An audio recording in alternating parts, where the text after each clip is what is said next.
Oh, okay. Well, welcome everybody to the new retirement rules class. Sorry, we're about 5 minutes late in getting started. My name is Dennis Tubergen.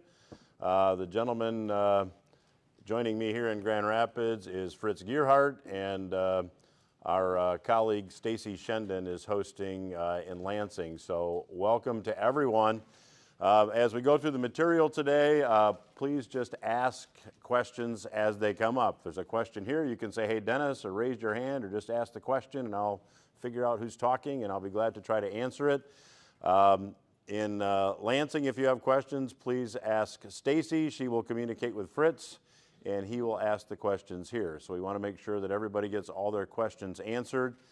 Today is all about education, and I do hope to give you guys a unique perspective as it relates to planning for retirement. I hope that even though you guys parted with a little bit of money to be here, more importantly, you're parting with 5 hours of time. I will do my best to get you all the information you came here to get. This is the only thing on my calendar today other than having dinner at some time tonight. So if you don't get all your questions answered by 5 o'clock today, I'll hang out as long as anybody has any questions. I want to make sure that it's time well spent for you guys. Same way in Lansing. We'll hang out as long as you guys have questions. Happy to do that. So let me talk a little bit about what we're going to cover today. We're going to cover the material in 7 modules.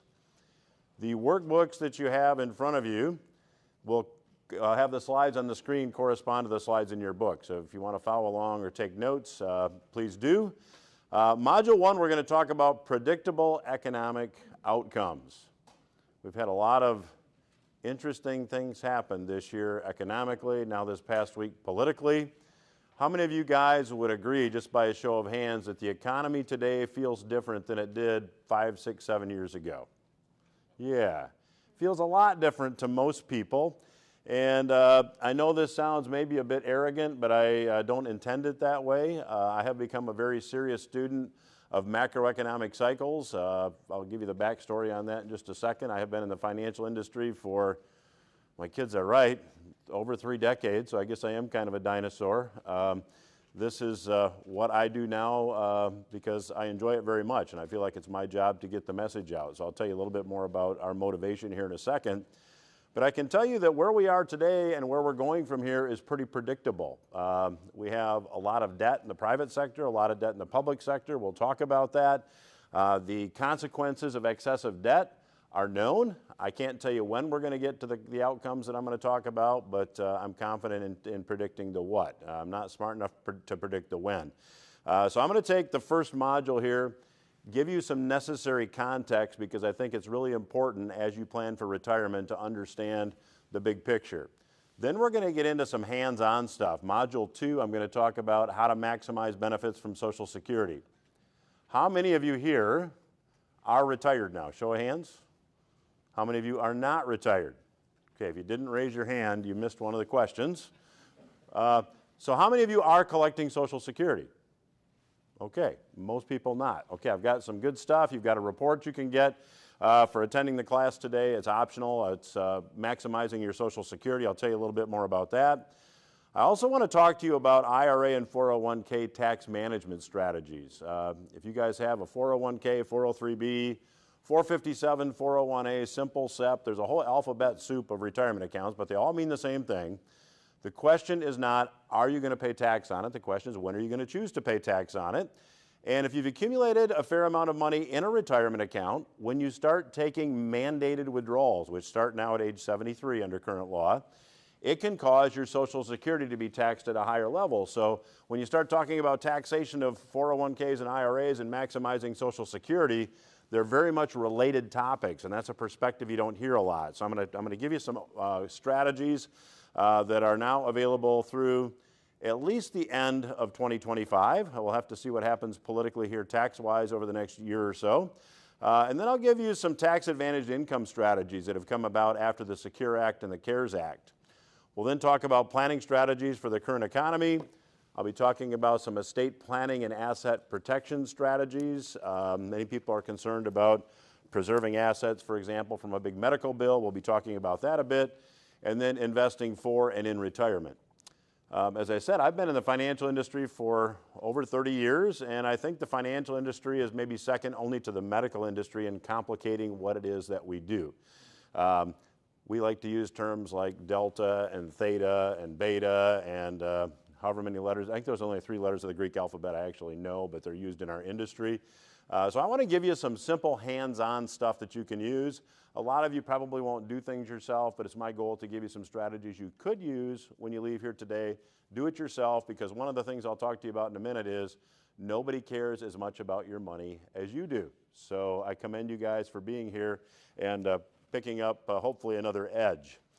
Here's the important stuff. If you have something that makes noise, can you turn it off or turn it to vibrate anyway? And we'll be taking breaks at 1:30, 2:40, and 3:50. I've been doing this long enough to know that the backside can only take so much, and when it's time to stand up and move around, the brain doesn't work quite as well. So the backside will get a rest 3 different times. We do have some carbs, some protein, and some coffee. You know what perks you up and what puts you to sleep, so please choose wisely on the breaks. But we will break at those times. So reports that you get, these are free reports. By the way, today will be all about education. You will not get a presentation for services, for products. This is 100% about education. I'm going to tell you a little bit about our company and our motivation for doing this, but rest assured, if you thought you were going to get a disguised presentation of some type today, you will not. This will be 100% all about education.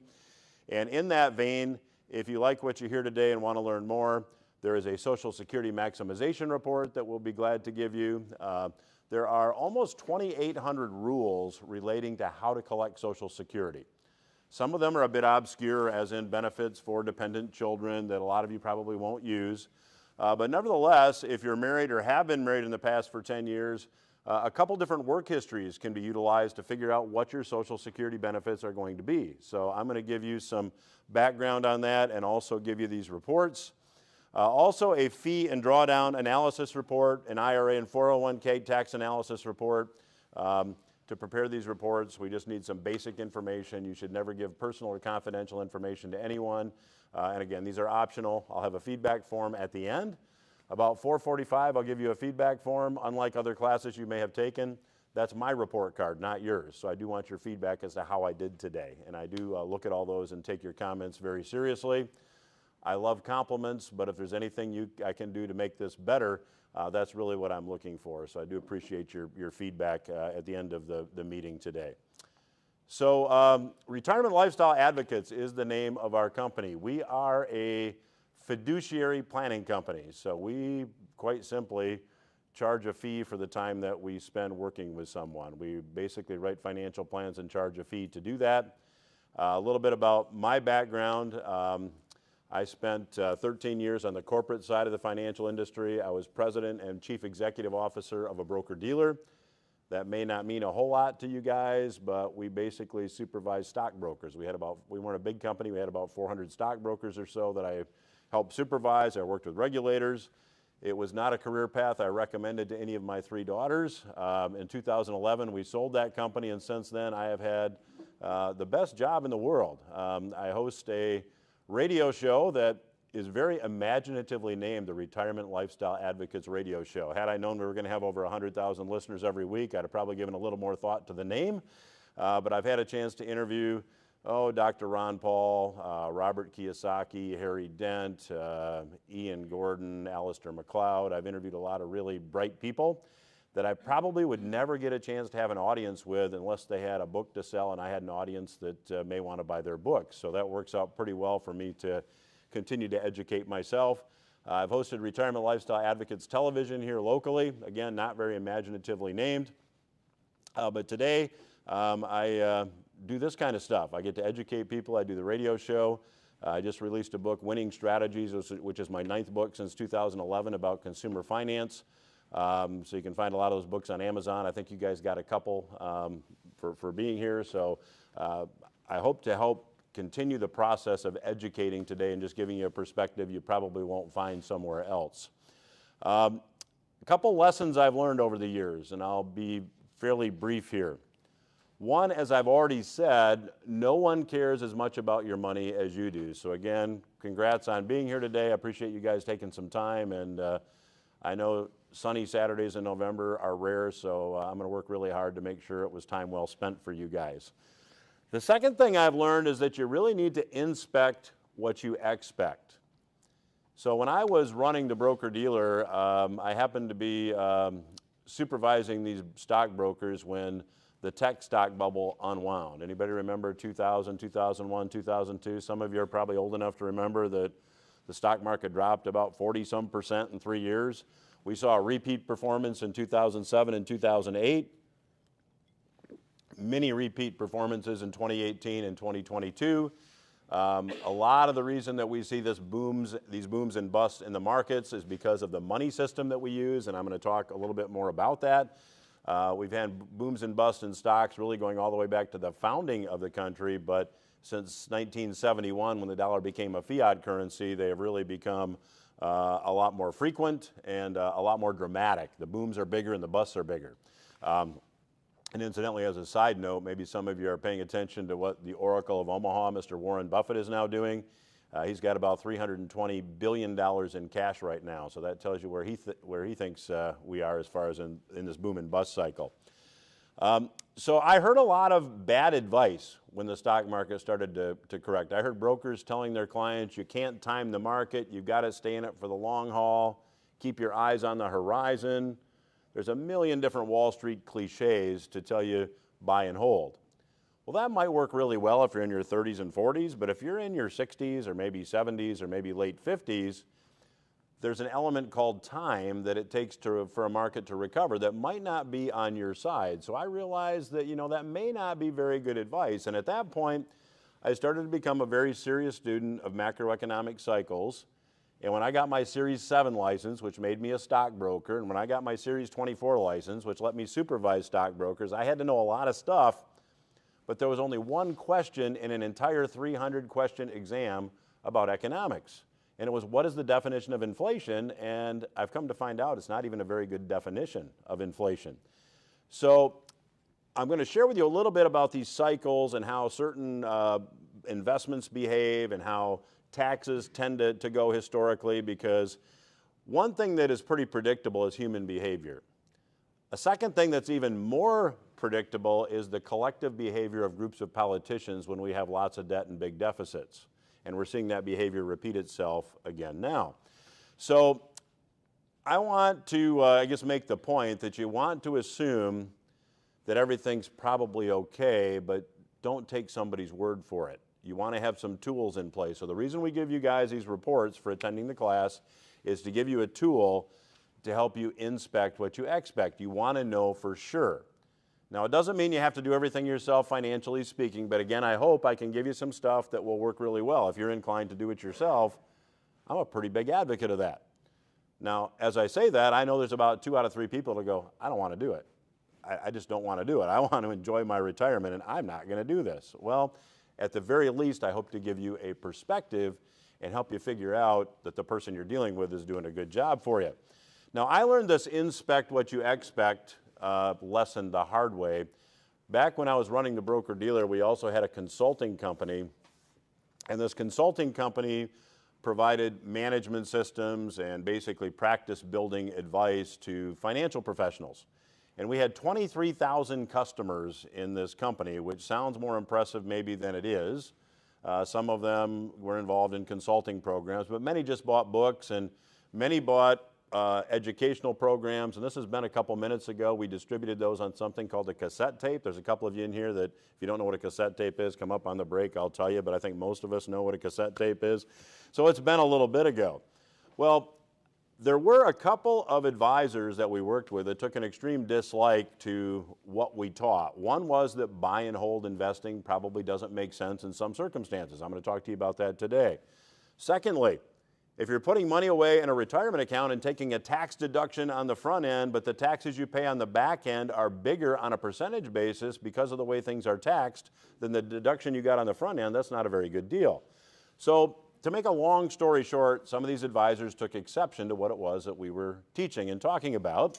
One in particular banded up with 13 others and tried to make our life miserable, and they succeeded for a while. We're a highly regulated industry, so they complained to the state of Michigan regulators, and we had to answer those complaints. They complained to the IRS for whatever reason. We answered those successfully, and then they complained to a government agency. And because of the protocols involved in dealing with a government agency, we hired an attorney to help us meet this complaint and answer it. Well, the attorney said, everything's fine, don't worry about it, it's all taken care of, I've got it all squared away, and then 3 years later, we got caught up in legal action with a government agency. Well, to make a long story short, we got uncomfortable with this attorney we'd hired. We hired another one from Philadelphia who happened to be local counsel on the ground there, and come to find out, this attorney never provided the information to the government agency that would make this complaint just go away. So after another year or so, because things move so slowly in the court system, it all did finally go away, but we found out that this attorney's motivation was that litigation pays a lot better than solving the problem we asked them to solve. So, you know, litigation is a few $100,000 at a minimum, and solving this problem was a lot less than that. Well, to finish that story, we did file a legal malpractice suit, which was settled. They wrote us a check because we were definitely wronged. But when this whole ordeal started, I had hair, just to tell you how long ago that was. I learned very firsthand that you have to have a good check system in place. In fact, there are even some headlines in the local paper about that. It's about 10 years ago now, but the bottom line is this: I had neglected to follow this management principle. You've got to inspect what you expect. Really important. So that's why I'm going to give you some reports today. I'm going to give you information. And my motivation is to give you a perspective that you will not find anywhere else. I don't know of many advisors today, and I still do some consulting on a limited basis with some advisors. I don't know many that actually do their planning from a macroeconomic perspective, and I think it's really important because we're entering into a time frame that's going to look a lot different than it's looked like in the past. So that said, let's jump into Module 1. It took me 20 minutes to say hi, so anybody have any questions before I keep going here? Module 1. Fritz, any questions from Lansing? All right, Stacy, keep me posted. If you've got a question, please interrupt. What is money? What is currency? And what's the difference? A lot of you are probably saying, Dennis, I don't need to waste a nice sunny Saturday afternoon to have you tell me what money is. I know what money is. I know what currency is. It's the green stuff in my pocket I use to buy and sell things. Well, actually, there are a couple definitions that are going to be really important to understanding the current economic environment. Currency, I would define as a medium of exchange. It's used in commerce to buy and sell. Currency is the cash I have in my pocket. It's the cash that every Friday when a guy comes over to my house in the summer to mow the lawn, because everybody at my house knows that I'm allergic to grass clippings. That's my story, and I'm sticking to it. I actually don't like to mow the lawn. So he comes over, and I give him currency for mowing the lawn, and we're both happy. He likes to mow the lawn, and I don't, so it works out really well. Now, money, on the other hand, is a good store of value over time. So think about the definition of money, and think about your trip to the grocery store 10 years ago, and think about your most recent trip to the grocery store, and tell me if what you're paying for those groceries with is currency or money.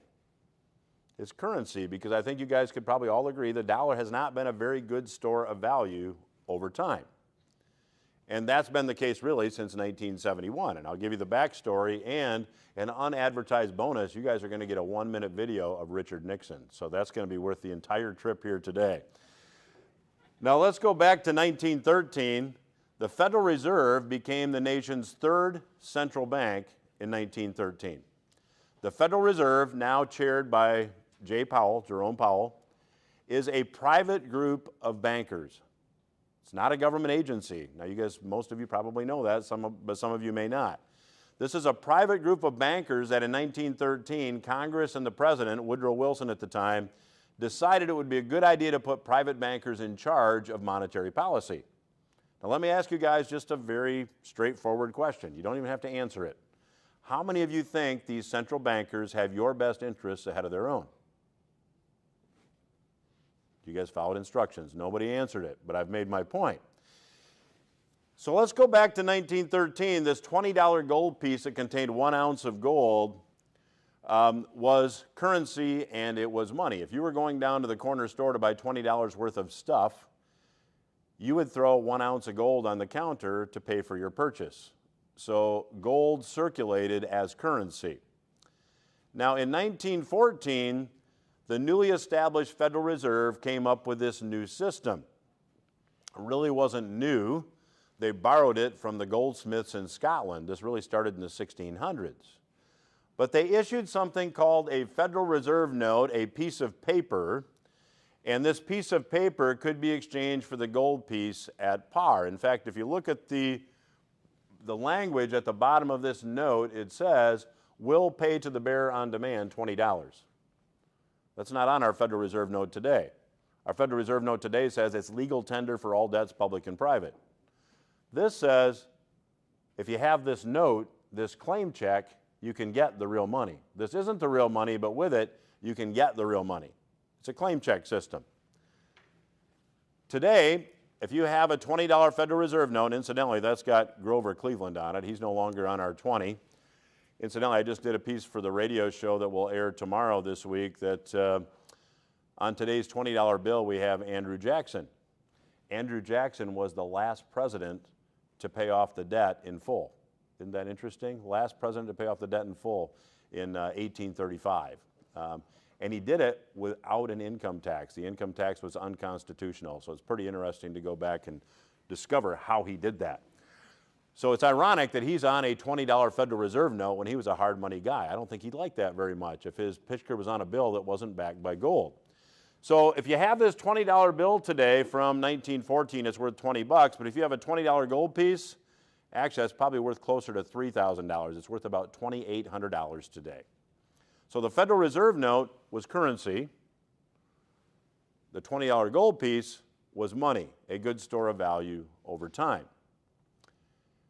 Now, some of you may remember, or maybe somebody told you about it. You don't have to give away your age if you don't want to. I've already kind of given away mine. But in 1964 and prior, coins that were minted in the United States were largely comprised of silver. Isn't that a unique idea to make silver coins out of silver? That's what they did. And it was a pretty interesting system. For every $100 in face amount that you had in coins, you had 72 ounces of silver. So 100 silver dollars, you had 72 ounces of silver. 200 half dollars, 72 ounces of silver. Any combination of coins adding up to $100, you had 72 ounces of silver. Now at that same time, there was something called a silver certificate. And if you have one at home, I don't mean to burst your bubble, but if you've got a $5 silver certificate at home, it's probably worth about $5. They're not worth a lot in collector value because there was so many of them out there.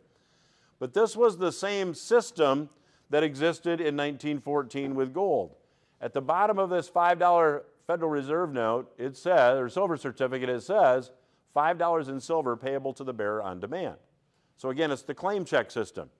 If you have this piece of paper, you can get the real money. This isn't the real money, but you can get it. Now in 1965, the rules were changed. U.S. coins no longer contained silver. Instead, they were made of worthless alloys. Incidentally, that was not a new idea. They did this in the Roman Empire. The denarius was silver, and they replaced the denarius silver content with worthless alloys. Same thing happened in John Law's France in the 1700s. King Solomon wrote, "There is nothing new under the sun," and that's really true. You can see these cycles repeat themselves throughout time. So that's where I'm going with all this. So today, if you have a $5 silver certificate, as I said, it's worth about $5. If you've got 5 silver dollars, you've got purchasing power now of about $120. So the $5 silver certificate was currency. The $5 were money. So again, back to the definitions here. Currency is a medium of exchange. It's used in commerce to buy and sell. And money is a good store of value over time. Now, since you guys, a lot of you are aspiring to I'm assuming you're aspiring to a comfortable retirement, you have to think about when you're saving money in an IRA or 401k for retirement, what are you doing? You're going to work, you're deferring spending that money, that currency, you're putting it aside, and essentially you're storing your economic energy.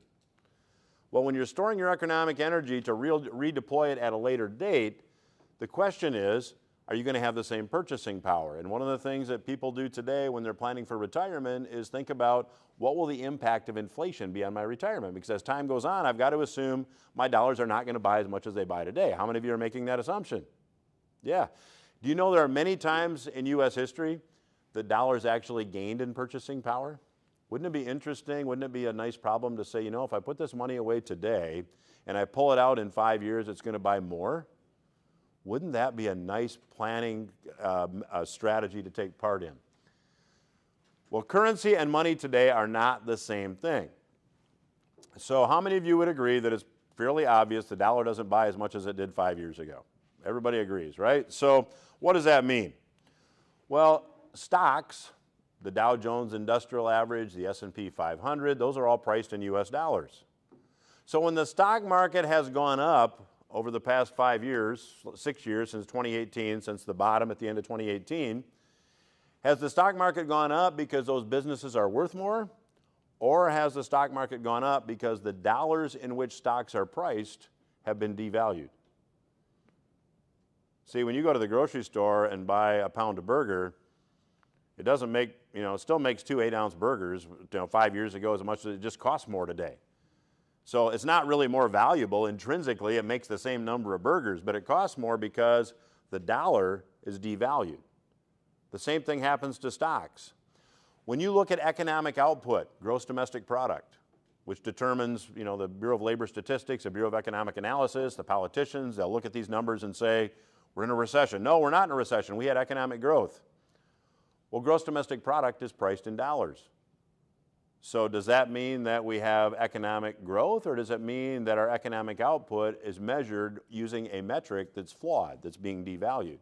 See, this skews everything. The best example I can use is one of my favorite things in the world to do is go to the Florida Keys and go fishing. And one of the fish I like to catch there is a snapper that's got to be 12 inches long to keep it. So being an old-fashioned guy, I've got a 12-inch ruler in my desk. I can take this 12-inch ruler out fishing with me, and I can say, that's a keeper, that's not. That's a keeper, that's not. What if I recalibrate my 12-inch ruler? What if I cut it down to 7 inches, and I paint over it, and now the numbers say it's still a 12-inch ruler? Now when I go out and go fishing, and I brag about how many keepers I caught, I sound like a lot better fisherman, don't I? But the reality is I've changed the metric. That's what's going on with dollars, not just dollars, but euro, yen. Every fiat currency in the world is being devalued. So when you hear there's a strong dollar, that doesn't mean the dollar is gaining an absolute purchasing power. What does it mean? It means the dollar is stronger relative to the trading partners of the U.S. It means it's like the best house in the bad neighborhood. It's like the cleanest, dirtiest shirt. It doesn't mean it's gaining in purchasing power. It means it's a little better than everything else. And when you have a weak dollar, that means it's a little worse than everything else. So we've kind of skewed this whole conversation. So why is this? Well, here's the key. You guys probably think the money that you have in your 401ks and IRAs, you think of that as an asset. I'm here to tell you dollars are not an asset, dollars are debt. It's really important to understand that in 1971, the dollar went from being an asset to being debt. Now, some of you are looking at me like I'm crazy. If you're looking at me like this at 5 o'clock, I've got a problem, but right now, let me explain. August 15, 1971 is the date. That is the date that Mr. Richard Nixon went on television and said he was temporarily eliminating the redemptions of U.S. dollars for gold. Up until August 15 of 1971, U.S. dollars were directly redeemable for gold at a rate of $35 an ounce. So if you were a banker in Switzerland and you had U.S. dollars, for every $35 you gave the United States Treasury, they'd give you back an ounce of gold. That was the deal from 1944 to 1971. Now the dollar is a fiat currency. What's a fiat currency? It's currency by decree. It's legal tender for all debts, public and private. Why? Because it's got intrinsic value? No, because the government says it's legal tender for all debts, public and private.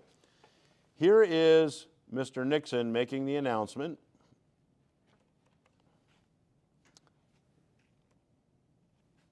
see if I can get Mr. Nixon to talk here. That nation's economy. And the American economy is by far the strongest in the world. Accordingly, I have directed the Secretary of the Treasury to take the action necessary to defend the dollar against the speculators.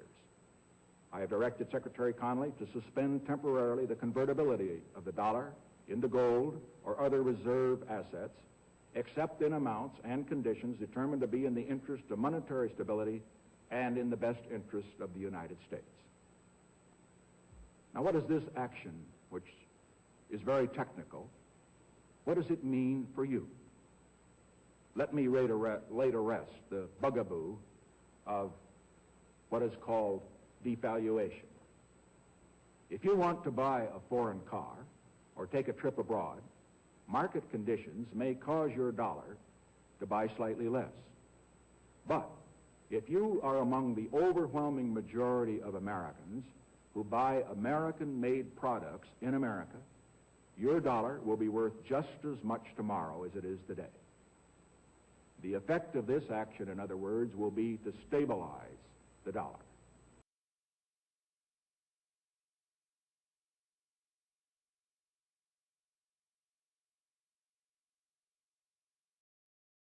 On your next page, if you want to read that later. If you can't get enough of Richard Nixon, you can read it when you get home.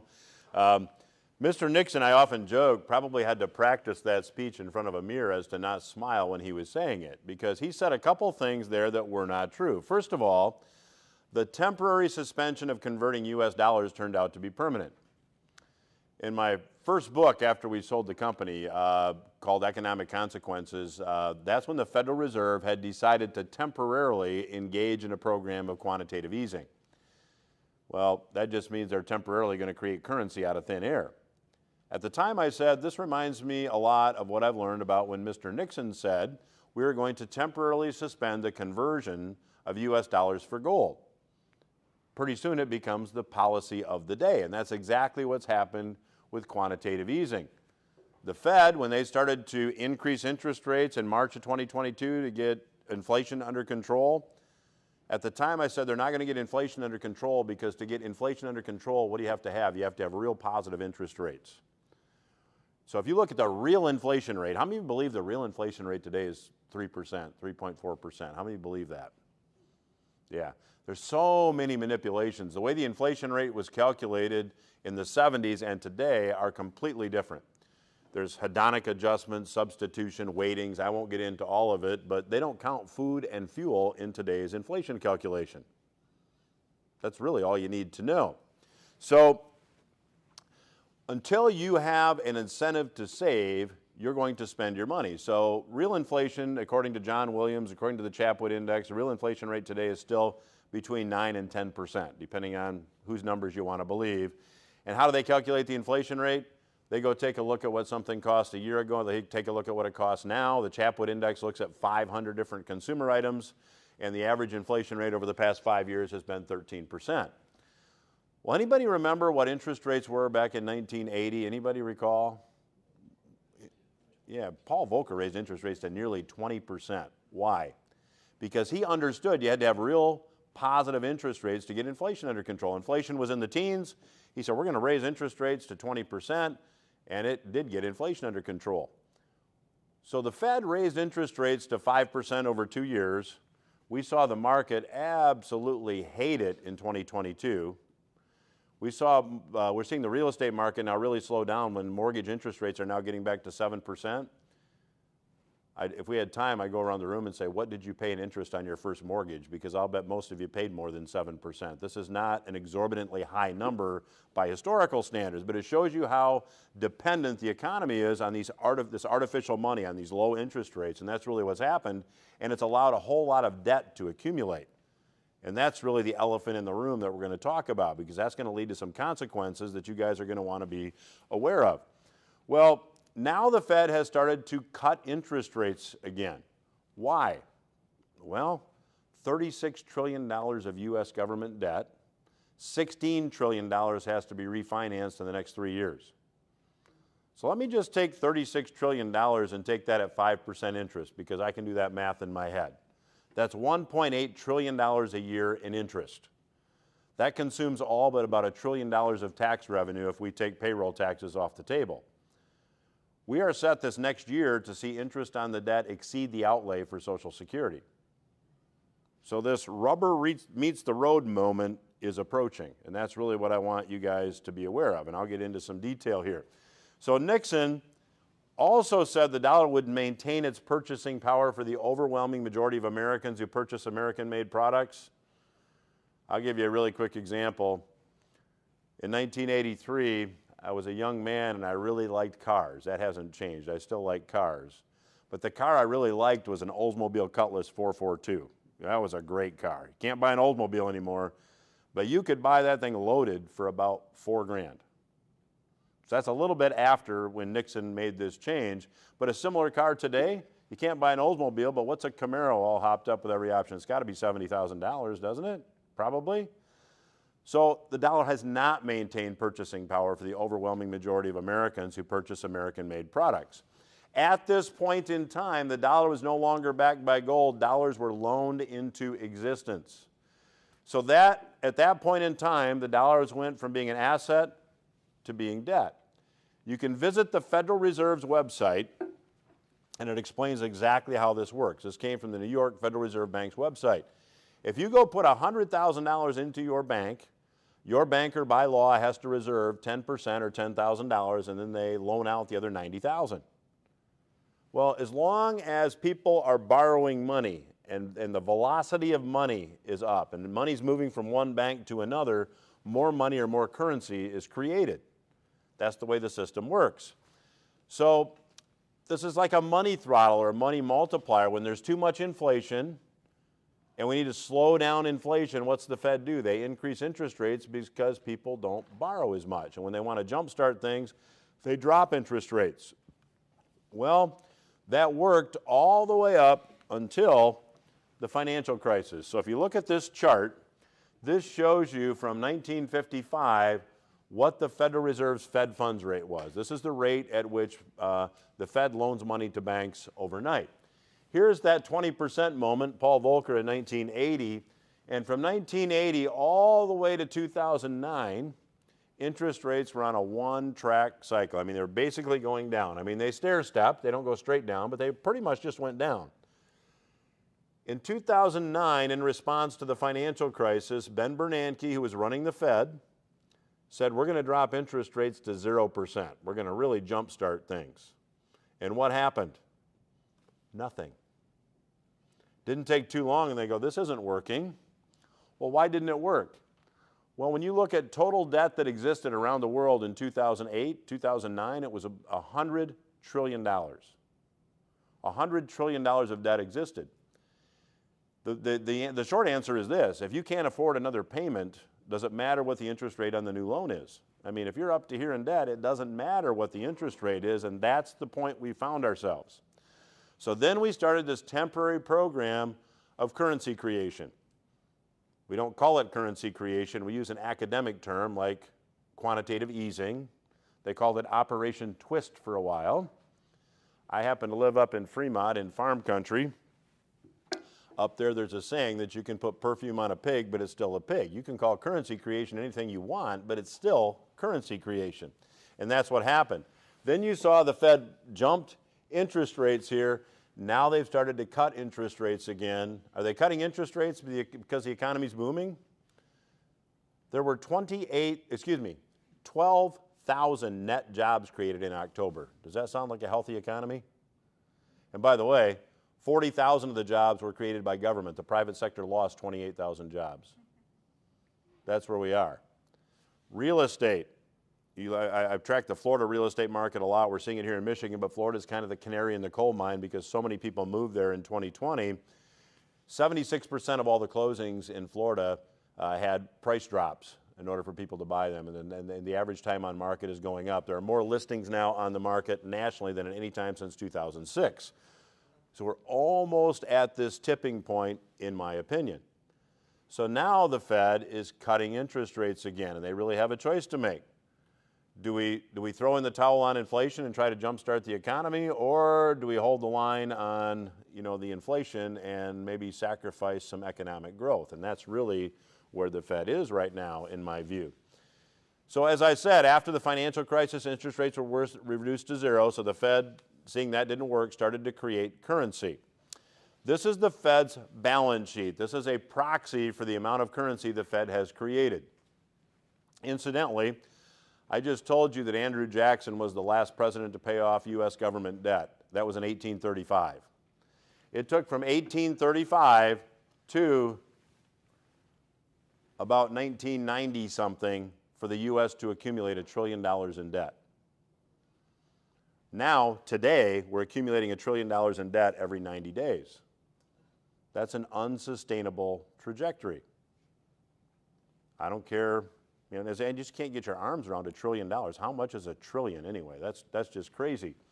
So here we see that during the financial crisis, the Fed created $1 trillion. Then they created about $2 trillion, going all the way up to 2020, and then all of a sudden, $5 trillion created in less than a year. That's when some people got stimulus checks. This is when COVID hit. $5 trillion created out of thin air and went into the economy. If you're wondering why real estate spiked, if you're wondering why stocks spiked, if you're wondering why inflation spiked, there's your answer. Now, let me be completely transparent with you guys. I am not a trained economist. I do not have a degree in economics. I do have a modicum of common sense. At least I think I do.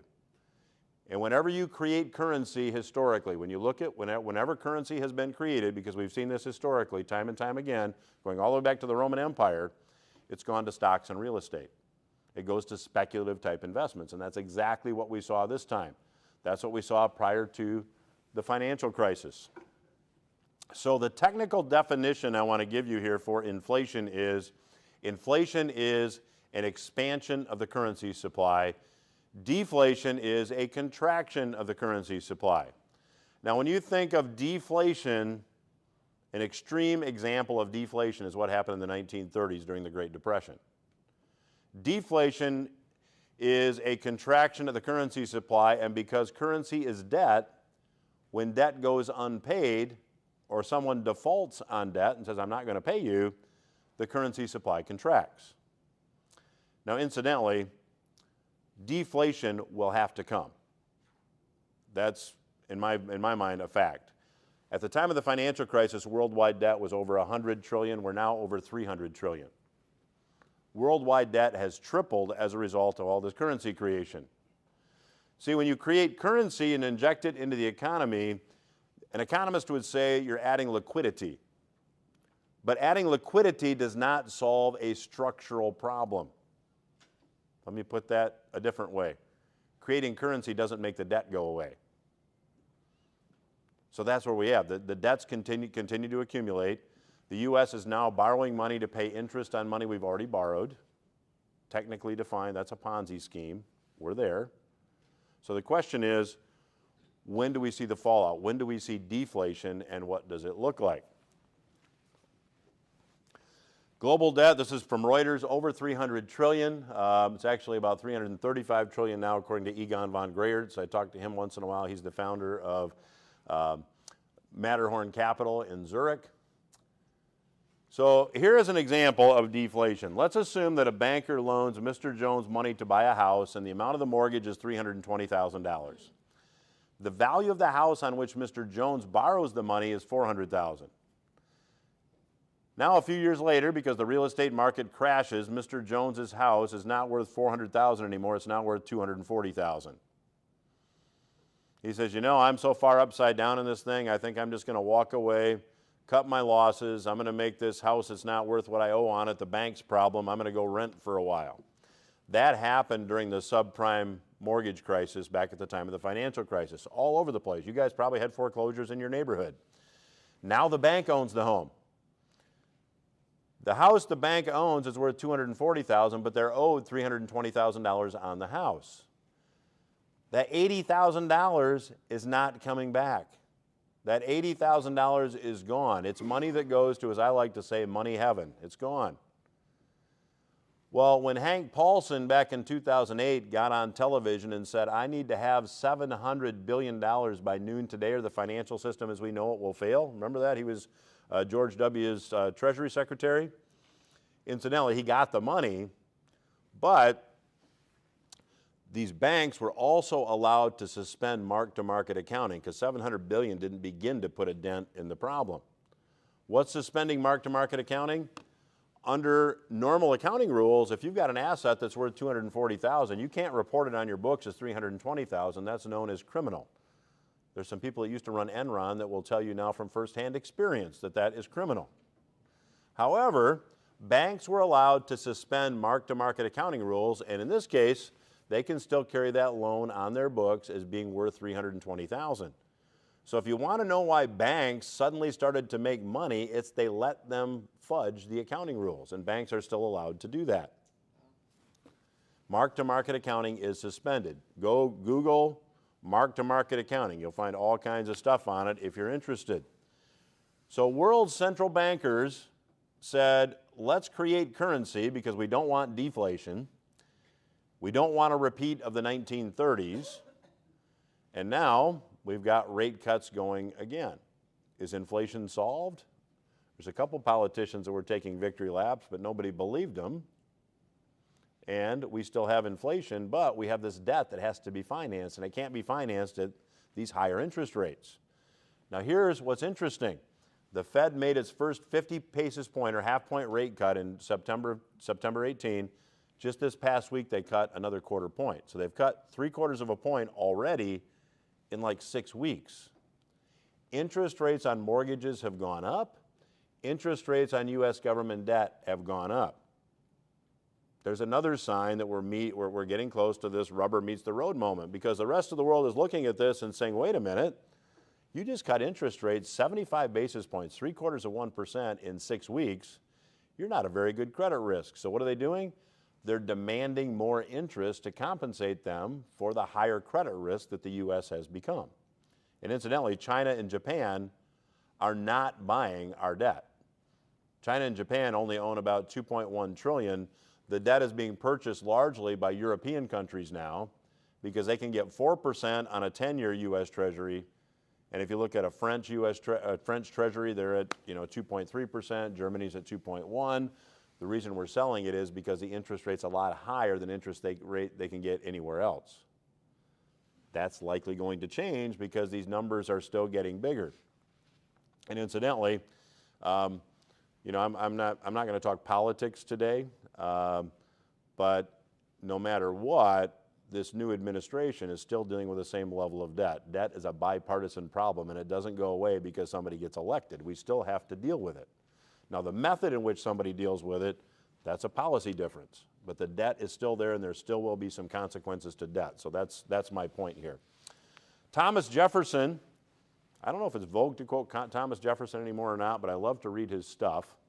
He told us that if the American people ever allow private banks to control the issue of their currency, first by inflation, then by deflation, the banks and corporations that will grow up around them will deprive the people of all property until their children wake up homeless on the very continent their fathers conquered. It's pretty prophetic, isn't it? But we do have inflation. We're experiencing inflation, and we're starting to see deflation. And I'm telling you all this because as you plan for retirement, this impacts how you'll collect Social Security. It impacts maybe where you'll put your money, where you'll take your income from, so bear with me. This is from the Chapwood Index. Ed Butowski, who I've had a chance to interview about 3 times, is a very interesting guy. He's a financial advisor that wanted to come up with an inflation calculator that worked. So Ed got on Facebook. You couldn't have the Chapwood Index without Facebook. Ed got on Facebook and went to the top 50 metropolitan areas and recruited an army of people in each of these 50 metropolitan areas that go out every 6 months and they price haircuts, takeout pizza, a gallon of milk, loaf of bread, 500 different consumer items. They price it. And then he compares what the price was 6 months ago to what it is now, and that's how he calculates the inflation rate. Almost seems too rational, doesn't it? So depending on what part of the country you're in, over the past 5 years, the average inflation rate has ranged from 10.1 to 13.7%. that feels a little more like the real inflation rate, doesn't it? So what happens from here? This is really what we want to go to. I've set the stage here, so what's the Fed going to do from here? There's three things the Fed can do. There's only three options. I'm going to walk you through and I'm going to walk you through the math.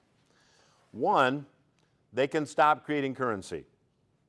That would stop inflation, but there's a little caveat. In order for the Fed to stop currency creation, since they're the buyer of last resort of U.S. government debt, the politicians in Washington have to balance the budget. Anybody want to bet on a balanced budget? Okay. So bottom line is this: interest on the debt now exceeds the outlay for Social Security. Based on our current tax system, based on everything else, we're a little bit past that, and I'll walk you through the math here. Federal government debt, this is actually from about a week and a half ago. We'll just call it $36 trillion.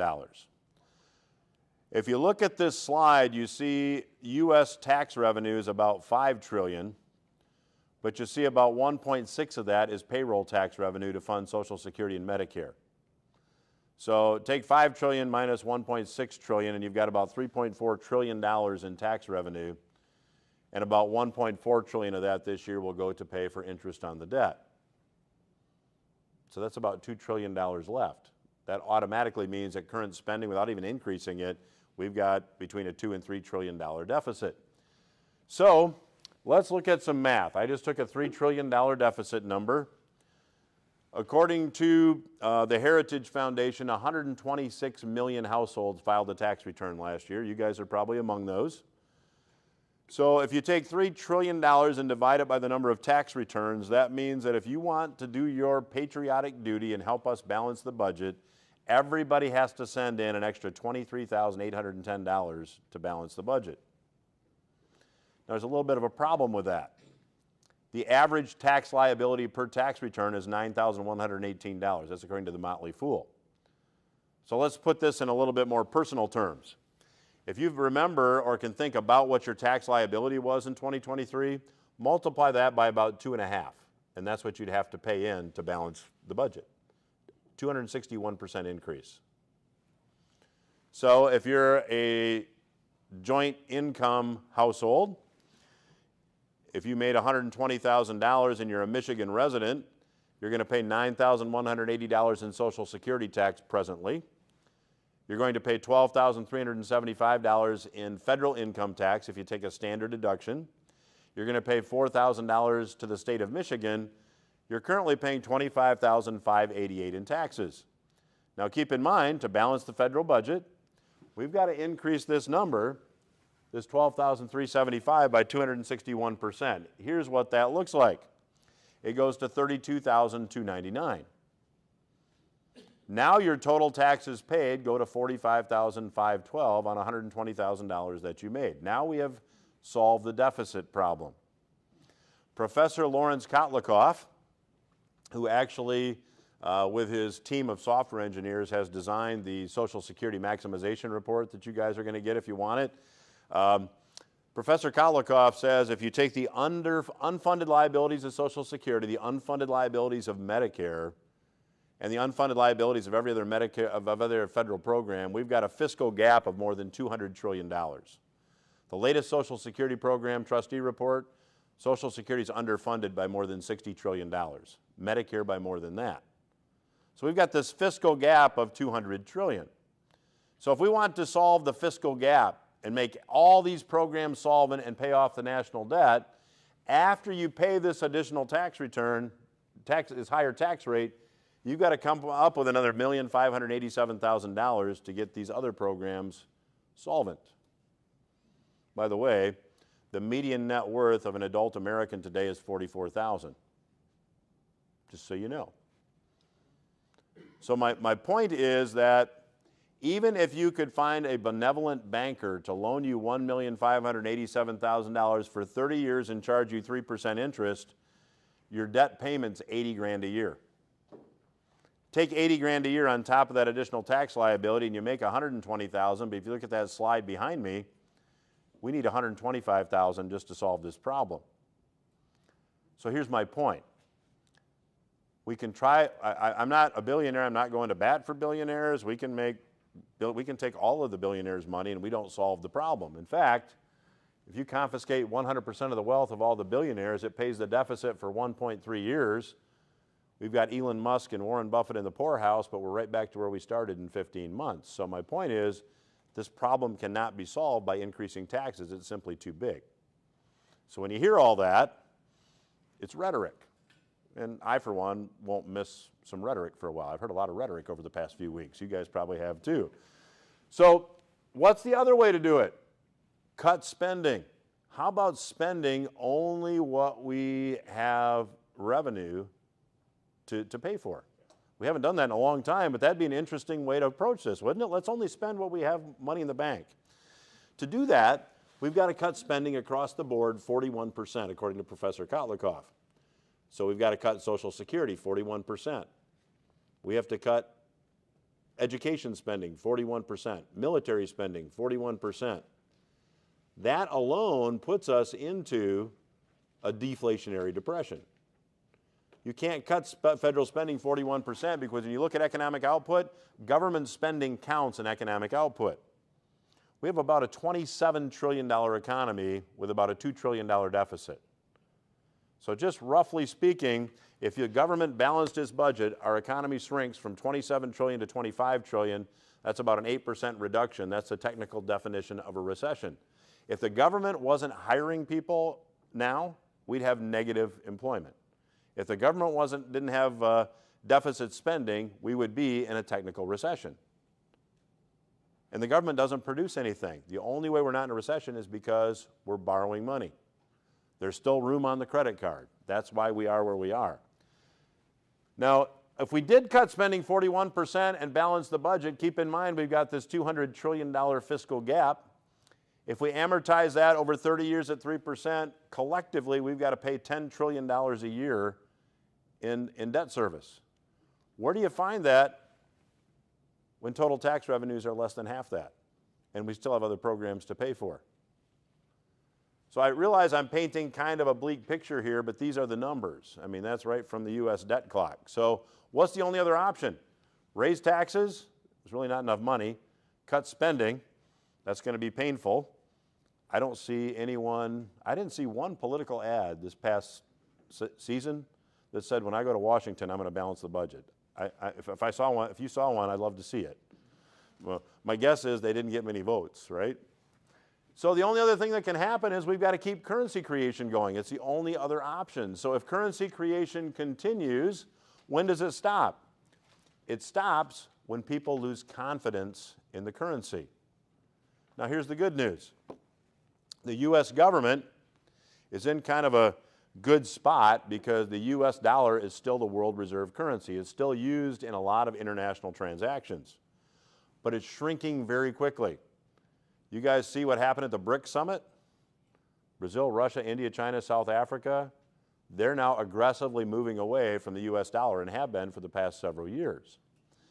As far as current reserves, central bank reserves, the dollar is still number one, but the dollar used to be about 80% of all reserves around the world. It's now about 48%. So the dollar is losing credibility simply because two things. One, we kind of weaponize the dollar. I'll talk about that just a little bit. Again, it is what it is. I'm not taking political sides here. I'm not going to bat for billionaires, and let the record show I'm not going to bat for Vladimir Putin either.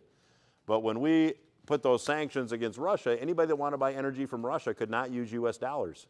They had to use gold or rubles.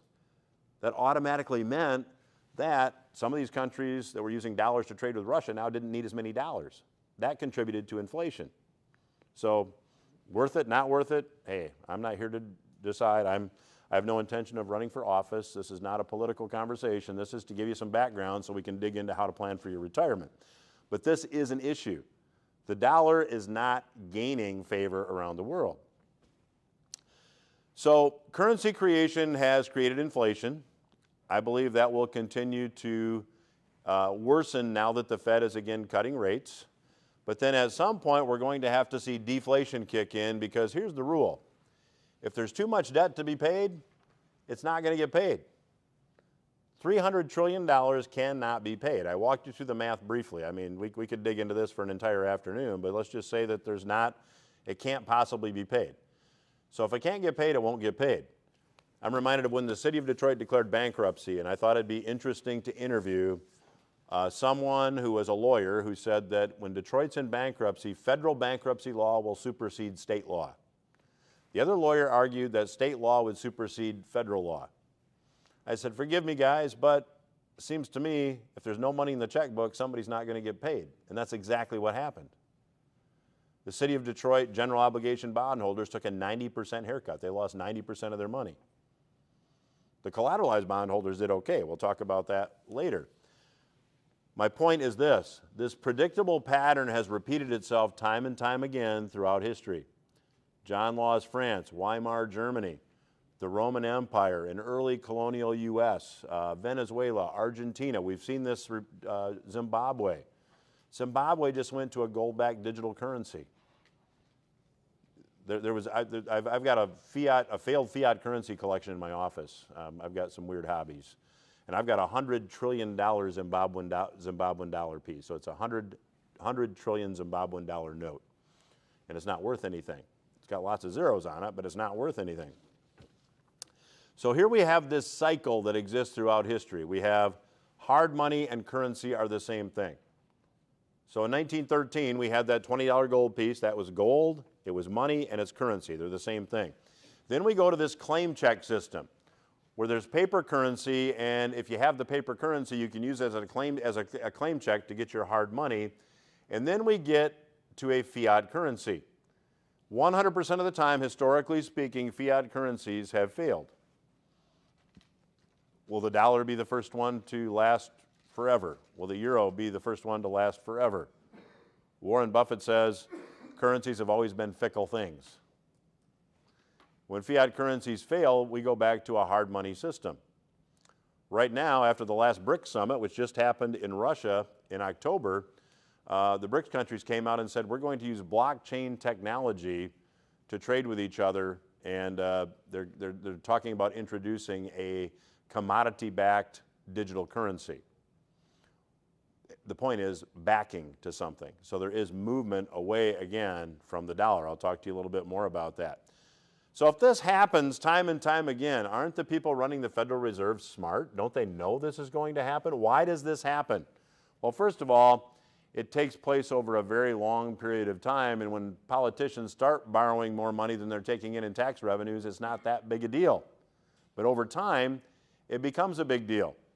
Keep in mind, this cycle has been going since 1971, 53 years ago. Politicians have three choices to deal with deficits. They can raise taxes, cut spending, or print currency. And printing currency, at least initially, is always the easiest path. But it's a slippery slope. In 2010, when I did my book, Economic Consequences, I said, Ben Bernanke is saying we're going to have this temporary program of quantitative easing. I said it's a slippery slope. It's going to continue. And what started as printing $85 billion a month, now the Fed has created as much as $1 trillion in a day in the reverse repo market to keep banks solvent. It's gotten way out of hand. These numbers have gotten huge, as they always do historically. So I want to any questions? Stacy, I'm going to stop there. If you guys have questions, please ask. Any questions here? I'm going to walk you through some historical examples. And I'm going to give you guys a break at 1:30, just as I promised. So with the, when you go to the gold or whatever hard currency, that just forces you to do less spending then? Is that how it controls? Yeah, Scott's got a great question. I'll repeat it just for the benefit of everybody. So when you go back to this hard currency, does it restrict spending? And that's exactly right. So I'll give you an example later today, just briefly, but when President Lincoln wanted to fund the Civil War, gold and silver were currency. That was money. And he said, I don't have enough gold in the vault to be able to fund the Civil War. So what did they do? They changed banking laws to allow paper currency to be created, and this paper currency could be backed by gold, by silver, or by government debt. Well, there was sure a lot of government debt, and the more government debt they created, the more currency there was. So that's the first time that really currency became debt. and it led to the long depression of 1873. But yeah, if you're on I mean, I'm not a gold bug, but the nice thing about a gold standard is, if it's a gold exchange standard and you can only print a certain multiple in paper dollars, what you have gold to back it up, it imposes fiscal restraint on politicians. Now, I happen to be, no secret, I happen to look at the world from a libertarian perspective. My daughters say there's about 3 of you left on the planet. You know, nobody looks at things that way, but I happen to think we should have a sound fiscal policy because it affects everybody. So I like having restraint on politicians, because politicians have a hard time, as collectively, as a group, there's some shining stars, but as a group, it's really tough to get fiscal restraint. And that's been the case in every civilization going back to the Roman Empire. You know, they like to keep the populace happy. That's how they get elected. So yeah, did I answer your question? Yes. Okay. Any questions from Stacy? No. Okay. So let's look at the Roman Empire. Let's look at France in the early 1700s under John Law, colonial America, Weimar Germany. I'll be very brief. I just want to show you these so you can see this cycle does repeat itself. When you look at the Roman Empire, the Roman emperors kept the military on their side by continually increasing their soldier pay. The Roman emperors also were pretty generous. In fact, if you've ever heard the saying, let the rich pay their fair share, we just heard that, didn't we? The rich have to pay their fair share. That started back in the Roman Empire. There really is nothing new. Larry Reed, who I interview occasionally, is an author now. He was former director of the Foundation for Economic Education. If you want to go to fee.org, you can read some of his articles. But he's got an article titled, Are We Rome? And the parallels between the political rhetoric we hear today and the Roman Empire, I mean, they're so parallel, it's crazy. So, and again, there's nothing new. It's just same playbook, different page, different time frame. So the Roman emperors had 3 choices to fund all this spending. They could raise taxes, they could cut spending, or print currency. They decided, as you might guess, to create currency. They took the Roman denarius, which was made of silver, and instead of going out to mine for more silver to make more coins, they brought the denarius in, melted it down, added some worthless alloys, and bingo, we've got more currency. In 1 AD, the denarius was 90% pure silver, and a Roman soldier earned 200 denarius in a year. By 250 AD, the denarius was a fiat currency, no silver at all in the coins, and a Roman soldier's pay had tripled. So you saw inflation then as well. That led to deflation. The Roman Empire fell, and the denarius failed as a currency. Same song, different verse in John Law's France in the early part of this 18th century. It was like right around 1702, 1703. John Law, interesting backstory here. I'll be really brief because I want to get you on that break here in 16 minutes. But John Law was a Scotsman, and he became the central banker of France. Pretty interesting. John's father was a goldsmith in the late 1600s in Scotland. John finished his formal education at 14, and he became an apprentice in Dad's business. Dad died when John was 17, left the entire business to John. John, as any 17-year-old would do, thought it'd be a good idea to sell the business and move to London and become a professional gambler. So that's what he did. Same decision probably a lot of 17-year-olds you know would make. So he started gambling and womanizing, and because of his womanizing, he was sentenced to a duel, which he won. He killed his opponent. He was sentenced to hang, and one of his gambling buddies was one of the judges who helped him escape to Paris. Can't make this stuff up. You can go check it out. John got to Paris, started gambling and womanizing again, and one of his gambling buddies was a guy by the name of Duc d'Orleans. And Duc d'Orleans was appointed regent of France when Louis XIV died, because Louis XV was only 7 years old. So the Duke is running France. He's a gambling buddy of John, and when they were gambling, they used to talk economics. So the Duke appointed John central banker of France. True story, you can't make it up. Coins containing precious metals were being used as currency, and John said, you know, raising taxes is a drag, people aren't going to like it, cutting spending is a drag. Let's print some currency. Let's call in all these coins containing precious metals. Let's melt them down. Let's add some worthless alloys, and we'll create currency. So they began to debase the currency, just like they did during the Roman Empire. Time and time again throughout history, this has happened.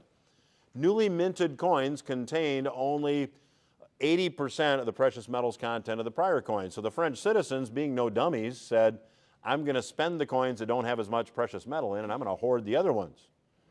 Well, this is a problem. We can't have this. So what did they do? They passed a law, they issued paper currency first. Here's paper currency. They instituted this claim check system. John said, my dad used to do this when people brought gold in. He'd give them a receipt. They could come back whenever they wanted and get their gold. So let's do the same thing. Let's issue paper currency, and we'll tell the people anytime they want they can exchange this for the real metal. Well, it didn't take too long, and the paper currency was just about all that was in circulation. And the French at the time controlled a colony called it was on the Mississippi River, and there's a company that controlled trade with this new world. It was called the Mississippi Company. So Law took it to the next level. To get rid of French government debt, he told the French citizens, if you want to buy shares in this company that's going to go nuts, here's what you do. Give us government debt, we'll give you shares in the company. So he erased a lot of French government debt. All the while, he was printing a lot of paper currency to create demand for this. So Law was a pretty smart guy, probably smarter than he was a good gambler. So he got rid of a lot of debt, and as this currency was created, the French citizens had more currency, and their appetite for stocks and real estate increased, like we're seeing today. And shares in the Mississippi Company went up. I'm going to show you a chart in a little bit, but the shares in the Mississippi Company went up 1,700% in 1 year. There's accounts of people literally fighting each other, physically fighting each other to buy shares in the Mississippi Company. The currency creation continued. Luxury items were flying off the shelf in Paris. Real estate prices were booming. By the way, currency creation does create a wealth gap. Here in the United States, I don't know how many of you guys have seen it, but if you look at all the restaurant chains that cater to middle income and lower income Americans that have declared bankruptcy this year, it's crazy. TGI Fridays was the latest one.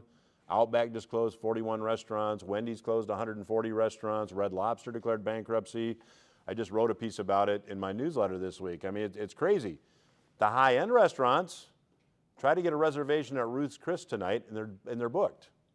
So you see that. Gulfstream jets now have the longest waiting list. If you want to order your own private jet, maybe some of you have that on your wish list, you better get it in now, because Gulfstream's got the longest waiting list ever. So this wealth gap is created. By the way, here, the other side of the coin is 66% of American citizens are living paycheck to paycheck. Got this wealth gap. Same thing happened in France for the same reason. So this currency creation continued, and as it did, some of the French citizens said, wait a minute, I don't think I want this paper stuff, I think I want the metal. So there was a run on the bank, and the French government couldn't meet the demand for the coins because they'd printed too much paper currency. Why do you think Richard Nixon gave that speech we just looked at? It's because during the 1960s, the U.S. government had to fund the Vietnam War, Medicare and Medicaid, and rather than raise taxes or cut spending, what did they do? They created currency. And foreign investors said, I'd rather have the gold than I would these U.S. dollars. There was a run on the bank. And Nixon had to stop the run on the bank. If you want to know how big this run on the bank was, in 1944, the U.S. had 21,000 tons of gold in reserve. When Nixon made this speech, we were down to just over 8,000. So 13,000 tons of gold had been redeemed. By the way, the U.S. still purports to have the same 8,000 tons of gold, but the last time Fort Knox was audited was 1953. Paint me skeptical. Paint me skeptical. I happen to think that if Fort Knox had 8,000 tons of gold, there would be some politician at some point walking through there with some cameras saying, look at all this gold. Again, I wasn't born cynical. I became this cynical after I started to study this stuff. So you guys can make your own judgment. John Laws, France. And Fritz, at the break here, this room is a touch cold. I'm seeing a couple people here shivering, so maybe we can try to find a couple degrees on the thermostat. That sound good? Okay. So the French government said the coins, they're only worth 95% of the paper currency. The public didn't buy it. They just said, no, no, no, I want the coins. So ultimately, law made it illegal to hold any of the coins containing precious metals. You had to use the paper currency. By the way, Franklin Roosevelt did the same thing in 1933 here. Those 1 ounce gold pieces, They were made illegal to hold in 1933. Roosevelt wanted to create a bunch of currency out of thin air to help combat the symptoms of the Depression, and he didn't need gold as competition, so you had to turn in all your gold. American citizens could not legally own gold again until 1975. Again, stuff repeats itself. That wasn't Roosevelt's idea, that was John Law's idea. In fact, they even imposed capital controls. If you wanted to leave France, you had to have your bags checked before they would give you fresh horses at a coach house. The French financial system collapsed. By the way, France went through the same thing again 80 years later. Napoleon rose to power because the assignat had lost a bunch of purchasing power. So this cycle, this currency money cycle you see here, seems to repeat itself every 80 to 100 years. Now the U.S., as I said, the U.S. dollar's been a fiat currency since 1971. We've had a pretty good run because in 1973, Henry Kissinger and the Treasury Secretary, I think it was William Simon his name was, got on an airplane and went to Saudi Arabia and said, if you'll price all your oil exports in U.S. dollars and you'll use all your profits to buy U.S. Treasuries, we'll give you arms and military protection. They put in place an agreement that was called the petrodollar. By 1975, every oil-producing country in the Middle East had bought in. So 100% of oil exports starting in the mid-70s worldwide were priced in U.S. dollars. So now if you wanted to buy oil from any of these oil-producing countries, you had to have U.S. dollars. That brought on the petrodollar. Kissinger, who just recently passed away or so in the last year, was a very smart guy. So the petrodollar now has gone away as of about a year and a half ago. So now Saudi Arabia is selling oil using the Chinese currency, the yuan. Colonial America, same thing happened. A lot of people don't realize the United States has already had one currency failure in its history. In 1775, the United Colonies Congress issued $2 million in credit notes. These were just paper credit notes, and they were nothing more than a promise to pay the holder back out of future tax revenues. There was no link to gold or silver. $2 million in 1775 was a lot different money than $2 million today. But all these paper notes were flooded into the economy all at once, not unlike the Fed flooding the economy here recently with $5 trillion, and it created massive inflation. The first president of the United States, George Washington, when buying provisions, noted that, boy, it takes me a wagon load of this currency to buy a wagon load of provisions. The currency eventually failed. We eventually saw the Articles of Confederation were abandoned in favor of the federal Constitution, and shortly after that, the Mint Act was passed in 1791. The Mint Act made gold and silver legal tender in the United States. And that was not abandoned until President Lincoln changed the rules so he could fund the Civil War. And these rules have been changed 3 times in U.S. history prior to now. Every time we've had inflation followed by a deflationary recession or depression. Every single time. I'll share them with you in a bit. Last example, Weimar Germany. Germany hoped it would quickly win World War I. So what did they do? They said, well, we're just going to create currency temporarily. We're just going to do it until we win the war, and then we're going to stop. And whenever currency creation starts, the politicians behind it always say, we're just going to do it temporarily. Well, it didn't take too long in Germany for inflation to appear. And one of the reasons that Germany lost the war was that German soldiers began to desert the military because soldier pay was not keeping up with the cost of staples. The Treaty of Versailles ended World War I.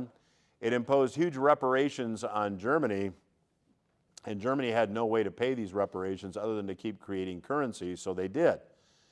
By September of 1920, prices were 12 times as high as they had been before the war. By the autumn of 1920, strains on the economy in the wake of the war were apparent, but employment was still fairly strong. I mean, I would say that's a pretty close parallel to where we are right now.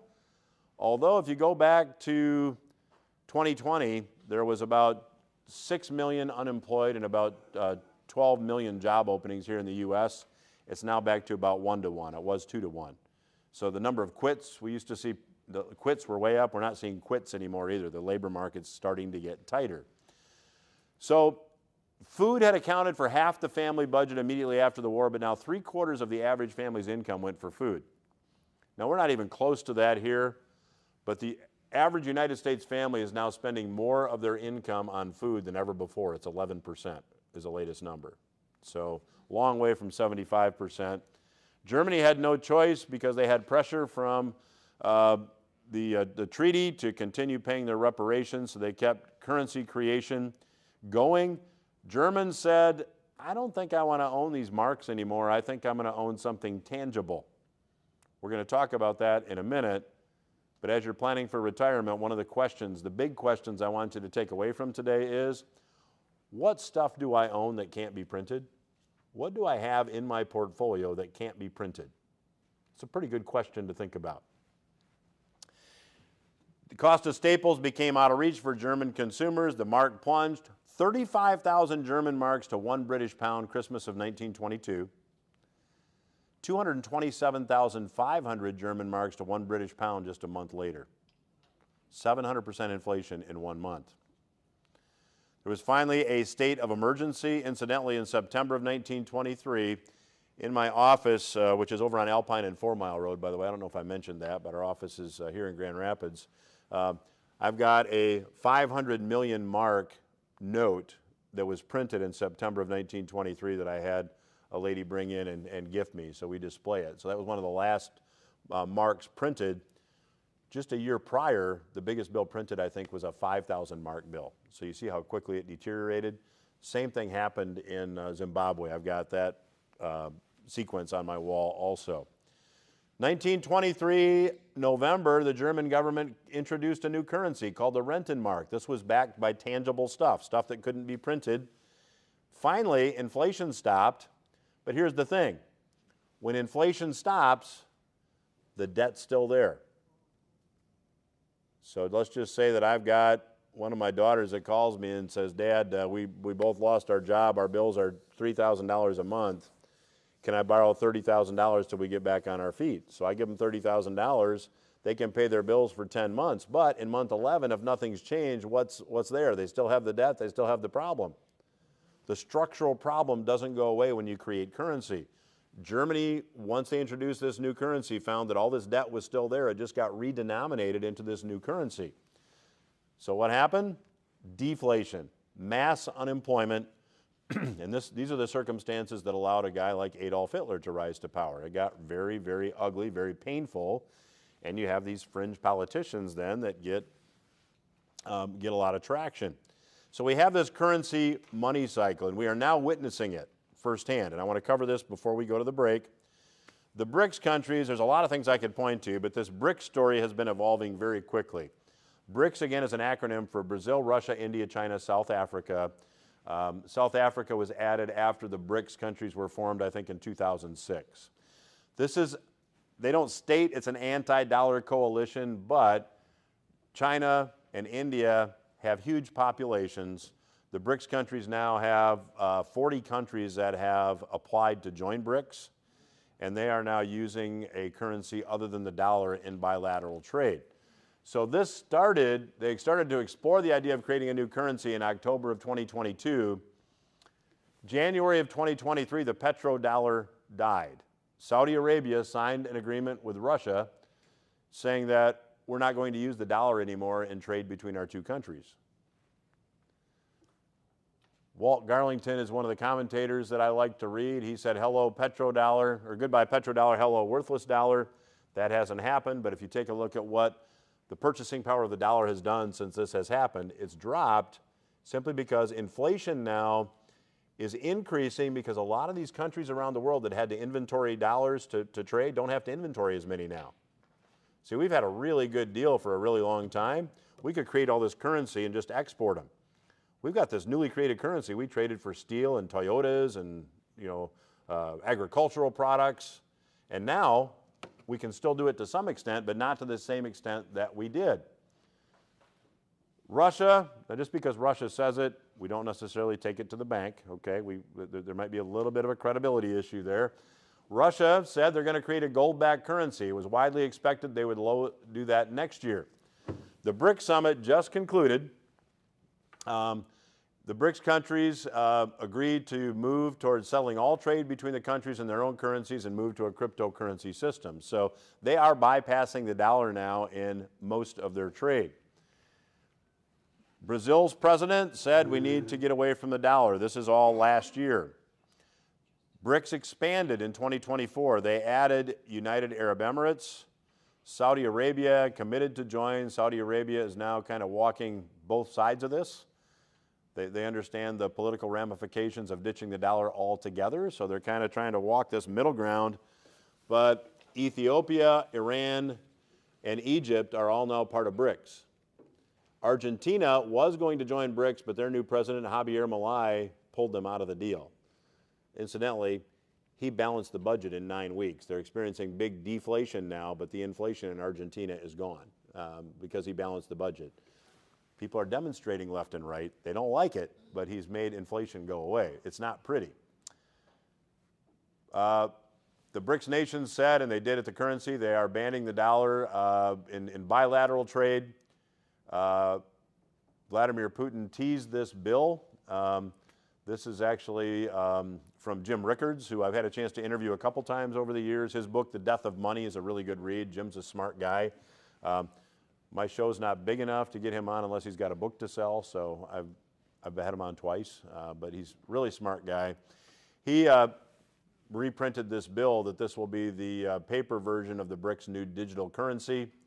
And BRICS now has 9 members, 26% of the world economy, and 45% of the world's population. Group of 7 has 44% of global GDP. So BRICS is quickly making a dent in this. And 30 countries now, in addition to the 9 that are there, as I said, about 40, want to join BRICS. And they're now talking about associate membership. So these countries then could use dollars or the BRICS currency. So we're seeing this anti-dollar movement really pick up some steam in the last couple years. Here's an article about how the BRICS countries are going to use blockchain technology to develop a cryptocurrency to de-dollarize. There's President Xi and Vladimir Putin on stage. So basically the BRICS summit in Kazan just completed. Crypto has emerged as a key topic of discussion alongside other strategies aimed at reducing reliance on the US dollar. What did I just do? I don't know, but I fixed it. Look at that, Fritz. I didn't even need your help. This shows U.S. dollars held by central banks. You see it's gone in 2002. It was actually about 80% at the turn of the century, but about 75%, down now to 58%. So central banks are not inventorying U.S. dollars to the same extent as they were.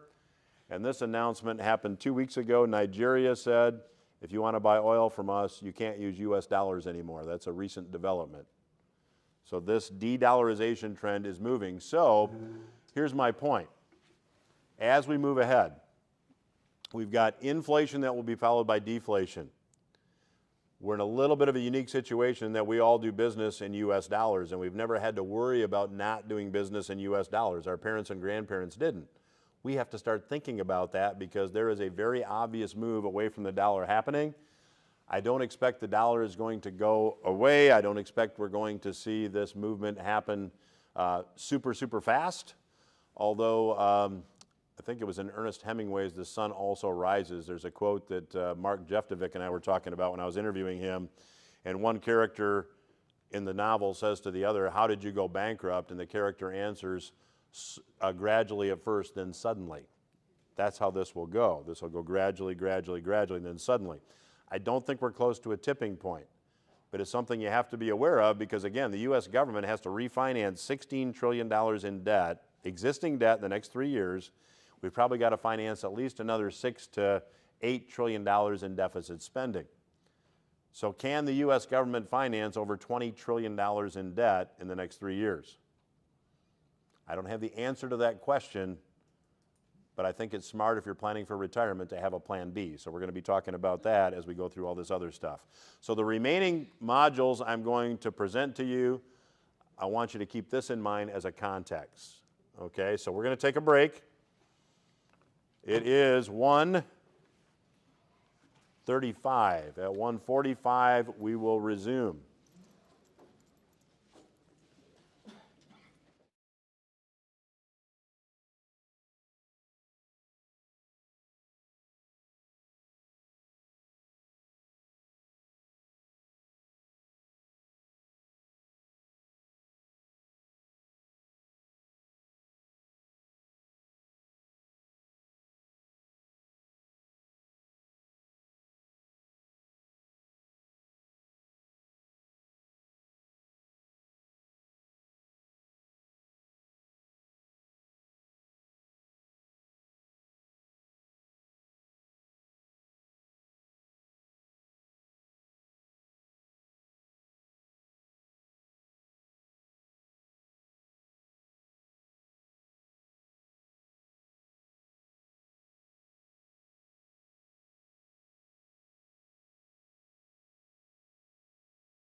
I understand we do have a question from Stacy's group in Lansing.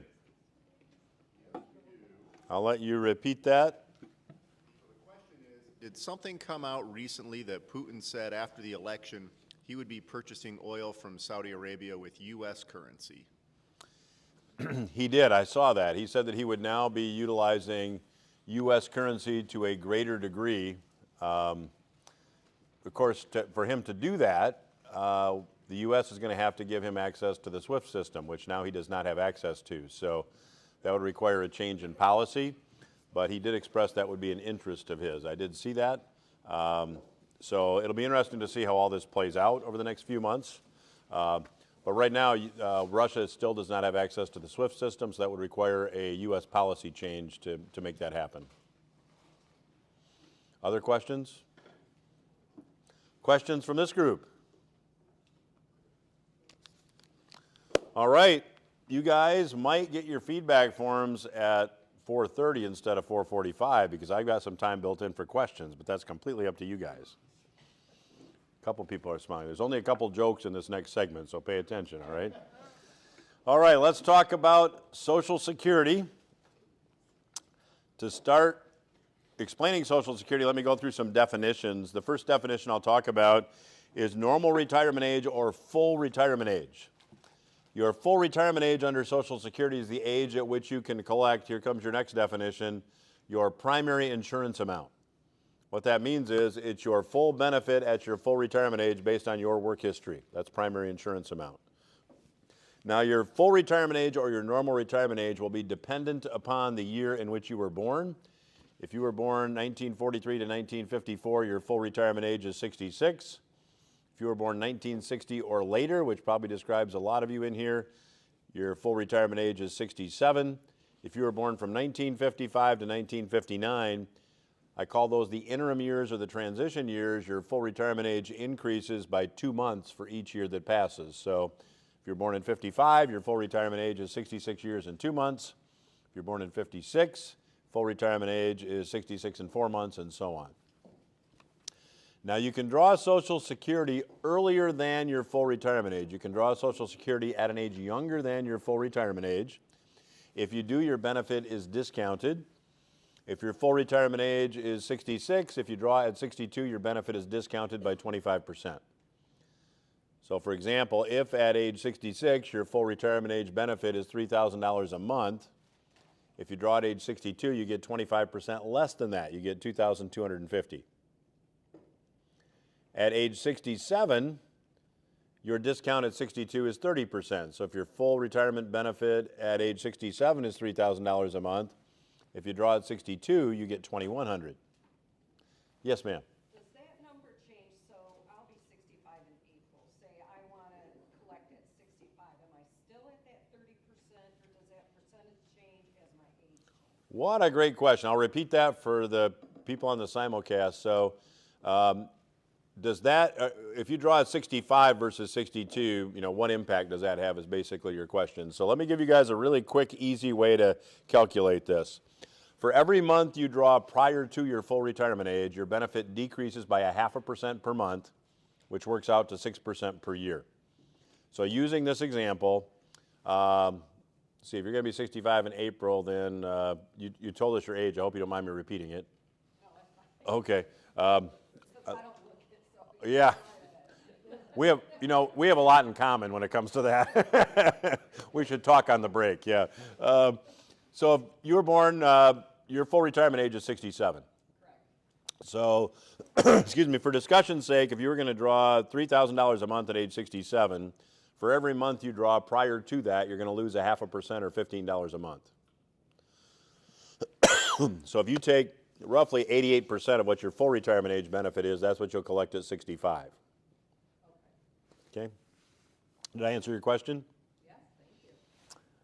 Now you can defer also. You don't have to collect at your full retirement age. You can wait. And if you can defer it all the way up to age 70, and for every month you defer, your benefit increases 0.67% per month or 8% per year. So let's take that same $3,000 a month at age 67, using this lady as an example. If you draw at 62, you get $2,100 a month, but if you wait and draw at age 70, that increases at 8% per year for 3 years. 24% of $3,000 a month is $720, so you get $3,720 at age 70. $2,100 at age 62, $3,720 at age 70. The difference, by the way, is 76%. I find it scary how I can be talking about something with my wife at my house, and then I get on my browser, and all of a sudden I have ads pop up for what I was just talking about. It's frightening. So if you're having a Social Security conversation and you get clickbait that pops up saying how to increase your Social Security benefits 76%, I just gave you the answer. Wait till 70 to draw, don't draw at 62. That's the only difference. It's clickbait. But it's 8% if you defer, 6% if you draw early. Real easy way to calculate it. 0.5% per month, 0.67% per month. Once you know the number, multiply times that many months, and you know it. So I'll be sitting in sometimes a meeting with a client or an advisor, and they'll say, how did you calculate that so fast? Well, it's real easy. At $3,000 a month, I just have to figure out that I take about 15 bucks a month off here, I add about 20 bucks a month here, and I multiply that times that many months. You can almost do it in your head. So it's pretty simple when you look at it that way. Now, the rest of Social Security is not quite that simple. So I'll jump into that. There is an opportunity I'm going to talk about that may affect you. If you are born prior to January 2, 1954, what I'm about to say may benefit you or your spouse. I'm going to take 3 minutes just because somebody may, if that's you, you might have some free money coming. Otherwise, I'm just going to keep going. This has to do with spousal benefits. Now, a spousal benefit is half of what your spouse would collect at their full retirement age, provided you've reached your full retirement age. So let's say for a minute that my full retirement age is 67. For simplicity's sake, let's say my spouse's full retirement age is 67, and we're the same age. When I draw my benefits at 67, she can draw her benefits based on her work history, or she can draw half of mine, whichever is more. That's how a spousal benefit works.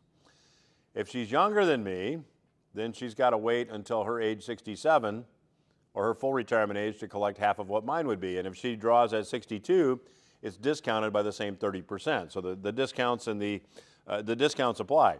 A spousal benefit will not increase past your full retirement age. It doesn't increase by the 8% per year like a primary benefit does. So when you're thinking about how do I maximize my benefits for me and my spouse, that's something that we might want to model. And the Social Security maximization report you guys are going to get will take that all into account. We just typically like to know what your benefit is and what your spouse's benefit is at your full retirement age. What is your full retirement age? And everything else we can calculate using Professor Kotlikoff's software. So I think you'll find that to be a valuable report. You can go online and license his software. It's 40 bucks. We give it to you for attending the class.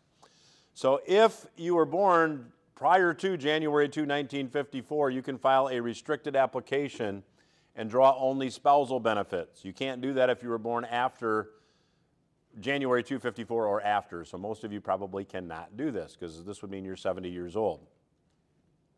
A restricted application lets you draw only spousal benefits and while you're drawing spousal benefits, your benefit increases by 8% per year. If you're born January 2, 1954 or later, as you see here, you are deemed, they call it the deeming rules, you are deemed to be applying for the highest benefit for which you are eligible.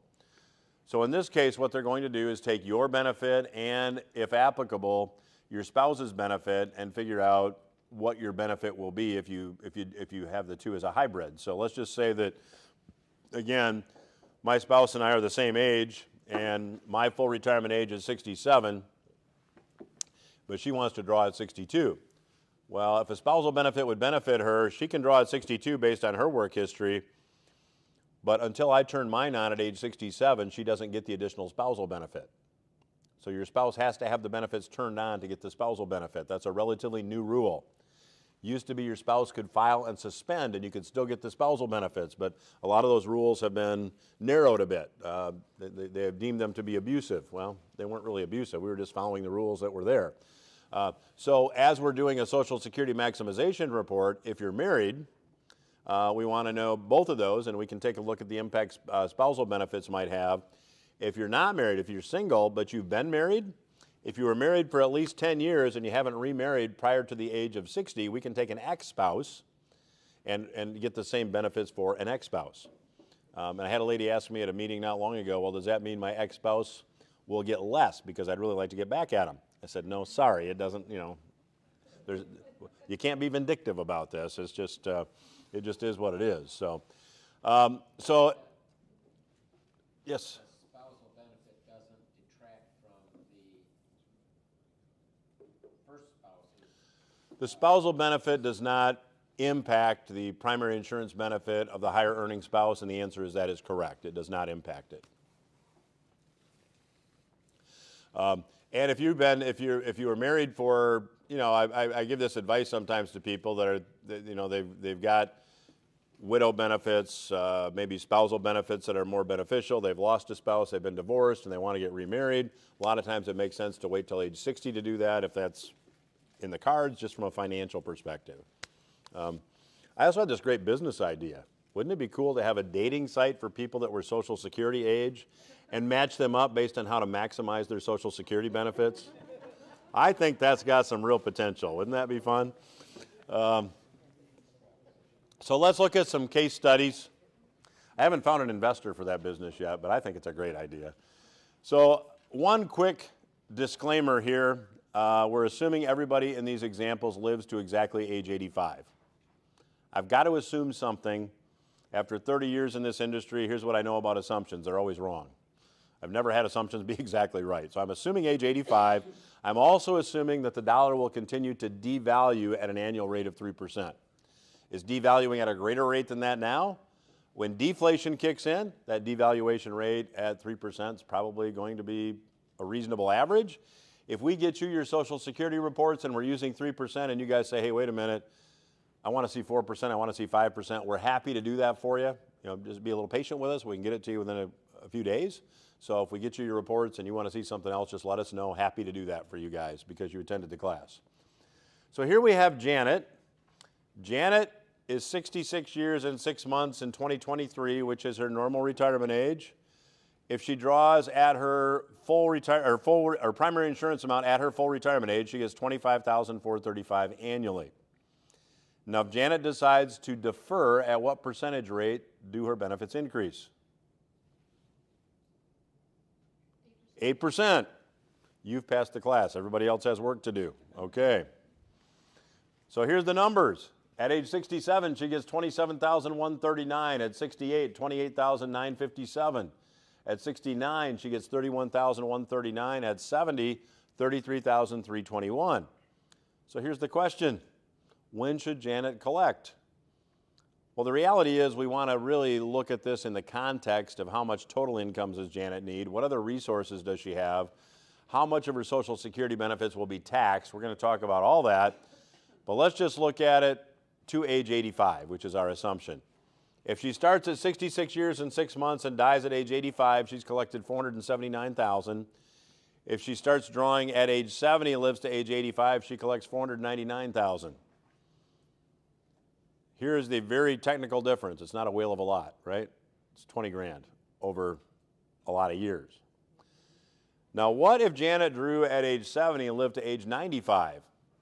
Now you're going to see a big impact. So if you think about when should I draw Social Security, deferring to age 70 is usually done for one of three reasons. One, you like to work and you don't really want to collect it. I mean, when we sold the company in 2011, what I do isn't work. I mean, I enjoy what I do, so as long as this keeps working, I'll just let the Social Security, my head keeps working.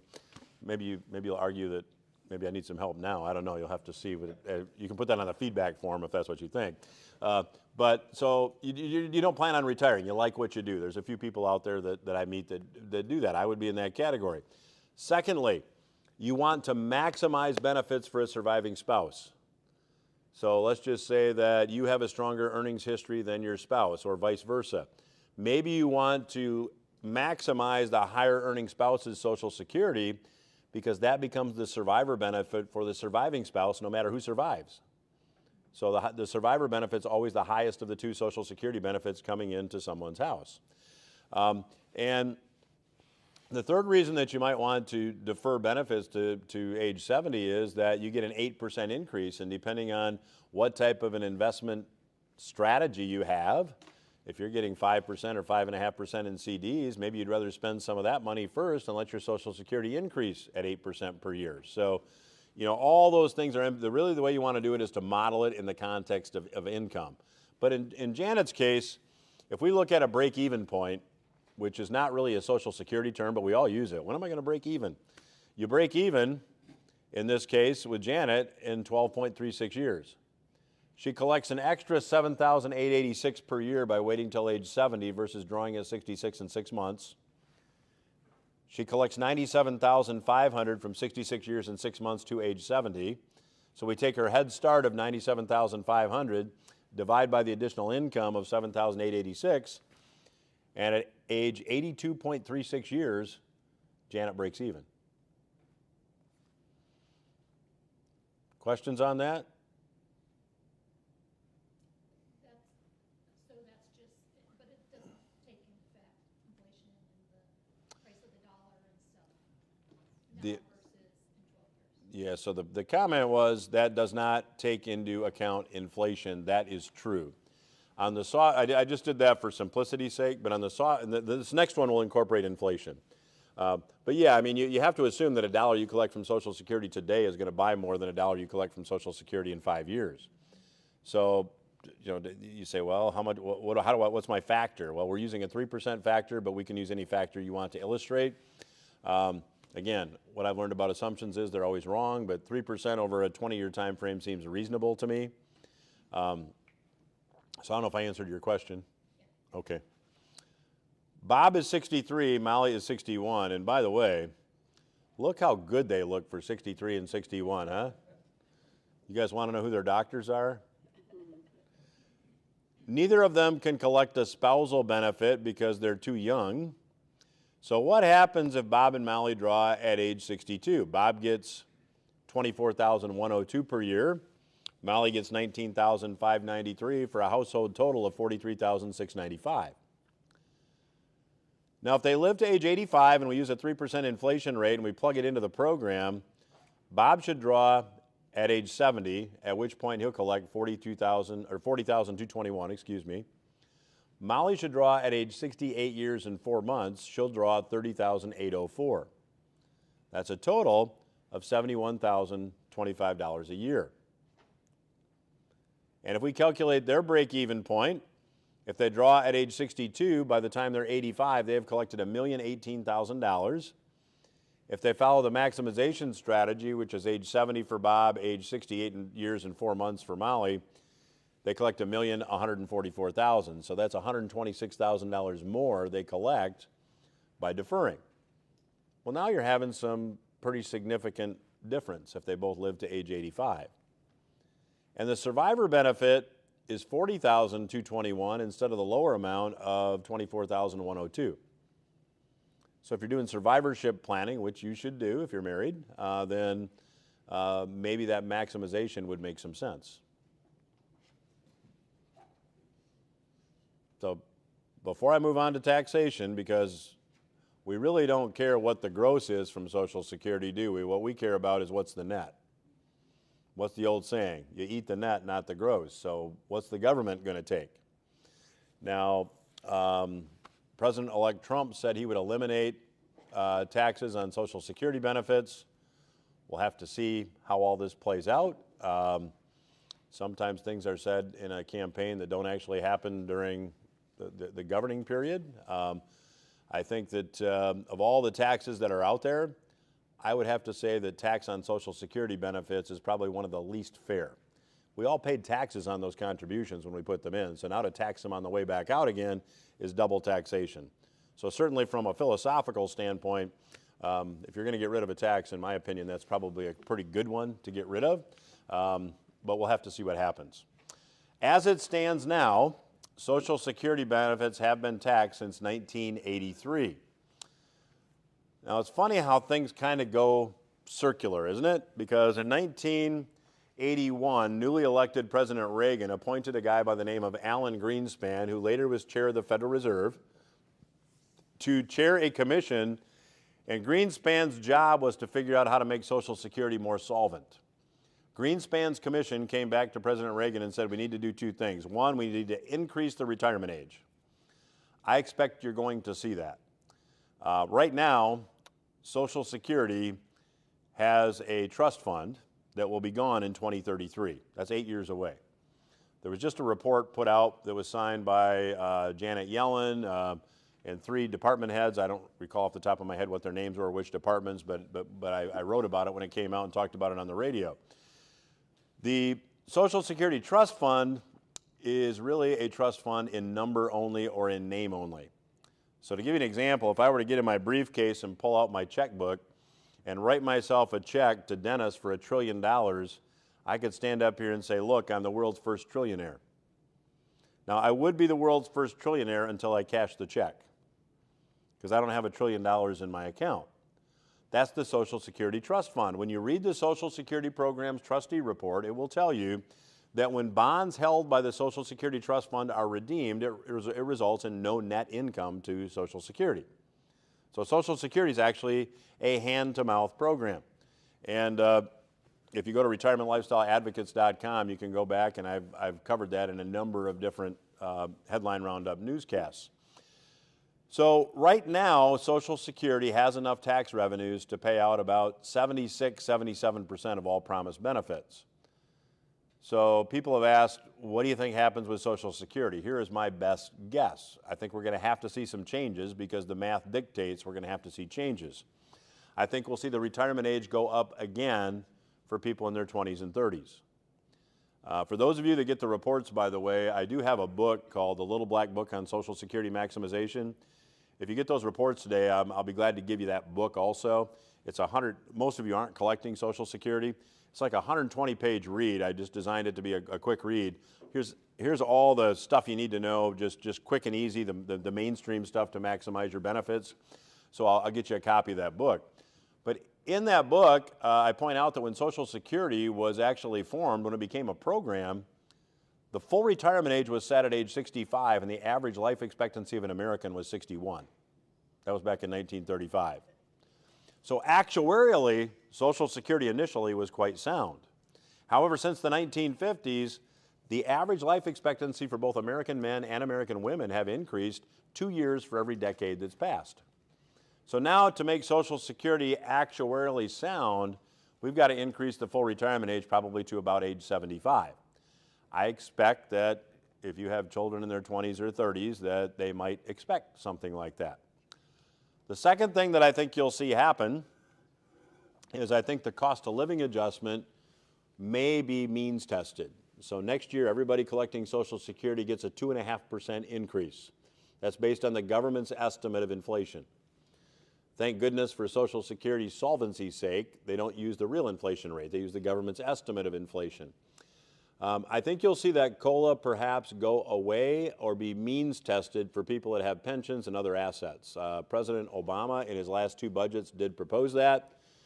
I also think you could see, as some part of a tax compromise, I think you could see Social Security tax become tiered. I mean, Warren Buffett gets 15% of his benefits tax-free. I think there's an argument to be made that at some level, Ross Perot made that way back in the day when he was running for president. He said, I don't need my Social Security. You know, he was going to means test it. So I think that there's some traction potentially for that also, or at least have it taxed at a higher rate. So we'll have to see how all this plays out. What I'm going to share with you now are the current tax rates. I don't see these changing anytime soon, just from Social Security's, from a financial perspective. So bottom line is this. In 1983, when Social Security benefits first became taxable, if you filed an individual tax return and your combined income was $25,000 or more, you would pay tax on some of your Social Security. So what is combined income? How do you calculate that? It's half your Social Security plus all other income. Capital gain income, dividend income, interest income, earned income, pension income, IRA withdrawals, any of those things count in your combined income. Including W-2 if you're working part-time? I'm sorry? Including W-2 if you're working Earned income, working part-time, all counts in the combined income, yes. Anything except a distribution from a Roth IRA counts in that formula. Plant that away. That's a seed that we're going to water a little bit, and we're going to have it come up in a little bit. But if you in 1983 had a combined income of $25,000 or more, you would pay tax on 85% of your benefits. And if you were married, filing jointly, that threshold was $32,000. Those were the thresholds in 1982. Those are still the thresholds in 2024. They have not been indexed for inflation. So as time has gone on, and the COLAs are being credited, and you take half your Social Security and add it into this combined income formula, that means that more of your Social Security is taxable. So ultimately, I happen to think that we're going to see some tax formula, some convoluted tax formula that will limit Social Security growth for people that are more affluent. That's just typically the way things work. Now, maybe it's not in the next 4 years, but at some point, I believe that's what will happen. Yes, Scott. Is that a consequence of the means test where, if I interpolate what you're saying correctly, you're basically adjusting down the Social Security benefit to the means of the population in total to say that, well, they only take X amount per year of Social Security benefit, even though you've earned X plus Y, you're only going to get paid X. Yeah, by means testing, I'm just saying that if you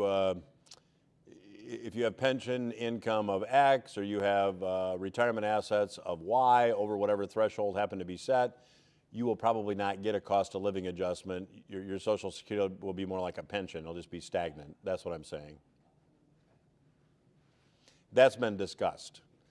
All this is my speculation. I think depending on how the House races come out here, that we're going to probably see some tax changes. You know, 3 weeks ago when I said this, I said, you know, this is all great, but we can talk about all this stuff, but you have to have, you know, a president and you have to have a Senate and you have to have a House. They all have to agree.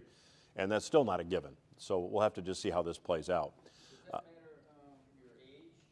I mean, if you're like 71, do you still get taxed? So the question is this age dependent? And the answer is no. Social Security taxation occurs at every age. Where the confusion might be lying is there's also an earnings limit.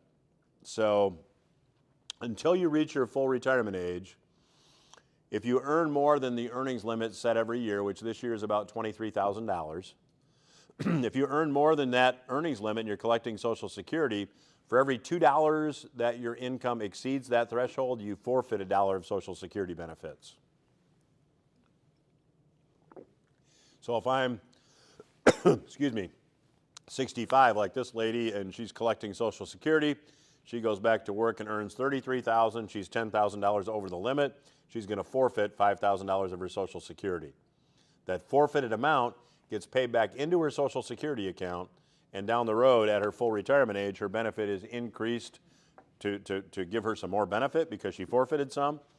And we can model that to see if it makes sense to do that. But for most people, if you're going to have earned income, it probably makes sense to wait until your full retirement age to draw Social Security. Unless it's, you know, I'm working part-time a day a week for something to do, you know, that's different.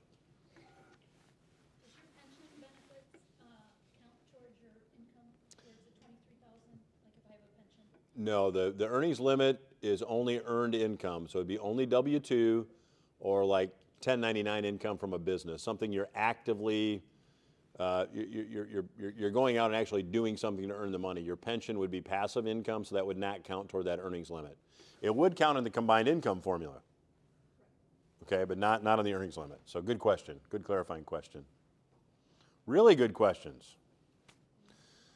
Stacy, any questions from Lansing? Are we good? Okay, please let me know if you guys have any questions. So let's take a look at a hypothetical case. We've got John and Mary. Really look good for their age too, right? Same doctors as Bob and Molly had. $500,000 CD earning 5% interest. A $500,000 CD earning 5% interest is $25,000 a year in interest income. So here's John and Mary's tax return. We've got $25,000 in interest income. They've got $18,800 in pension income. $18,300 are getting in IRA distributions, Social Security benefits of a little more than $50,000 a year. When we plug that into the combined income formula, the taxable portion of their Social Security is just under $43,000. They've got adjusted gross income of $105,000. After their standard deduction and exemptions, they're paying tax of $8,300. Don't get too down in the weeds on this. Just remember their taxable Social Security is about $43,000. And remember the tax is about a little over $8,000. So remember 43 and 8. Now I'll give you my opinion here. Everything I've covered up to this point, I have tried to keep very factual. Let me just be transparent and tell you what I'm going to give you now is my opinion. I think one of the most oversold financial vehicles out there is an annuity. Variable annuities I'm not a big fan of. They can charge you 3 to 5% in internal fees. And if you're paying 3 to 5%, guess what? The first 3 to 5% you make goes to somebody else. I don't like that. I don't like immediate annuities. If you die too soon, the pension company or the insurance company keeps your money. I'm going to give you an instance where I believe, there's a couple instances, an income where I believe an annuity can make sense. John and Mary take their $500,000 CD and we divide that up into 2 piles and we put it into 2 guaranteed short-term annuity accounts. Now I want to digress here just for a minute because I talked earlier about deflation as being an ultimate outcome. We've got so much debt we have to see deflation. One of the first symptoms of deflation emerging are bank failures. So think back to what happened in 2007, 2008 when Hank Paulson got on TV. I talked about that. He said, I've got to have $700 billion to save the financial system. Banks were going under. Well, about a year and a half ago, we had 4 banks go under. Silicon Valley Bank, Signature Bank, First Heartland, and First Republic. Then the Fed put in place in March of last year, March of 2023, a 1-year program that gave any bank that needed it as much liquidity as they needed. So when I said earlier that this reverse repo market had created as much as $1 trillion in a day, it was to keep banks solvent. That just happened. It wasn't widely publicized, but it just happened. Since this program has expired, we've already had 1 bank failure, Republic First. It was a Philadelphia bank. And now the FDIC has 90-some banks on their watch list saying we're concerned about these banks. Now, I'm not being alarmist here because FDIC does insure every bank deposit. FDIC doesn't have any money either. It's backed by the same printing press that backs everything else. So I would encourage you guys, because of the reserving rules that banks use, to know what the safety ratings on your banks are. Now, Fritz, at the next break, can I lean on you? Yep. Fritz will have a program up, Weiss Research. It's W-E-I-S-S, and you probably want to write that down. Weiss Research is a rating agency that will give you the safety ratings of banks. The reality of the banking system is this: if 100% of the people that had deposits in a bank stood outside the bank in the morning and said, I want my money out, banks are going to have somewhere between 10 and 20% of it they could pay. The rest of it they don't have. They only reserve 10% by law. So you want to make sure that the bank or credit union you're using is not subject to a bank run, or is less likely to be subject to a bank run. So Weiss Research looks at capitalization, looks at liquidity, they look at all that stuff. If you go to Weiss Research, you'll get a ranking. It'll be A+ is the best ranking, followed by A, followed by B+, by B. If you're keeping money in the bank, I would use a bank that has at least a B safety rating or better because of these reserving rules. Now, an insurance company that issues an annuity, a pension company that issues an annuity, has a completely different set of reserving rules. They've got to reserve all the money you give them plus 5% on average. They've got to reserve all your money plus. Now, nobody's lost any money in a guaranteed insurance contract like this since the Panic of 1837. We'll talk about that briefly. Now, here's the thing about annuities. Insurance companies love sticky money. They like to tie your money up for a really long time. In this environment, I don't think that's a very good idea either, so be careful. But even money market accounts, like if you have a money market account with Schwab or Fidelity, or your 401k has a money market account has to reserve 100%. Whatever you put in there, they have to reserve. So it's only banks that have this 10% reserving rule. So I'd encourage you to know the safety ratings on your bank. Now that said, I want to go back to this, that digression. I think it's important, but let me go back to this annuity discussion. John and Mary divide their $500,000 CD into 2 annuity accounts. Annuity account number 1, we've got $108,200 in. Annuity account number 2, we've got $391,800 in. Annuity account number 1 will be used to replace the income they were getting, which was $25,000 a year. They had a $500,000 CD paying 5% interest. It's $25,000 a year. Annuity account number 1 will be paid out at $25,000 a year for 5 years. It's going to be paid down to 0. Annuity account number 2 with $391,800 in it will accumulate for 5 years. At the end of 5 years, it will accumulate back to $500,000. So what have I done? Well, John and Mary have the same level of income, $25,000 a year. They've got the same principal balance when they're done of $500,000, but here's the difference. Using the annuity strategy, that $25,000 per year in income they're getting is 87% tax-free. Now, some of you might be wondering why. Really simple. An annuity, properly designed, can return principal to you before interest, and the principal's already been taxed.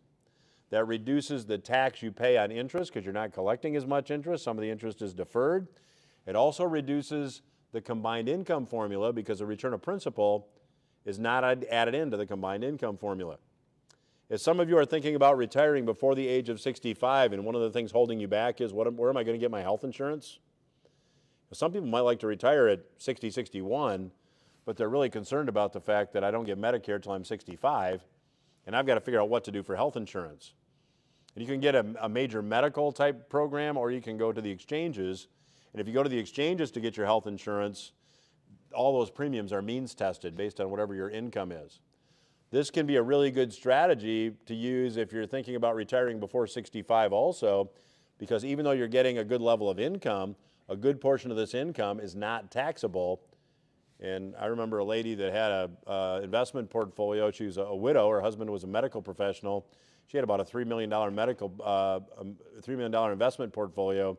She got her medical insurance from age 59 to 65 for free on the exchanges because we just use strategies like this to help her structure her income properly. So do not underestimate the benefits of planning. The second annuity account accumulates over 5 years. John and Mary's tax return now looks like this. They're still getting $25,000 a year in income, but 13% of it's taxable, $3,250. Their taxable Social Security was how much? 42, thank you. Now 24. Their tax was $8,300, it's now $3,400. They put $24,250 in their pocket over 5 years using this one strategy, and it reduces the amount of their Social Security subject to income tax. So there's, again, a number of ways to do this, but it requires that you look at it. I think it was Judge Learned Hand, who was an appeals court justice, that drove to his office in Washington, D.C. every day, and he said that the tax code is like his trip into work. If he takes the quickest, most direct route, he pays a toll. He gets there quickly, but he pays a toll. If he doesn't mind going out of his way a little bit and looking around, he can find a free bridge. And he likened that to the tax code, that if you don't mind looking around a little bit, there's probably at least a cheaper bridge, maybe not a free bridge, but a cheaper way for you to structure your finances to reduce your taxes. And I'm going to give you another one here in just a second. Before I go to Module 3, though, are there questions from Lansing or here? Yes? I'm trying to understand how your wages today convert into what your Social Security benefit will be. Is there like some maximum amount of wages that you can get that you're not gonna, your Social Security benefit isn't going to be any larger? What a good question. So how are the wages you earn during your working life correlated or connected to the ultimate benefits you get? Is that a fair way to paraphrase that question? Yeah, I mean, I'm trying to figure out, like, if somebody makes $50,000, if somebody makes $100,000, is their benefit really going to be significantly different? Well, see, now you're testing my memory, but I'll give you kind of how this works. But in the little black book of Social Security, I have a chapter on exactly how that works. Okay. So I don't remember exactly what the numbers are, but Social Security benefits have a maximum tax level every year. So right now it's about the first $160,000 you earn, you pay Social Security tax on. So that's all that's considered.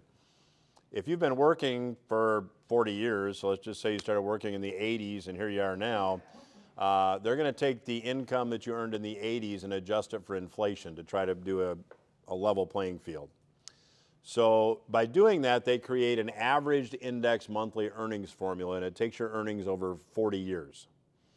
Now, it takes 10 years of paying into Social Security to qualify. You have to have 40 quarters.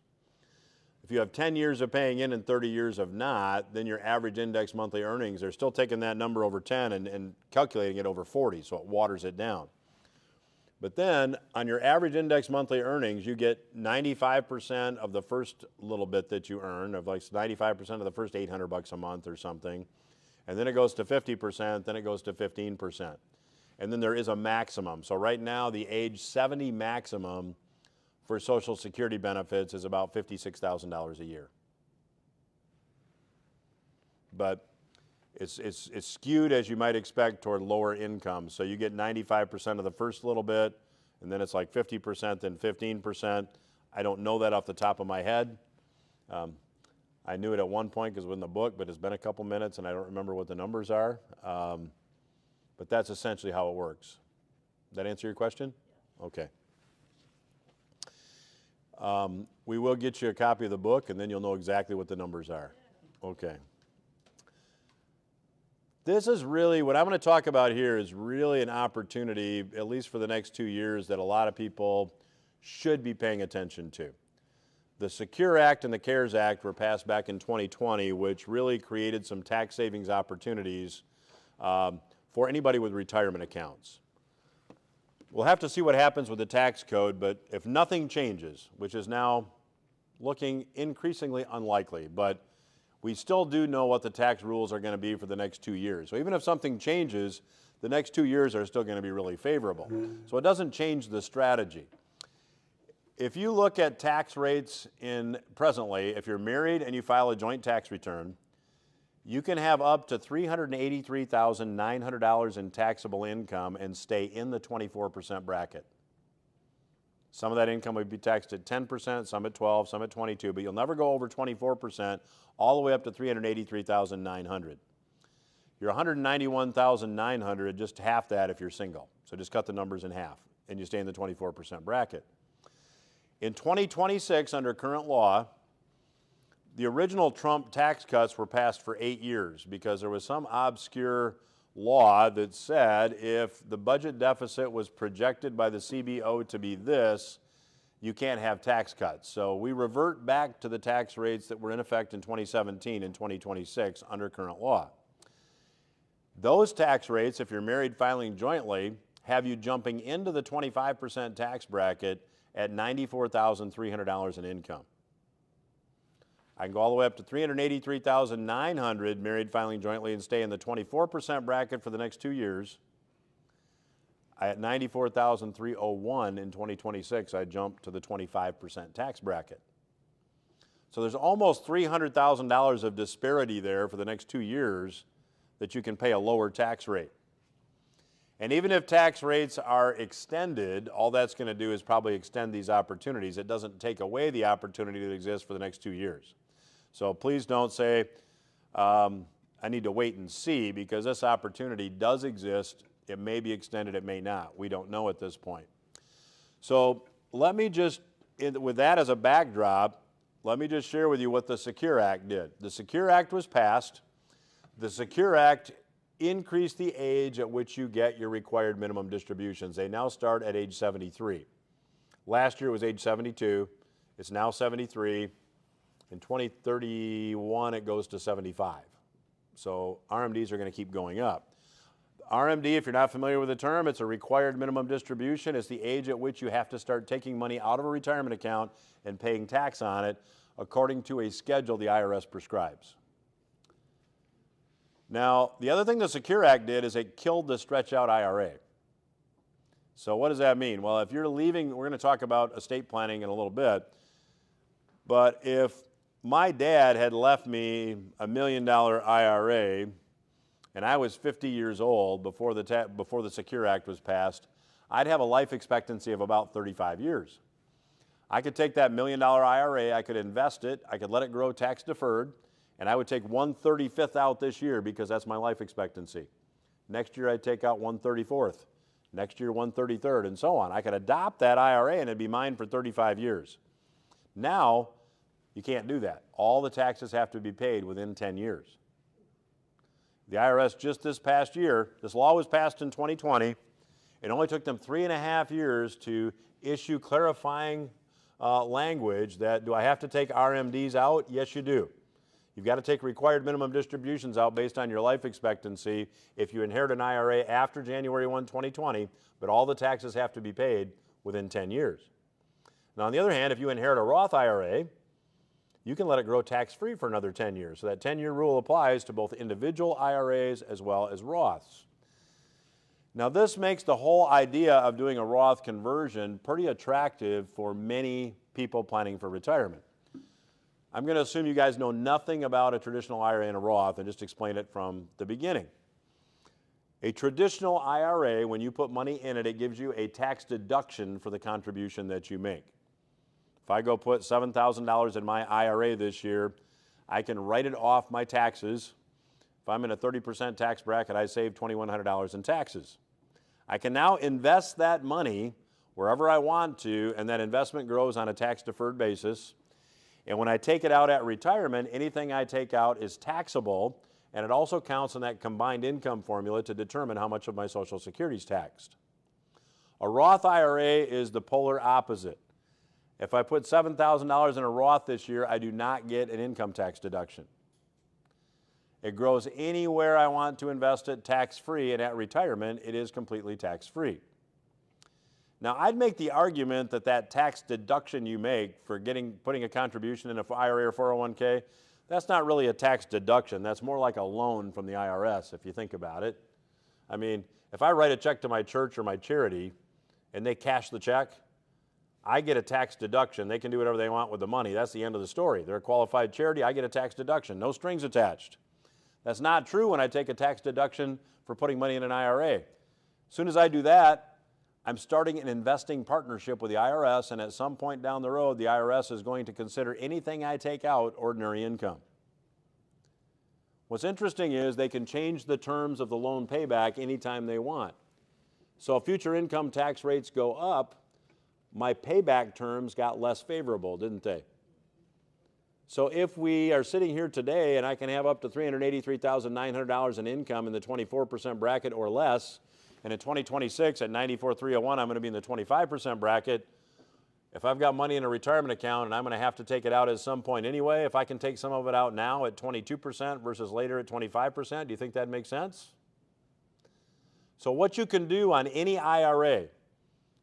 Now, when Build Back Better was proposed and failed, I was happy that it failed for this reason. It would have imposed restrictions on who could do Roth IRA conversions.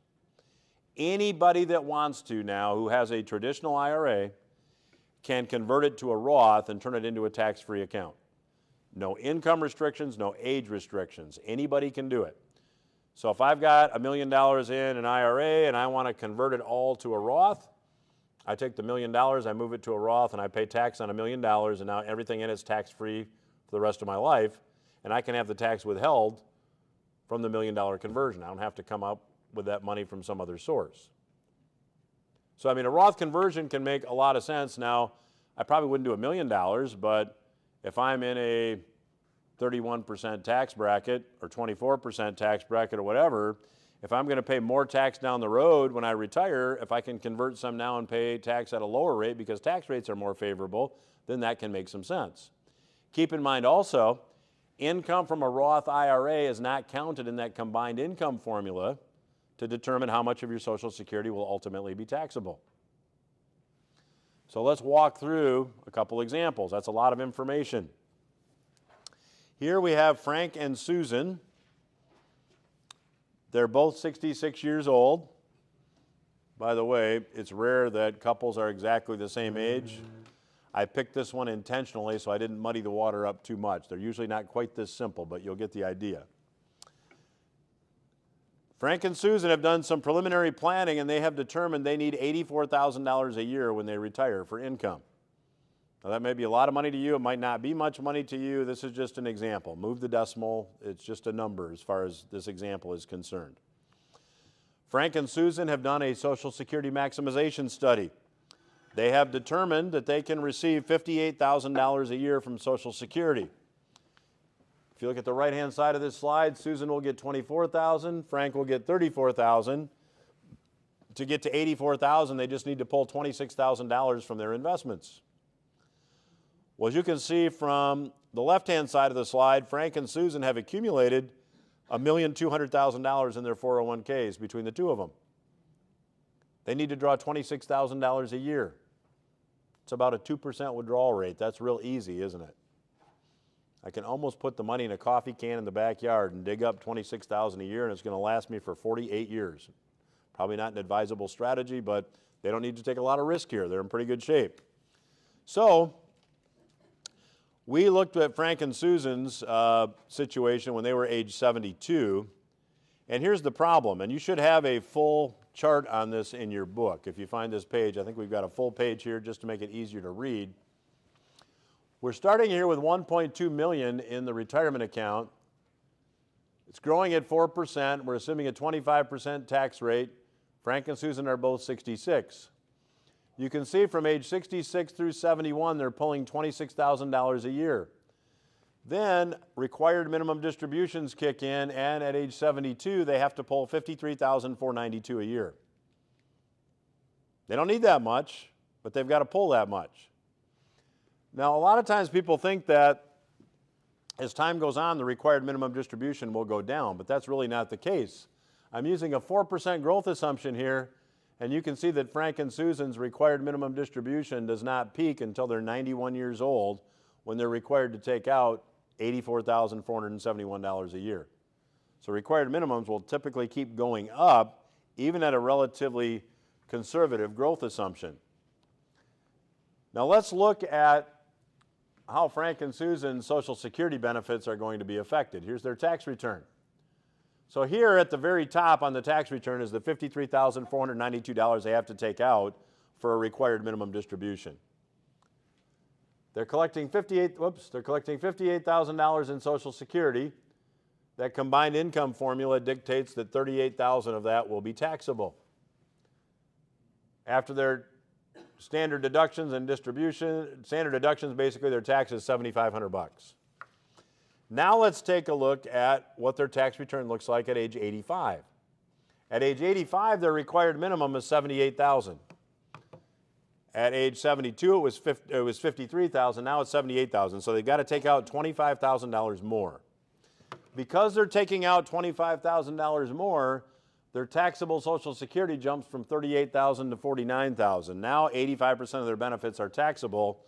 The good news for Frank and Susan is it doesn't get worse than 85% taxable. That's as bad as it can get. Now, however, look at their tax. It's $16,000. It was $7,500. It's now $16,000. They're paying $8,500 more in tax. The only difference is they took out $25,000 more out of their retirement account. Well, you guys, to do some math, 8,500 as a percentage of 25,000, that's about a 35% tax rate, isn't it? Because of the way Social Security is taxed. So that's what a lot of people are not aware of. If you've got these IRAs and 401ks, the planning needs to be done before you get to the point that you have to take required minimum distributions. If you don't do the planning before the RMDs kick in, it's like the old farmer says, the horse is out of the barn. Can't do much about it. But if you're not yet at the age where you're starting your required minimums, and we've got lower tax rates for the next 2 years, this is something you guys should be taking a look at. So let's assume that Frank and Susan do that. So IRA withdrawals keep going up. That means their Social Security tax keeps going up until 85% of their benefits are taxable. Now here is the IRA analysis for Frank and Susan. This is one of the reports you'll get in addition to the Social Security maximization report. It's just basically a We don't need personal information. How much do you have in your IRA? We'll model your required minimums for you. And once we know your tax bracket, we can model whether or not you guys should be thinking about doing Roth conversions. So it's just a report you'll get for another opinion, another perspective if you want it. So here's exactly what we had, the $53,492 here. If they live to age 95, they have paid tax through their lifetime of $453,000. There's still $696,000 left in that account when their heirs inherit it. There's additional tax paid at death of $174,000. That's total tax now of $627,000 on this account. Now, what if they decide to do Roth conversions? What if we just said, we looked at this in 2022. Now, you guys still have 2 tax years, maybe more. We'll see what happens tax-wise. But at the least, you'll have 2. What if we do Roth conversions to keep them in the 24% bracket based on where that hit? You know, in 2022, that ceiling was 324. It's now 383 because it's indexed for inflation. We converted everything to a Roth over 4 years. Now look at their total tax. $324,000 and no tax once everything's in a Roth. So when you look at the tax they were paying before, it was $627,000. After, now it's $324,000. That's $303,000 in income tax savings. Here's the bad news. The tax has to be paid up front. But now you've effectively divorced yourself from the IRS. You guys can call me cynical. I guess I'm a self-admitted cynic. But given where government finances are, I do not see over the course of your retirement income taxes being lower than they are today. We might get an extension now based on what's happened politically for a few years. We'll have to wait and see. How many of you, though, would agree with the fact that over the next 30 years, tax rates are likely going to be higher? Yeah, I mean, finances seem to dictate that. Now, you can have a different opinion. I have lots of opinions, so if you don't agree with that one, just hang out. There'll be one you agree with, I'm sure. So let's take a look at tax returns now at age 72. They've done the Roth conversions. If they don't do the conversions, their tax was $7,500. If they do the conversions, look what their tax is. 0. They could take $250,000 cash out to buy a condo somewhere warm in the wintertime, and they're still paying no tax on their Social Security. Their $84,000 a year is still tax-free. None of it shows up on their tax return, and their Social Security is now completely tax-free. Many, many people can get a tax-free retirement by just doing some planning. Now, it doesn't make sense for everybody. If you're going to, I just did a plan, I'll be right with you. I just did a plan for somebody, and we said, you know what? Based on your earnings now, they were in the 37% tax bracket. They were going to be in the 25% tax bracket when they retired. Well, why convert to a Roth now and pay 37% tax when you can take it out later at 25? That doesn't make sense. For a lot of people, though, it's something you should pay attention to. Does converting to a Roth IRA, can that be done after retirement when you don't have any actual income, earned income? Good question. So the question is, can a Roth conversion be done after retirement when we don't have any earned income? The answer is yes. There's 2 kinds of Roths. There's a contributory Roth that you can put up to $7,000 a year in, $7,500 if you're over 50. That you have to have earned income to do. A Roth conversion can be done by anybody with an IRA. You don't have to have earned income. So conversion has different rules than contributory Roth. So that's a really good question. So if you have money in a 401k, you retire, you take money out of your 401k, can you put it into a Roth? Okay, so you have money in a 401k. Once you retire, can you put that into a Roth? Okay, the answer is yes. So if you have money in a 401k, let me walk through that because there's probably people in Lansing here too that would like to, that may fit this. So if you're under age 59 and a half and you have money in a 401k, the only way you can do a Roth is if a Roth 401k exists with your employer and a conversion is allowed within your plan. If you've reached the age of 59 and a half, most plans, most 401k plans allow you to do what's known as an in-service distribution. So you can take money out of that 401k, roll it to an IRA tax-free. It's in the IRA, and now you can do a full or partial conversion to a Roth out of that IRA. And if you're retired and you're not using the 401k, then there's no really good reason to keep money in a 401k after you're retired. You almost always want to roll it to an IRA for estate planning purposes, if nothing else, and I'll talk more about that. Question is, what about 403Bs? 403Bs are 401ks for nonprofits. Same rules. Same rules. You could have a Roth 403B. Sometimes the in-service distribution rules on a 403B are a little bit more restrictive. There is a major healthcare employer in West Michigan that has somewhat restrictive rules on their 403B distributions. You can do it on some, but maybe not as liberally as you could in a 401k. But essentially, same rules. There's some nuances from one employer to another, but 403Bs are basically 401ks for nonprofit employers. Is there any guarantee that a Roth conversion are going to be for everyone, doesn't matter when? I didn't quite get the question. Thinking, I mean, right now, anybody can do a Roth conversion, right? Right. I mean, the government can change that.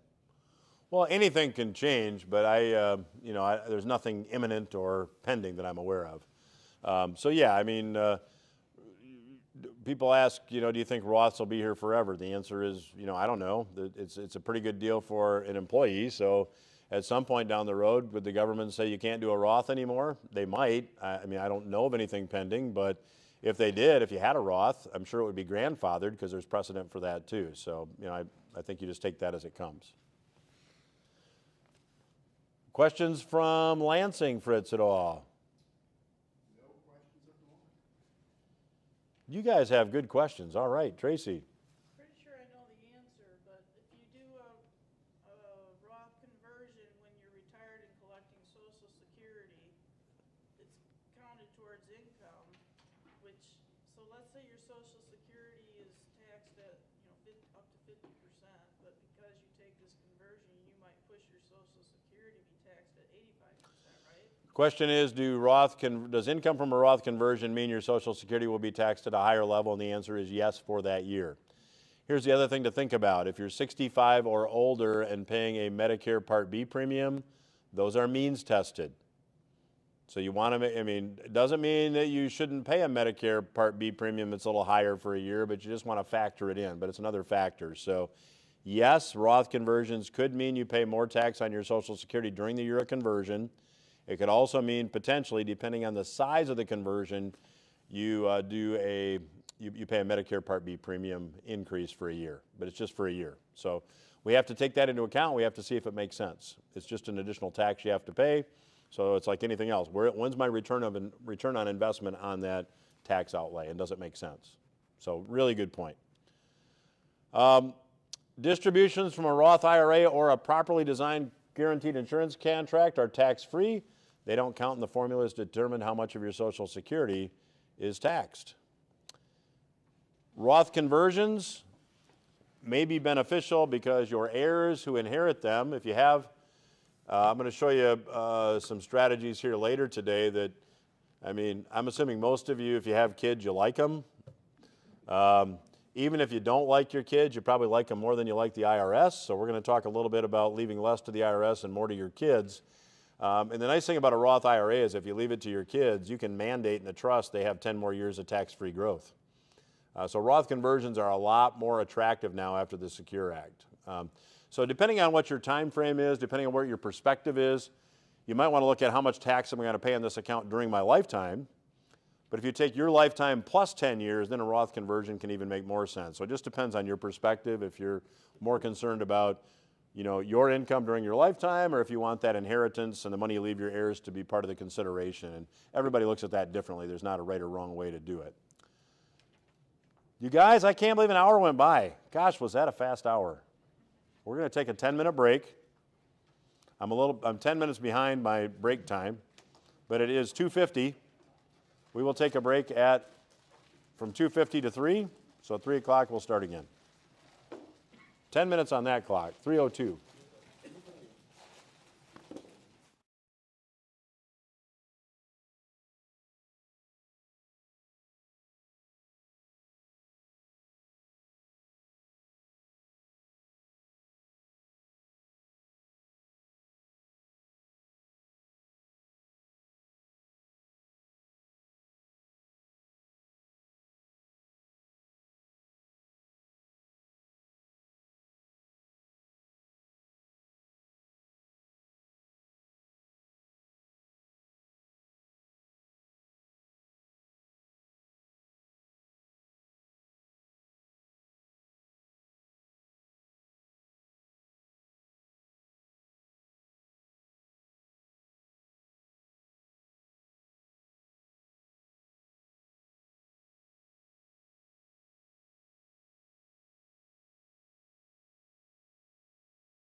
Couple minutes late, lots of good questions on the break, but let's jump back in here again.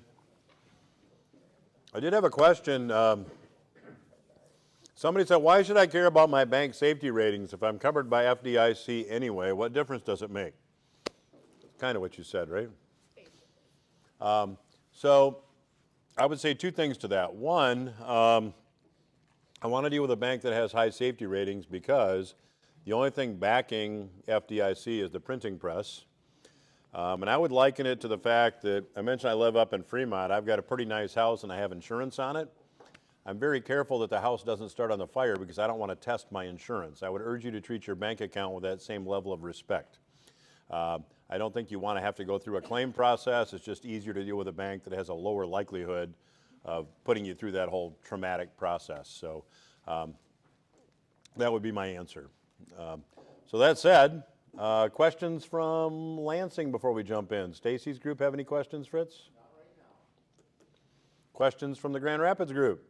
Yes. I have one, Matt, a required minimum distribution, that applies to all money, not a Roth, but whether I have money in an IRA, whether I have money in my 401k, I have to withdraw this, there's rules around what I have to withdraw, no matter where it's at. Yeah, so the question is, required minimum distributions apply to any retirement account except a Roth, and the answer to that is yes. So whether it's a 403B, IRA, 401A, 401K, if it's a retirement account other than a Roth, you'll have to take required minimums. There is something called a still working exemption. If you are 73 years old, you're still working, you're still contributing to your 401K, there'd be a good reason not to do an in-service distribution because you can continue to contribute to your 401K and you don't have to take a distribution as long as you're still working and contributing to that. I had a couple clients that's affected. So in that case, there's a lot of those little nuances, but for most people, yes. Any retirement account, you're going to have to take a required minimum. Let's talk income planning. The financial industry loves to talk about average annual return. I will tell you that I think it is an overquoted and very misleading statistic. For example, if I were to ask you guys, would you rather have a 0% net return or a 25% average annual return? How many of you would take the 25% average annual return? I do have a question. You do have a question. Okay, Fritz, question, and these guys all played along great, so now I have to take your question, but that's okay. Brian filed for Social Security at 66 and 6 months, so he's getting full Social Security now. She is not eligible for full Social Security until 67. If she takes half of his now at age 64, is she eligible for his full Social Security if he dies?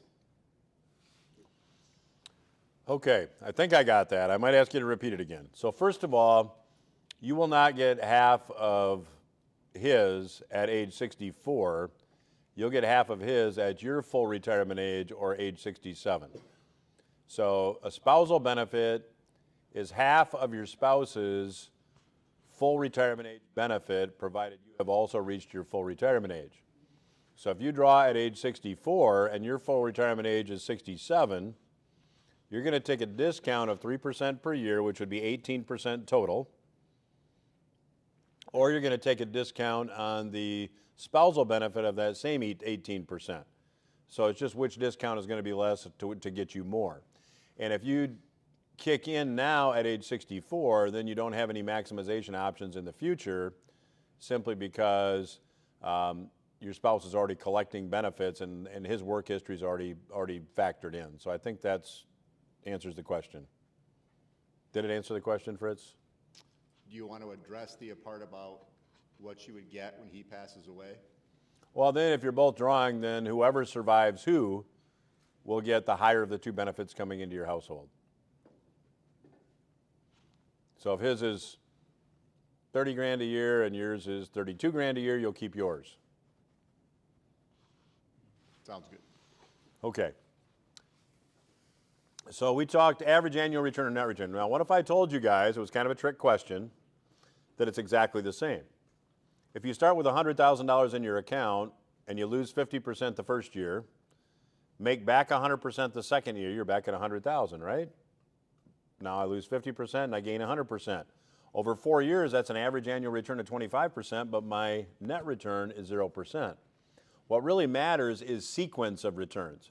In what order am I getting these returns? So this is really making the point. This is what the market did from 2007 to 2009. The peak on that chart in 2007 was 1565. The bottom on that chart was 676. That's a 53.6% decline.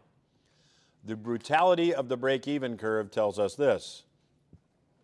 If you have a 50% decline in your account, you need a 100% gain to get back to even.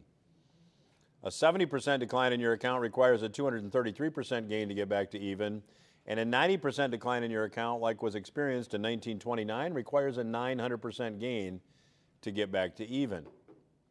So when a lot of people start planning for retirement, they have been using accumulation strategies to get there. Accumulation strategies are typically the types of accounts, types of investments you see in a 401k. There is a stock fund, there's a bond fund, there is a target fund, which is a combination of bond funds, and typically when your target year is closer to you, there's more bonds than there is stocks. Here's the bad news in this environment. If stocks go down in any environment, stock funds go down. If interest rates go up, bond funds go down. So what's happened over the last 2.5 years to bond funds? People that thought they could never lose money in bond funds have been losing money. And we're entering an environment where debt levels are so high that interest rates are going to have to go up. Why? Because interest rates charged by a lender are charged to be commensurate with what the risk is. So why is interest rate on U.S. government bonds going up? Because the U.S. is not the same credit risk it was 10, 15, 20 years ago. So the question is, do you know the drawdown risk in your portfolio, and do you know your fees? Money managers and advisors get paid before you do. Now, everybody has to get paid. But if you're paying somebody 3% per year to manage your assets, the first 3% goes to them. In the book, New Retirement Rules, I don't know how many of you had a chance to read it, but in it I talk about a study that was done over 15 years, and 92% of actively managed funds do not beat index ETFs over a 15-year time frame solely because of the fees. Fees are really, really important to understand. So this is a fee and drawdown analysis report. You guys will get this if you want it. Again, we don't need any personal information for the IRA report too, the Frank and Susan report. We'll get you that. We'll get you the Social Security report. Here's one that we did. These are the funds that this particular person owned. They had a portfolio of $508,000. That might be a big number for you, might be a small number to you. Just move the decimal. Their internal fees that they were paying, which are only reported in the prospectus, $4,402. An exchange-traded fund with the same investment objective would have charged $531 a year instead of $4,402. Does that mean exchange-traded funds are better? Not necessarily. We just want to know what you're paying in fees and what are you getting for what you're paying. That's really the question. If the worst year repeated itself in the market, these funds could lose $156,000. That means the $508,000 could turn into $352,000. These funds are accumulation tools. They get you to retirement. Once you get to retirement, you want to start thinking about using distribution tools, and we're going to start talking about distribution tools. Completely different animal. Most people do not do distribution planning.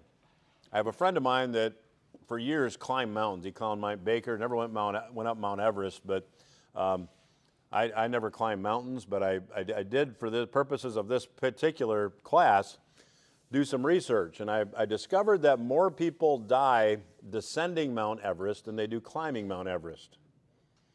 And the reason is that everybody prepares for the ascent, nobody thinks about getting back down the mountain.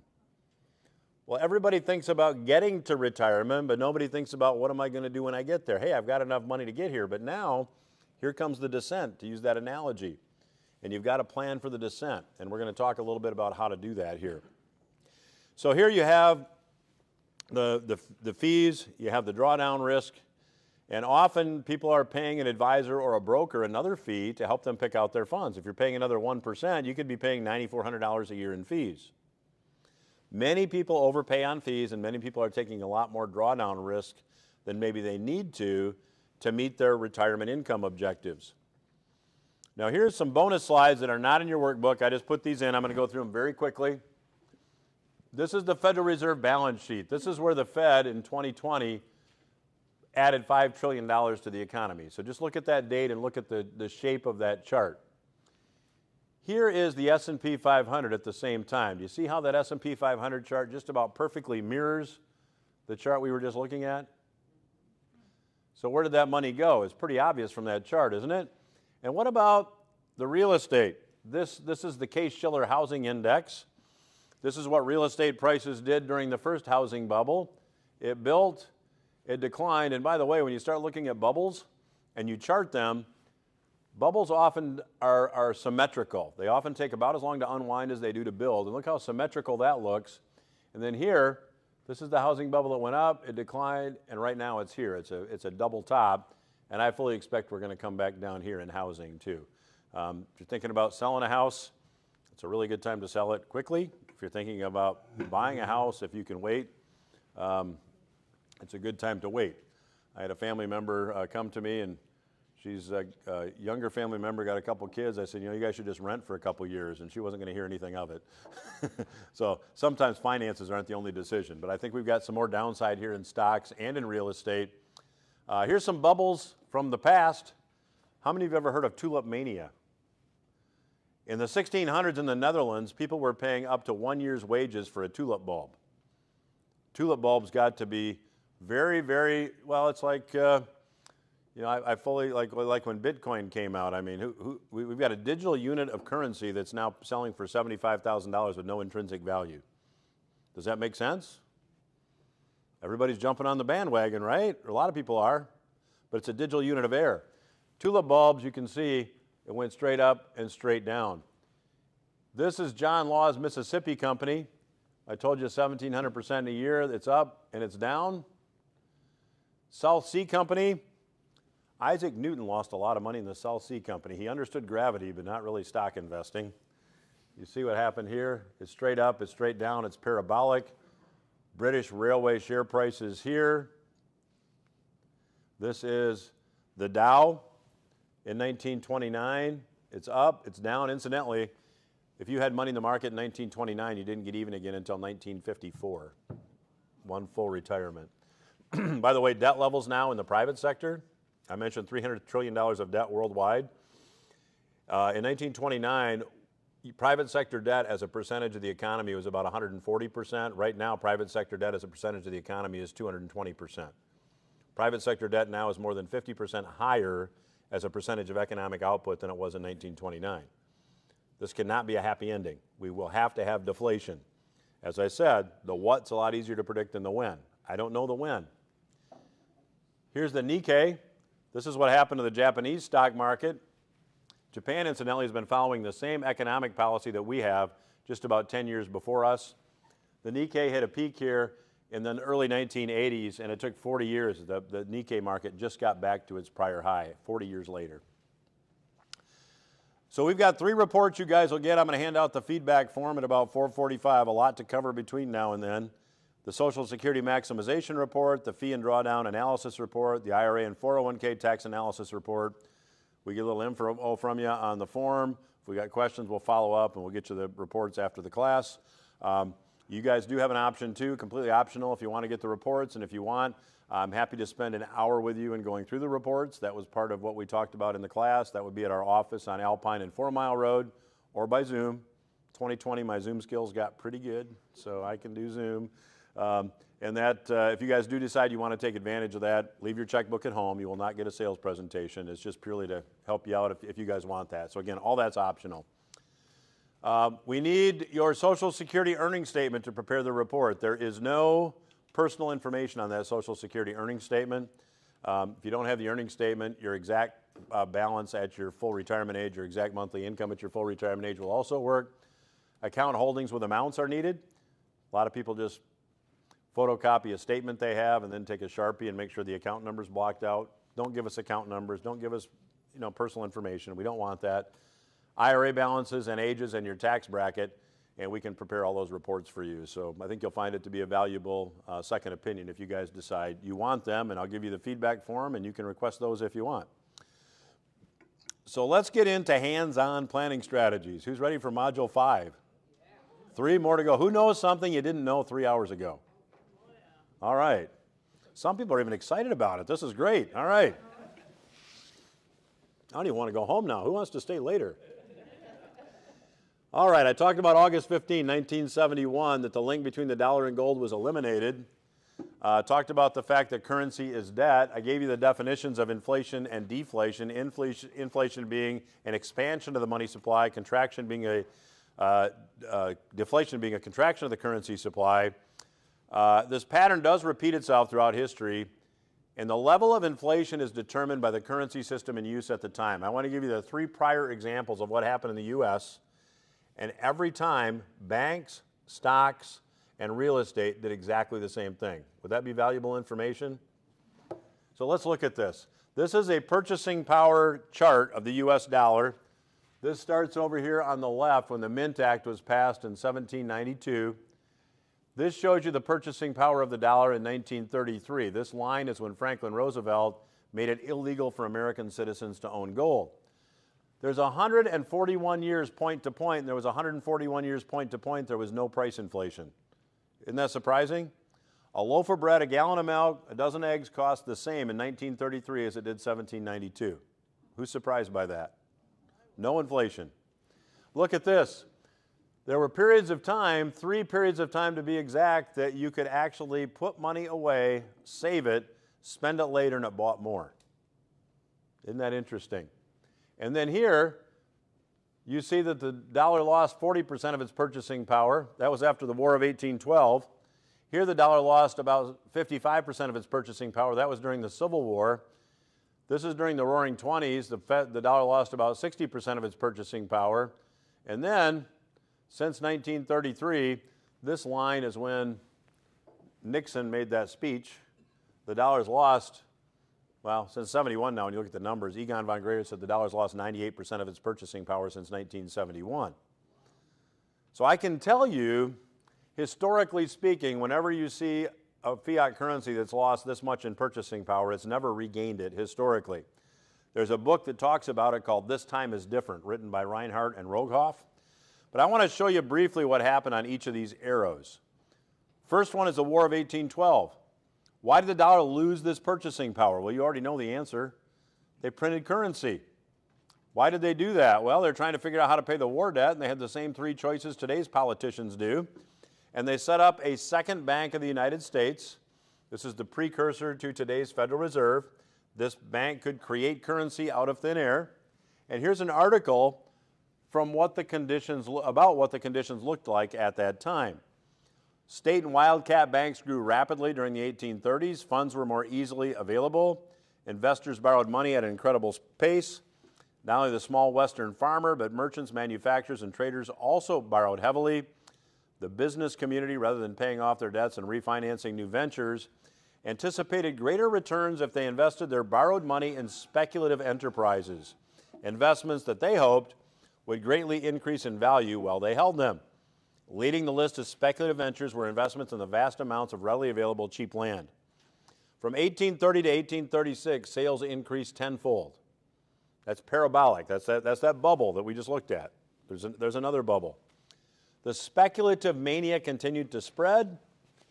There's a number of real estate holdings here that Michigan was a boom area, but real estate went up, stocks went up, and this whole prosperity illusion ended with the Panic of 1837. And what started?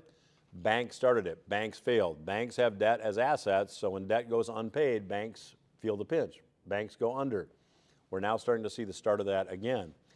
A deflationary period of time set in after the Panic of 1837. This happened again at the time of the Civil War. I gave you most of this story earlier. Lincoln and Congress changed banking acts to allow the dollar to be backed by gold, silver, and government debt. Each bank could print currency only to the extent that it owned government debt to back the currency. So currency was not centrally printed. Each bank had their own currency, and they had to have gold, silver, or government debt to back it up. In the 1870s, after the war, because of all this currency creation, stocks went nuts. Railroad mileage had doubled. The hot stocks in the 1870s were railroad stocks. This was this new mode of transportation. Everybody's getting excited about it. Large banks were more than glad to make loans to developers. Mortgages were easy to get. They accepted half-built buildings as collateral. Anyone could get credit. A housing bubble formed. There was a spirit of speculation. The inevitable consequence followed. The long depression of 1873 set in. Here's what I find instructive about the long depression of 1873. During that time frame, Ulysses Grant, arguably a very smart guy, President of the United States, military general, lost everything in stocks and bonds. It's documented, verified that Ulysses Grant, dying of throat cancer, wrote his memoirs to provide for his family. At that same time, Andrew Carnegie, J.P. Morgan, John Rockefeller got wealthy. How did they get wealthy in these conditions when banks failed? Well, they didn't have stocks and bonds. They had tangible assets and they had cash. So we can learn a lot from what happened during this long depression of 1873. The same thing happened in the 1930s. Guys like Jesse Livermore and Joseph Kennedy got wealthy when other people were losing everything and jumping out of windows. I mean, during each of these time frames, there is opportunity also. So that's really where we want to focus. So the Federal Reserve, today's central bank, run by bankers, cut the backing of the dollar from 100% backed by gold to 40% backed by gold. That formed bubbles in real estate and stocks. I just showed you the stock market bubble. This is a brief excerpt from an article about the real estate bubble. Less well known and far less documented is the nationwide real estate bubble that began around 1921 and deflated in 1926. Florida was the site of a real estate bubble fueled by easy credit and advertisers saying, hey, come to Florida. It's easy living, it's sunny every day. Contemporary accounts describe a collective madness that consumed Florida investors. City lots in Miami were bought and sold as many as 10 times in a single day. Now, we fixed that because now our real estate offers have something known as an escalation clause. But if you wanted to buy a house here in West Michigan in 2020 or 2021, a realtor wouldn't even present your offer unless you had an escalation clause. You were submitting, you're really subjecting yourself to an auction. My offer is this, but I'll pay up to this, and I'll beat any offer, buy $1,000 up to this, or buy $500 up to this. They didn't have that. In 1926, the heaviest newspaper in the country was the Miami Herald because of the real estate section. Foreclosures started in 1926. They didn't peak until 1933 as the stock market was crashing. And how many of you guys have ever heard the saying, I just bought some swampland in Florida? That came from this era. People buying property in Florida, sight unseen, going to Florida to check it out and saying, whoops, just some alligators and some mangroves and some marshy ground there. I can't build anything there. In each of these cycles, currency was linked to gold in some form.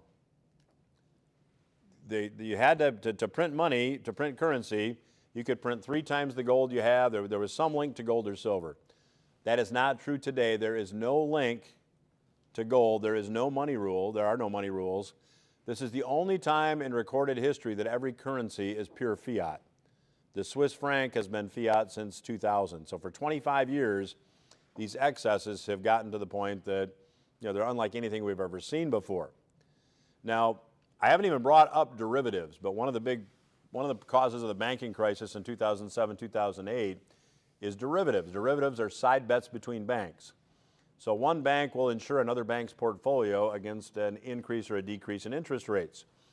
It's an unregulated insurance market.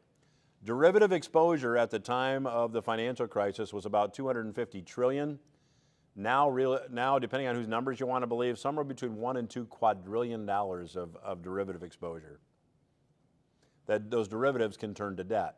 So I mean, this has gotten just crazy since the financial crisis. So that's really what I want you guys to understand. Global debt's now at $300 trillion. We've got inflation now, deflation is coming. So the revenue sourcing strategies I'm going to share with you now that are simple, that are to the point, are designed to help you navigate this. So the first thing we're going to do is put together an income map. The second thing we're going to do is put together an allocation map. This is the right way to figure out how am I going to maximize Social Security, how much should I think about in Roth conversions, how does this impact my taxes, and this stuff really needs to be modeled. So I want to show you how this modeling can work. So this is an income model. This is an actual income model. I think you've got a full page in your book. This is an income model we did for a couple back in 2021. We changed their names to Paul and Paula. Again, not very imaginative. Paul was 66, Paula was 58. We're running this all the way out until Paul's 104 and Paula's 96. Between the two vertical lines here, we've got all of Paul and Paula's assets. Now, starting with non-qualified assets, you see there's 178,000. From a tax perspective, there's three different kinds of assets we can have. We can have an IRA, which is the least tax efficient. 100% of whatever you take out of an IRA is taxable. In the middle, we've got a tax non-qualified account. That's what we're talking about here, where you've paid tax on the principal, but any growth on that account you'll pay interest on. So for example, a non-qualified CD, you've paid tax on the money you put in the CD, but as the interest comes out, it's taxable. Non-qualified mutual fund, I've paid tax on what I put in, but as that mutual fund pays me dividends and capital gains, I'm going to pay tax on it. That's non-qualified. The best type of asset to have from a tax standpoint is a Roth, because 100% of what comes out is tax-free. So there's three kinds of money from a tax perspective. Here we've got a non-qualified account of $179,000. Paul's got an IRA of $47,000. Paul's got an IRA he inherited of $71,000. He inherited that, by the way, pre-2020, so he gets to still do a stretch out. Post-2020, you don't. Then it's the 10-year rule. Paul owns some precious metals of $55,000. He's got a 401k of about $197,000. There's a non-qualified money market of $253,000. Paula's got a Roth of $63,450. Paula's got an IRA of $70,000, a couple other retirement accounts totaling about $48,000. So they have total assets here of $983,000. Now what we've got are all these assets, and we're using a conservative growth assumption here of 4%. That's not a goal. Why would I use a growth assumption of 4% to do modeling? Can't I do a lot better than that? Yeah, I can probably get 6% now in a CD with no risk. Am I going to be able to do that for the next 25 or 30 years? I don't know. Probably not. So using 4%, if I can make a plan work at 4%, if I get 5, 6, 7, or 8, it works that much better. The worst time in the world to find out you were too aggressive in your assumptions is when you're 85. You're probably not as employable when you're 85. My dad was pretty employable at 80, but he's almost 88 now, and he's not too employable anymore. So we want to be conservative. That's not a goal. We just want to be conservative. We then have Social Security here. Paul and Paula were actually earning 80 grand. They wanted to have the same level of income when they retired. If you're wondering how much income you need to have when you retire and you don't know, you're like everybody else I talk to with just a few exceptions. Most people don't know. I will tell you from my experience, you probably need to have about what you have now as far as spendable income. The old rule of thumb that you only need 2/3 the income when you retire that you have when you're working, I have never found that to be true ever. And I've been in this industry for 3 decades. Most people I know are going to want to have the same lifestyle, which means you're probably going to keep a car or two. You're probably going to live where you live. Only thing is, you're not going to have to go to work, so you're going to have extra time on your hands. That's probably going to mean you're going to go do things. And you know, the world we live in, that if you're going to go do things, it probably means that I need more gas for the car. I need admission tickets. I need airfare. I need whatever it is you want to do. Bait, you know, golf balls, whatever it is. Do your assumptions assume that the house is paid for? Do my assumptions assume the house is paid for? It really doesn't matter. If your house is paid for, that's great. I'm old-fashioned. I happen to think that if you have debt and you have a chance to pay it, you should. I don't advocate debt arbitrage. I think that's just a recipe for a mistake. If you have a lifestyle that is you're paying a mortgage now and you're going to have that mortgage when you retire, then I would make the same assumption that you're going to have that same level of income. If your house is paid for, you don't have a house payment now, your lifestyle probably doesn't change. So whether you have a mortgage or not, I would say that your lifestyle is probably not going to change much from my experience. You know, I don't know that for everybody, but I've never seen it where it changes a lot. That didn't really answer your question, did it? No, my changes are too substantive in that I've moved from one region to another. I don't pay what I used to pay to live. Now I built a house and don't have to pay for the payment. So it's too complex probably. Yeah, and I talk to a lot of people when they do their retirement income plan. They say, I'm going to retire when the house is paid for, or, you know, they have certain financial goals, whether it's accumulation goals, debt reduction goals. A lot of times that corresponds with their retirement date. In this case, Paul and Paula were going to draw Social Security at age 70 and 62. They're 8 years apart, so it worked great. Paula was going to be 60 years old when they retired. She needed to have some health insurance, so we modeled an extra $12,000 a year for 5 years here to pay for her health insurance. We then assumed they wanted to have the same level of take-home pay. So the first year when they retired, we were going to pull 80 grand out of their investments plus 12,000 for Paula's health insurance. The next year, the same thing. This column, this income from assets or RMDs, this column is what they're taking out of their assets, and this one, this column grows at 4% minus what they're taking out. So you see here at a 4% growth rate, they've got a pretty viable plan. When Paula's 90, they've got about $1.4 million here. So they've got some built-in slush fund for inflation. What we haven't done is calculated taxes here yet, but that's the next step. First thing we want to do is put together an income model that's viable. When we do that, we then go to the allocation model. Now this allocation model, you can see I've got two buckets of money here. I've got a bucket on the left labeled stable assets. I've got a bucket on the right labeled assets used to protect against future inflation. This bucket is the bucket from which I am going to take Paul and Paula's income. So their first full year of retirement, which is 3 years out in this example, we were going to pull $92,000 from their investments. We're going to do the same thing the next year. So if I go back one slide, $92,000 year one, $92,000 the next year, followed by $41,000, $37,000, and then drops to $25,000. So all the income they were going to need to take out, I've just moved to this green column here out of the stable asset bucket. I'm going to put $550,000 in this stable asset bucket, and I'm going to invest it so as to not lose money. That's rule number one. I want to earn a reasonable rate of return, but I don't want to lose money, because if I put $550,000 in that bucket and the market corrects 55% like it did back in 2007 or 2008, my $550,000 now all of a sudden probably $250,000, $260,000, and this plan's going to blow up. So I need to make sure that this money is going to be safe. Now this bucket is designed to help me with my contingencies. One of those contingencies might be inflation. How long is inflation going to continue before deflation takes over and it's the dominant economic force? I don't know. Am I sure it's going to happen? Yes. Do I have any idea when? No.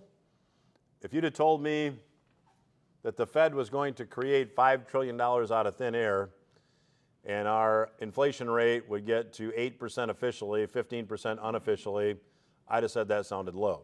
I mean, I wouldn't have been right about all this stuff either. However, I think that we're going to see deflation become the dominant economic force, and that's what it's going to take to fix inflation. Short term, I think we're heading for stagflation. Stagflation is a contracting economy. It's inflation in things we have to buy, like groceries, and it's deflation in things we own, like stocks and real estate. I think we're headed for stagflation, and I think we're starting to see that. So this is my bucket that's 100% liquid, and this is where I'm going to go if the car blows up, if I need a new roof on the house, if I've got a big medical bill, or if inflation means I need more than the $80,000 a year we're talking about here. So to summarize, the stable asset bucket, I want to protect assets from the deflationary fallout that I know has to come. We've got all this debt. It's going to have to show up. I want to provide an income source that's stable, and I want it to be as tax favored as possible. The inflation bucket, I want to be 100% liquid. These are my contingency assets. This is to compensate me for a decline in purchasing power. This is for a large medical expense, a major purchase, another emergency, and of course I want it to be as tax favored as possible. So how do I design this income map? Well, the first thing I want to do is figure out how much income I need. Secondly, I want to figure out the most favorable Social Security collection option. If you're lucky enough to get a traditional defined benefit pension, we want to plug that in. I want to determine the level of income I need from my investments, and then I want to look at it and say, is it feasible? I want to analyze the feasibility. Now, if you don't know how much income you'll need, start with your current take-home pay, or you can go back and track your expenses over a one-year time frame and add in extras. That's the best way to do it. Most people I know don't budget. I budget in reverse. I track my expenses at the end of every month, and that means when I'm spending money, I'm cognizant of what category it's going to go in. That's how I do it. So I can go back and know exactly what it's going to cost me to do what I want to do. We all have our splurges, and we all are frugal in certain areas. At least that's been my experience. I just have this desire to go out a couple times a month and have a really nice steak. That's my splurge, right? So maybe if you're vegetarian, I don't mean to offend you. Determine the most favorable Social Security collection options. How do we do that? Well, let's start here with Janet. We looked at Janet earlier, and if she draws at her full retirement age, she gets $25,435, and if she defers, she gets her benefits increasing at 8% per year. So we went through and looked at this earlier, but here's the right way to do it. This is a gentleman that we worked with. He was actually the brother-in-law of a client that we worked with. He came to us in 2018. He was 55 years old, blue-collar worker, never made lots of money, never been married, which probably and no kids, which probably explains how he could accumulate $1.7 million by the time he was 55 years old. You know, if you're not paying car insurance for a 16-year-old, if you're not paying orthodontist bills, you can save some money. Well, he had non-qualified assets of $770,000. He had another $840,000 here in 401k assets for a total of $1.681 million. And when he retired, which he wanted to retire the middle of the following year, and he said, I need $8,000 a month when I retire. Well, his name was Matt, and I said, okay, Matt, you've never made $8,000. You have some big plans for retirement. And you know, he said, no, but I'll spend it. It's okay. So we built him a plan for $8,000 a month. For the record, here we are 6 years later. He's never spent $8,000 a month. But that's okay. He's creating some savings, and he's a very charitably minded guy, so he's doing some good things with his money. So we set up his plan, and Matt had a big advantage in that he was going to get a pension at age 60 of $50,400 a year, and when he was 65, he was going to get another $6,000 a year pension. So he was going to get $56,000 a year in pensions. I don't see that very often anymore. We had him drawing his Social Security here at 62, and then getting to his $96,000, here's what we had to take out of investment assets. So we put together an income model of $96,000, drawing his Social Security at 62. We did another one with him drawing Social Security at 67, another one with him drawing Social Security at 70. This is the right way to do it. We put them then side by side, and you can see that drawing at age 70 never makes sense. He never catches up. It's pretty obvious when you put these side by side, the drawing at 67 probably makes the most sense for him. That says 78, but you can tell I did my own slide work there. That should be 67. I hit the wrong button. Sorry about that. 67 is a better choice than collecting at age 62. So that's what you want to do, is plug it into your income model. Then the next thing we would do is take a look at the tax planning piece of this, which I'll get to here in a second. Questions on that? Questions on Social Security and plugging in it, building an income model? Is all making sense to you guys? Yes? How much sense does it make to wait to take your Social Security if the idea of having Social Security is going to be available later? So the question is, how much sense does it make to wait to collect Social Security given the current financial circumstances around Social Security? When you isolate Social Security and look at just Social Security is fixable. You can fix Social Security by increasing the retirement age, by maybe increasing taxes a little bit on it. I mean, it doesn't fix everything else. Medicare, I don't know how you fix it. I think we're going to end up with rationing and things on Medicare. You're already seeing, from a Medicare perspective, another healthcare system is emerging where affluent people are going to pay cash for their health care. I go to a doctor here. She's been in practice for a long time. She's, anyway, long story short, July 1, we are no longer participating in Medicare or Medicare Advantage plans, cash at the time of service. So, I mean, more and more highly regarded medical professionals are doing that, just because the fee holdbacks and the reimbursements are low enough that they can't keep the doors open if that's all they do. So that's, I think, you're going to see more of. But getting back to Social Security is probably, I think it's fixable when you look at all that. Now you're taking it in isolation. So I would say that when you're looking at Social Security, if you want to be really negative, if you want to be really conservative, the approach I would take is look at what you're going to collect at age 67, age 70, all the different points in time that you're thinking about collecting Social Security, and take 75% of that number to do your planning. Because that's the tax revenues that exist today to pay, the tax revenues that exist today will pay 76% of all benefits. So that's how I would look at it. I don't think Social Security goes away. I think that ultimately you'll probably see the Federal Reserve step in and create more currency. I don't think you'll see benefit cuts even. I think you're going to see the dollars you collect from Social Security buy less because they're going to create them to make their payments. I think that's exactly what's going to happen. So I think an inflation hedge is really important, and I think having some stuff in your portfolio that can't be printed is really important. Long-winded answer, but did I get there? Okay. Question from Fritz, and then here, please. Yeah, go ahead. What would you collect in Social Security benefits, or how do you determine that if your spouse passes away prior to filing? Oh, okay, great question. You want to model two things. First of all, model widow or widower benefits. Those can kick in at age 60. Those will be a percentage of what your deceased spouse's full retirement benefit would be, starting at 70% at age 60, going up from there. So I would model drawing widow or widower benefits starting at age 60. If that makes sense, if you're not working, widow or widower benefits are still subject to the same $23,000 earnings limit we talked about earlier.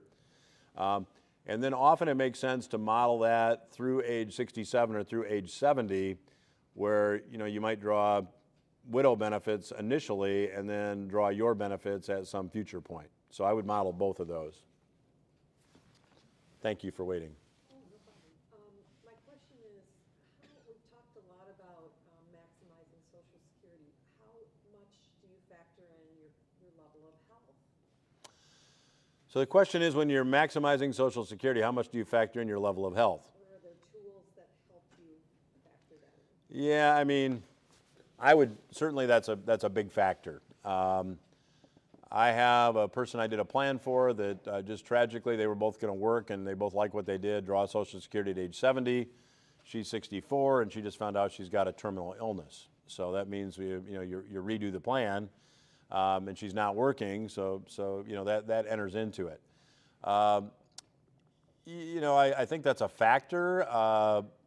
But if like with this person too, it said maybe it doesn't make sense for her to collect because if something happens to her and they don't need the money, her husband might do better with a widower with a widower benefit. So you want to look at all that. I mean, it's a factor. Unfortunately, it's guesswork. I've talked to people that say, look, nobody in my family's ever lived past age 70. I'm drawing at 62. I talk to people that say, my health isn't maybe great. I should probably draw earlier, but I'm going to work. So I like what I do. I'm going to work. So that means I'm going to work and draw Social Security at least my full retirement age, and then maybe I'll still keep working. So I think it just depends on what your facts and circumstances are. It's a factor, but none of us know that. So I typically look at life expectancies. I mean, if you make it to two 70-year-olds today, if you're a 70-year-old couple, your joint life expectancy is 24 years. That's average. So one of you will make it to 94. So then you want to look at spousal benefits. I mean, it's a factor, but I would say it's a factor and maybe not a driving force. I mean, if you're terminal, I mean, that's a different story, but for most of us, we don't know how long we're going to be here.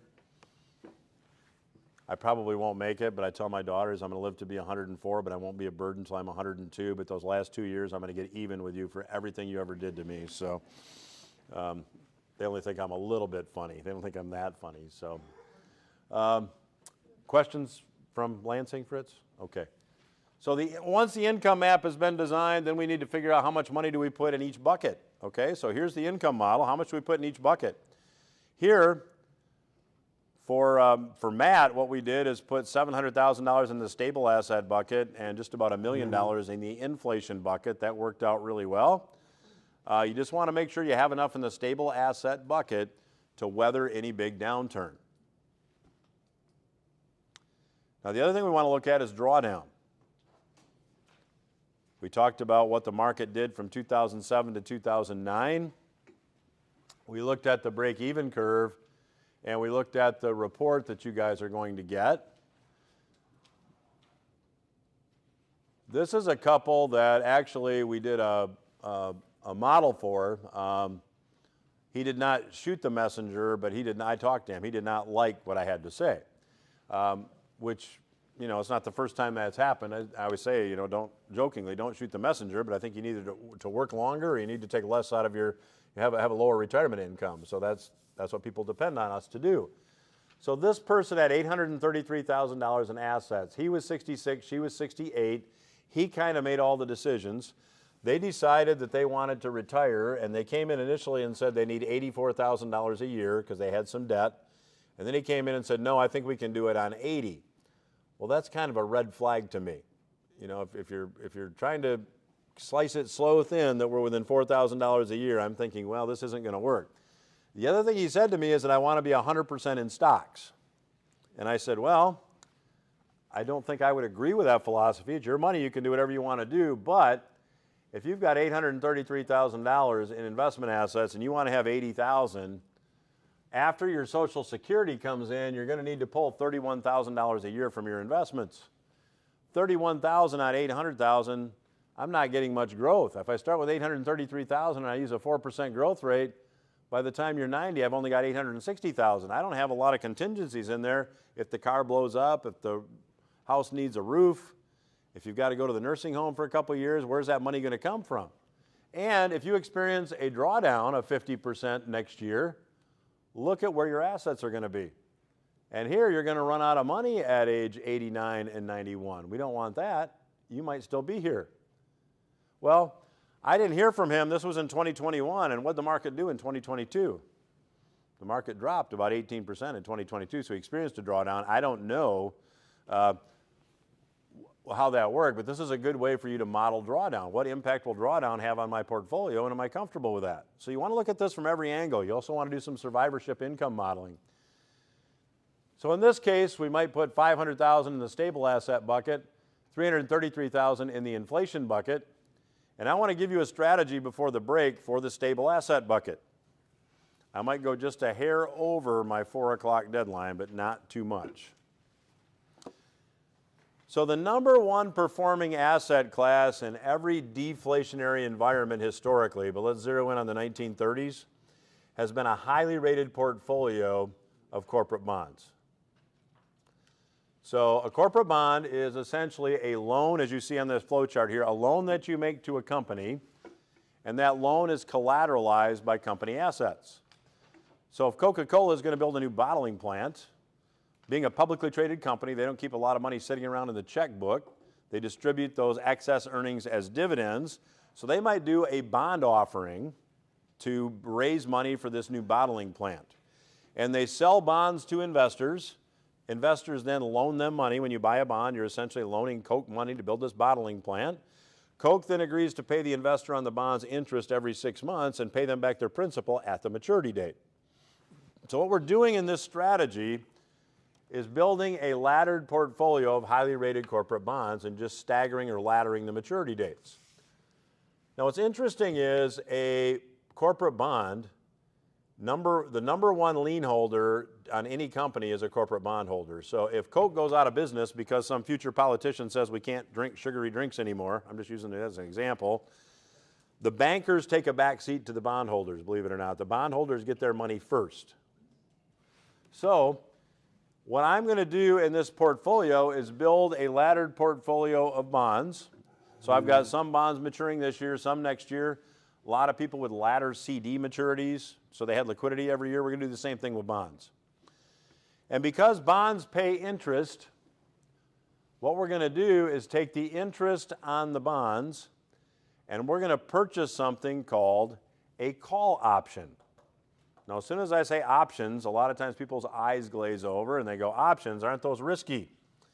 They can be. If you're selling an option and you're collecting money, you've got a lot of risk. Your risk could be, in some cases, be infinite, theoretically. If you're buying an option, your risk is limited to what you pay for the option. You can't lose more than you pay for the option. So what is a call option? Well, let's just assume for a minute that I want to go buy an option on Apple stock because I think Apple stock is going to be higher in a year than it is now. I'm going to part with some money to buy something, I'll call it a call option coupon. It's going to expire in a year, I'm going to part with some money, and I'm going to have a strike price on my options. So I'm going to know that any time in the next year, I can buy Apple stock for whatever the strike price is. If Apple goes up, I can exercise my option and sell Apple for a higher price than I have on my strike price. I can take a profit. If Apple crashes, then I just don't exercise my option. I lose whatever I part with my option. Options can be purchased on any exchange-traded fund for the most part, too. So there's a big exchange-traded fund that tracks the price of the S&P 500. The symbol is IVV. I can buy an option now. IVV is probably selling for about $550 a share, something like that.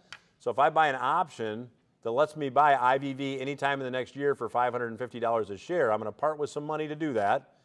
But then in a year, or anytime during the year, if IVV goes to 700, I can exercise my option to buy it for $550. I can take my $150 a share profit. I can add it back to my portfolio. The idea here is that I'm going to take only the interest on my bond portfolio and buy options. The principal is going to be fully guaranteed and fully collateralized by the tangible assets of these companies. They're going to be safe. So what does that mean? Worst case scenario is I'm going to get a 0% return. I've taken the downside off the table, and keep in mind this is for the stable asset bucket. This is a distribution strategy. I'm going down the mountain now. I want to make sure that I don't lose money there, but I also want to earn a reasonable rate of return. So just to walk you through this step by step, if I'm going to do $500,000 for Paul and Paula in a laddered portfolio of highly rated corporate bonds, I'm going to have $50,000 mature next year, $50,000 the following year. I'm going to ladder this $500,000 over 10 years. A corporate bond, again, is a loan that an investor makes to a company. The corporation promises to pay the investor interest on the loan each year and then repay the principal at the bond maturity date. Bondholders have first claim on the assets of the company. Highly rated corporate bonds are fully collateralized, and we're laddering the maturities. Everybody with me? And I'm going to have lots of different bonds here, a Coca-Cola bond, and I'm going to make sure that these companies have lots of tangible assets to collateralize the bonds. That's the key here. I'm probably not going to buy a bond in a bank. I'm going to probably avoid Goldman Sachs or Wells Fargo or Bank of America. Why? Their assets are debt. They don't have tangible assets. I'm probably going to avoid government bonds. Why? Because they're backed by a printing press. But if I can buy a bond in Coca-Cola, Walmart, John Deere, Caterpillar, Duke Energy, Macy's, IBM, those kind of companies, those are all great companies that have more than enough intangible assets to pay me back. I've got very little risk. The number one performing asset in the 1930s was a highly rated corporate bond. So now, the interest on the bonds is used to purchase options on a stock exchange traded fund. I have a strike price. I usually set that up to be the current market price. That's the price at which the shares can be purchased. And then I've got an expiration date, which is the last date I can actually use that option. So we use the interest on the highly rated bond portfolio to purchase options, and we usually have options with a 1 or 2 year expiration date. So properly executed, This can allow you to get a reasonable rate of return with no downside risk. Zero is the worst we will do. Now, if I go back and look at this strategy and see what it would have done from 1929 to 1938, the stock market index that was in use at the time was the S&P 90. The S&P 500 came about in 1957, so there was just 90 stocks in this index instead of 500. Here's what the S&P 500 did, or S&P 90 rather, did year to year. In 1929, it lost 8.4%, 1930 about 25%, 1931 lost about 43%, 32 lost 8.19, 33 gained 54, then it lost 1.4, then it gained 48, then it gained 34, then it lost 35, then it gained 31. Pretty rocky ride for 10 years. If Paul and Paula with $500,000 in the stable asset bucket, who needed $31,000 a year from their investments, if they had experienced this 10 years with those returns, they'd have started with $500,000, and by the time they took their income out at the end of 10 years, they would have $22,950 left. They'd be able to take income for not even one more year. On the other hand, if they used the managed risk strategy, and in the years when the market went down, they got a 0% return, and the years when the market went up, they got half the return, look what would have happened. Same income, but now the outcome at the end of this period of time is they've got $612,000. If you put them side by side, you see that with the stock market exposure, they've got $23,000 at the end of 10 years. With managed risk, they've got $612,000. Now, I am picking the worst 10-year time frame in the last 100 years.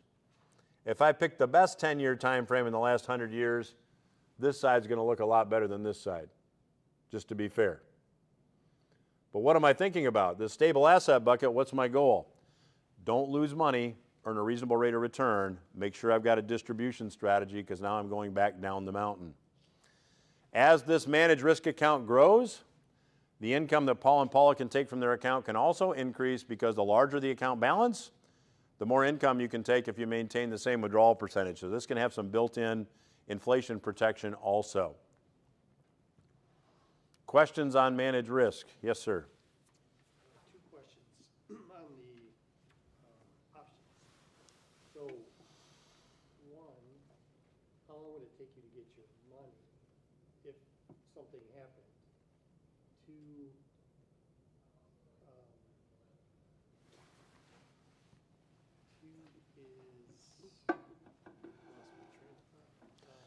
Let me just start with that one, and then I'll come back to you. So when it comes to options, you said, how long would it take to get your money if something happened? Give me an example of that something, would you please? well, if the company like filed bankruptcy or something like that, or lost sales, Oh, on the bonds or the options? on the options. Well, the options, we're buying options typically on an exchange-traded fund. So You said they were collateralized, right? the bonds are collateralized. The bonds are collateralized. So in all the years that we have been using this strategy, and we've been using it since before the financial crisis, in picking bonds and bond portfolios, we've never had a bond not pay because we're using fully collateralized bonds. It doesn't mean that that track record is going to continue. I think it was BMC Software that gave us a bit of a scare, but that's the only one that we really had a little question about. I don't think because these are fully collateralized that should be a big concern. Very, very low risk. So now, did you have another part of that question? Interrupt me when you find it. Okay, that happens to me all the time. James. Of the options is going into a generalized market index, right? We typically buy an option on an ETF that could be a market index, it could be gold, it could be U.S. Treasuries. I mean, it can be uranium, wheat, or corn. There's ETFs on everything now. We typically avoid those, but. The point of that purchase is to enhance the rate of return on the bonds, right? Well, we're going to take all the interest that the bonds earn and put it into an option. Because right now on a bond portfolio, I could probably get, highly rated bond portfolio, I can probably make 4.5% or 5%. If I take the interest on that bond portfolio and buy options, On a stock option, for example, over the last 10 years, I'm probably averaging between 10 and 11% with no downside risk. It doesn't mean you're going to get that moving ahead, but 2018 and 2022 were negative. Every other year did pretty well, but I haven't taken any risk. So then what you're doing is investing in the options in order for them to grow in value based on the increase in the index, or whatever that ETF is, Yeah. in order to enhance the money in the account. Yeah, so basically we're saying, look, we're going to take the interest on the bonds, which is a smaller amount. We're going to buy options, and we'll buy it on a stock index. If that stock index goes down, I don't lose my principal. My principal's there, I just get a 0% return. If the index goes up, then I get a return. So that's where that average of 10, 11% has come from over the past 10 years. 2018 and 2022 in stocks, you'd have gotten a 0% return. Every other year, you'd had a positive return.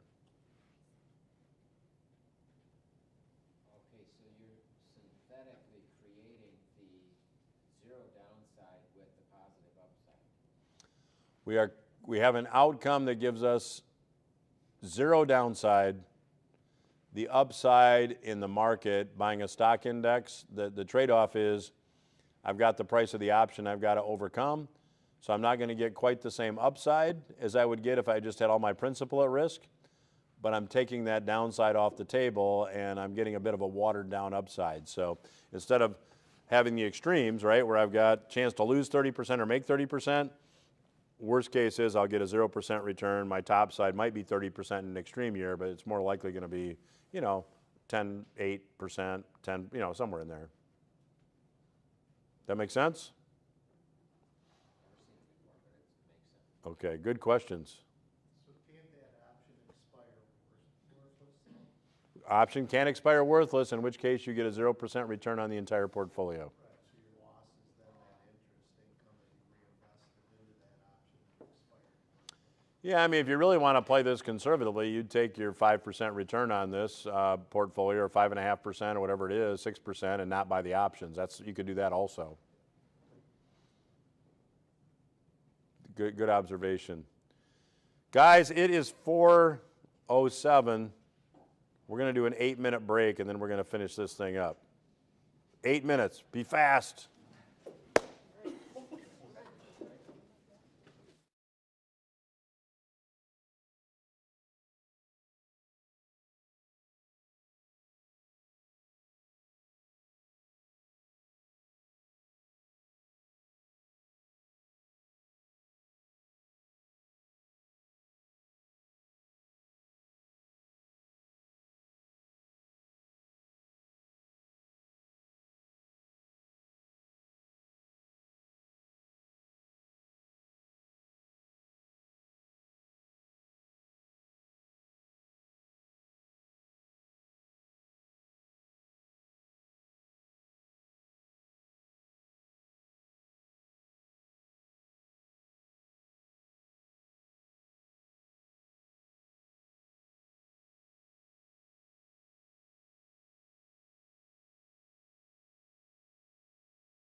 for a couple people, but I think that's my 7 minutes, I think, 8 minutes. So we'll jump back in again. Are we ready? Okay. Stacy's good there? Okay. All right, guys, let's talk about the inflation hedge bucket. The inflation hedge bucket, I've mentioned a couple times now that you probably want to have something in your portfolio that's tangible, that can't be printed. One of the assets that has worked out quite nicely in the inflation bucket over the years is precious metals. When we're talking about precious metals, there's 3 different kinds of metals that can be purchased. There's bullion. Bullion is defined as metal that has never circulated as currency. So I'll give you some examples of these, but it's a bar, it's a round, it's a Canadian maple leaf, it's an American eagle, it's a Australian kangaroo, an Austrian philharmonic, a Somalian elephant. There's all kinds of coins that are not used in currency, but they're government minted coins. They're just chunks of metal that have not circulated as currency. Secondly, there's non-collector circulated coins. That $20 gold piece that I showed you about 4 hours ago is a non-collector circulated coin. Not a lot of collector value. They minted lots of them. A pre-65 silver coin is a non-collector circulated coin. There are also rare coins that I won't spend too much time talking about because unless you're a coin collector, probably not something you want to invest in. We're looking more for inflation hedges here. We're not looking for collectors. If you have an IRA or a Roth and you want to buy metals in it, you can. You have to buy bullion. You also have to hire the use of a storage facility that's IRS approved. You have to have an approved depository. The depository I would recommend is Delaware Depository. You can jot that down. They've got a really robust website. Also, you have to have the services of an IRA custodian. I recommend Equity Institutional. So basically, it's about $275 a year to get the reporting done, to have an IRS approved depository to store your metals in. So you want to have at least probably $25,000 or so in metals stored in your IRA or your Roth to make it worthwhile. Now these are bullion coins. You see on the left-hand side of the screen a gold American eagle. The right-hand side of the screen is a silver Canadian maple leaf, and these are gold bars. Those are all bullion.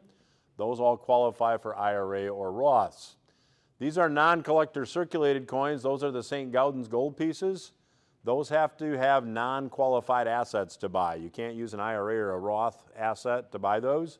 Same way with the silver coins here.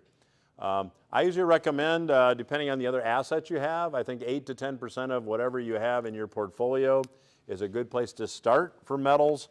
I would not go over 20. We started to recommend people think about metals when Ben Bernanke said we're going to engage in this temporary program of quantitative easing. Gold since that time frame has gone from about $1,100 an ounce up to now about $2,700. So that just shows you the value of the dollar. I mean, an ounce of gold doesn't make any more jewelry than it did 15, 20 years ago. It's just the dollar doesn't buy as much as it did 15 or 20 years ago. And I believe that trend will have to continue. Another really good inflation hedge. In fact, if you guys don't take anything else away from today's class, I'm going to give you 4 ETFs to write down. This strategy can be executed with just 4 exchange-traded funds. The first one is a gold exchange-traded fund, and the symbol is SGOL. Sierra Golf Oscar Lima, SGOL. There's a stock exchange-traded fund, and I would use the Vanguard Total Stock Market Index. That's VTI, Victory Tango India. Then a U.S. Treasury ETF, which would be TLT, Tango Lima Tango. And then a cash ETF, which a 30-day U.S. Treasury is as good as cash. That's SHV, Sierra Hotel Victory. It's got a current yield of about 5%. So this strategy, this inflation hedge strategy, was first developed by a guy by the name of Harry Brown. Harry Brown was a newsletter writer, financial radio show host, wrote several bestsellers back in the 70s and 80s. He developed this strategy back in the 70s, wanting to have a portfolio that would get positive returns every year and keep pace with inflation. I just gave you the exchange-traded funds you needed to execute this, but Harry said put 25% of your assets in gold, put 25% in stock, 25% in bonds, 25% in cash. Once a year, rebalance that. So in other words, over time, one bucket performs better than another. Let's make all the buckets equal again at the end of a year. Now, we've got a derivation of this strategy where we rebalance at price extremes that we have done better than the returns that you see here. But if you take a look here, there's been 2022 was the worst year in history, going all the way back to 1971, down 8.48%. 1981, this was down 3.27%. 2008, when the market was crashing, this was down 2.75%. There's 5 other losing years, all 1.6% or less. So it's done a pretty good job. Many people would be far better off doing taking whatever they're doing now and doing this. This is just simple, easy. You can go to Schwab, and you can buy exchange-traded funds at no commission. Same way at Robinhood. So I mean, there's a lot of places to do this strategy for free. So metals are a great way to go for your inflation bucket, and then this strategy this is called permanent portfolio.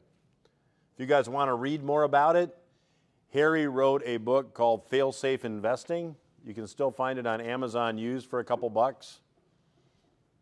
I'm a voracious reader. I buy lots of used books on Amazon. Unless they're new ones, that's how I buy them, because I'm frugal. Questions? Questions from Stacy? I want to talk to you a little bit about estate planning.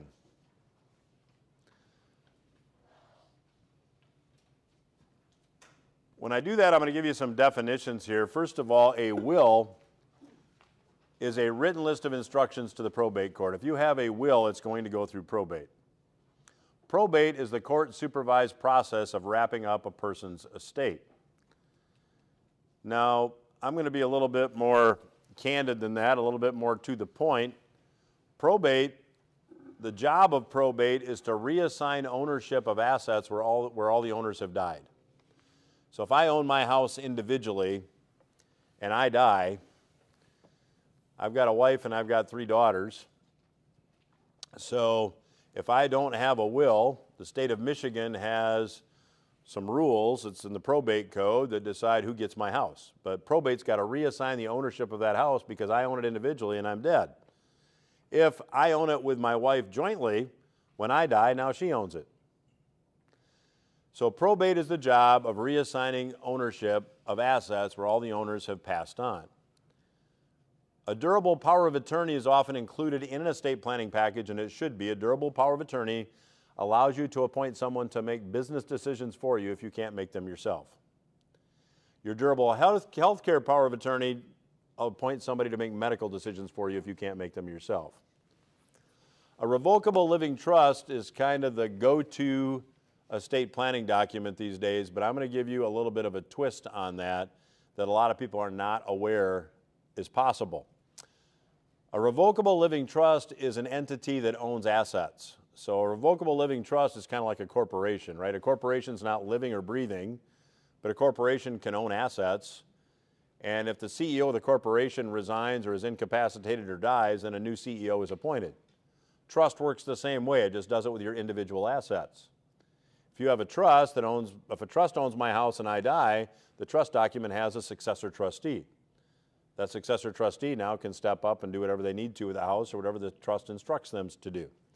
So a living trust is a probate avoidance tool that many people do want to avoid probate, and there's good reason for that. Probate costs money and takes time. In Michigan, it's not the worst thing. But a lot of people are not aware that a living trust can also have something called dynastic trust provisions. If I ask you guys, how many of you ever heard of a dynasty trust? Who's heard of a dynasty trust? Oh, okay, a couple people. A dynasty trust is best explained through an example. So what if your estate plan could avoid probate, which is usually where a living trust stops, but what if it could also help protect your assets from a lawsuit during your lifetime? What if it could also continue to manage your assets after your heirs inherit them in any manner that you dictated, would continue to protect those assets if your heirs were a victim in a lawsuit, would also protect those assets in the event one of your heirs got divorced, and would allow your heirs to buy their homes, vacation homes, cars, and anything else using these trust assets and still protect them in the event of a lawsuit or divorce. So let's say my dad leaves me $1 million. My dad's almost 88. He's not going to leave me $1 million, and I've got 4 siblings. We all get along well.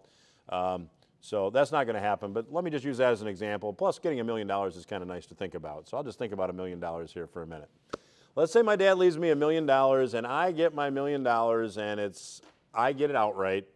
I take the $1 million, I go to Florida and buy a really nice luxury condo on a golf course, because my dad and I like to play golf together. I thought that'd be a suiting memory to keep alive with my dad.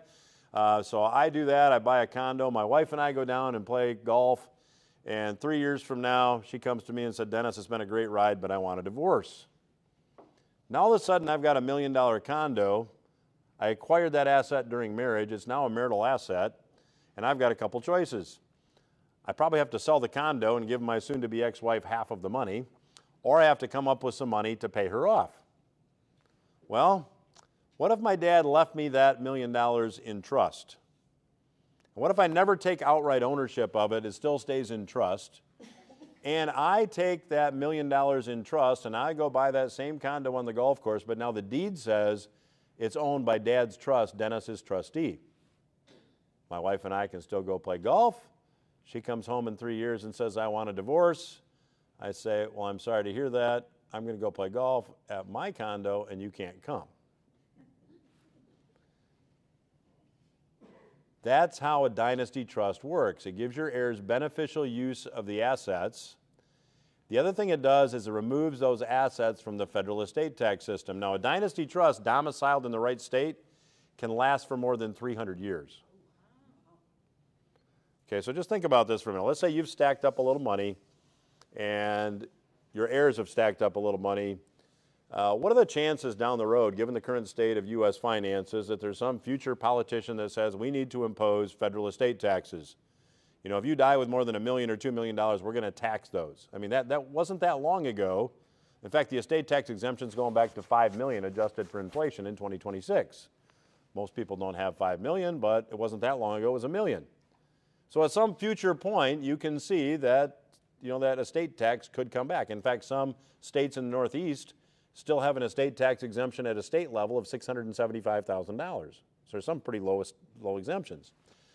Well, what triggers the estate tax is an ownership change. I leave the money to my heirs, they leave it to their heirs. Every time there's an ownership change and they take outright distribution, there's the potential for that to have estate tax. If you take outright distribution, it's your asset. If I'm driving down the road on the way home tonight and somebody runs out in front of me, it's no fault of mine. I hit them, they get hurt, they get fatally injured, and because I have some assets, I get sued. That's a lot of times what happens. That asset my dad left me outright is fair game. The asset in my dad's trust that I can use is not mine. It's free of creditor attacks. So the fact that many people have a living trust, but they don't have dynastic trust provisions, in my mind, is something that everybody should at least be taking a really close look at or talking to your lawyer about. I'm not a lawyer. However, we do recommend a lot of clients think about dynastic trust planning. Now, if you think about your own family, first of all, it'd be kind of nice to know that those assets are removed from the federal estate tax system for 300 years. That alone would probably be a pretty good reason to do it. But if you have children that all have perfect marriages and perfect mates, you have a really blessed family. I don't see that too often. There's always the high maintenance daughter-in-law or the lazy son-in-law. You know, there's all kinds of ways people describe them, but nevertheless, they go, I don't know how long that marriage is going to last. I'm concerned about it. And I don't want my ex-son-in-law walking around with half my money. This is a way to solve that. Or maybe have a child in a high-risk occupation. They're in the medical profession. They're a real estate developer. They could be sued.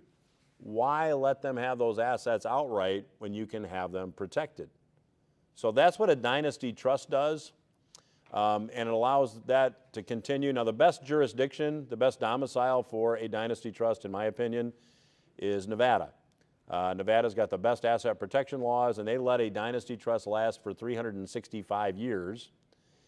Michigan allows a dynasty trust to last for 300 years. Why do I like Nevada instead of Michigan? Nevada has no state income tax. Florida lets a dynasty trust last for 360 years. They have no state income tax. South Dakota is working on a dynasty trust that'll last 1,000 years with no state income tax. You can pick to domicile a trust in any state you want, no matter where you live. 60+% of all the Fortune 500 companies are Delaware corporations. Microsoft does business in Seattle, but they're a Delaware corporation. Dell does business in Texas, but they're a Delaware corporation. Walmart does business in Arkansas, but they're a Delaware corporation. Why? It's the most favorable corporate jurisdiction. For trusts, it's Nevada. So that's something you guys should be aware of because it can help you protect those assets for, as the slide says, 10 to 12 generations. I do have an example here of Commodore Cornelius Vanderbilt, and in the interest of time, I'm going to go through it very quickly, but it illustrates the power of this. Commodore Cornelius Vanderbilt died in 1877 and left $105 million to his son, William. William had 12 kids. William turned the $105 million into $200 million. He died 8 years later. He left $50 million each to the namesake kids, Cornelius and William K. The other $100 million was divided among the other 10 kids, so they got $10 million apiece. As often happens, by the time grandkids get money, and there's a couple companies here in West Michigan that I've worked with that I've known for 3 decades. Grandkids are now in the business, and they're doing exactly what this slide says. They start spending a lot of money that Grandpa would be rolling over in his grave if he saw how they were spending the money. I mean, it's just crazy. Well, William H., the grandson of Cornelius, spent $6 million to build this house in 1886 in New York City. So humans haven't changed. Of all the kids, Frederick, who got $10 million, turned it into $78 million, but when he died in 1938, federal estate taxes took half his estate because they did outright distribution, one generation to the next. The Vanderbilt family story does not end well. In 1973, there was a family reunion of all the direct descendants of Commodore Cornelius Vanderbilt. There was not one millionaire among them. It was bring a dish to pass and bring your own booze. That's how they celebrated. If, however, Mr. Vanderbilt had used this trust at a 4% net return, all those kids would be on the Forbes 400 list. Here's the other thing that you can do. Nevada, as I said, lets a trust last for 365 years. You can, in this trust, when your heirs inherit a Roth or inherit an IRA, you can mandate the 10 years.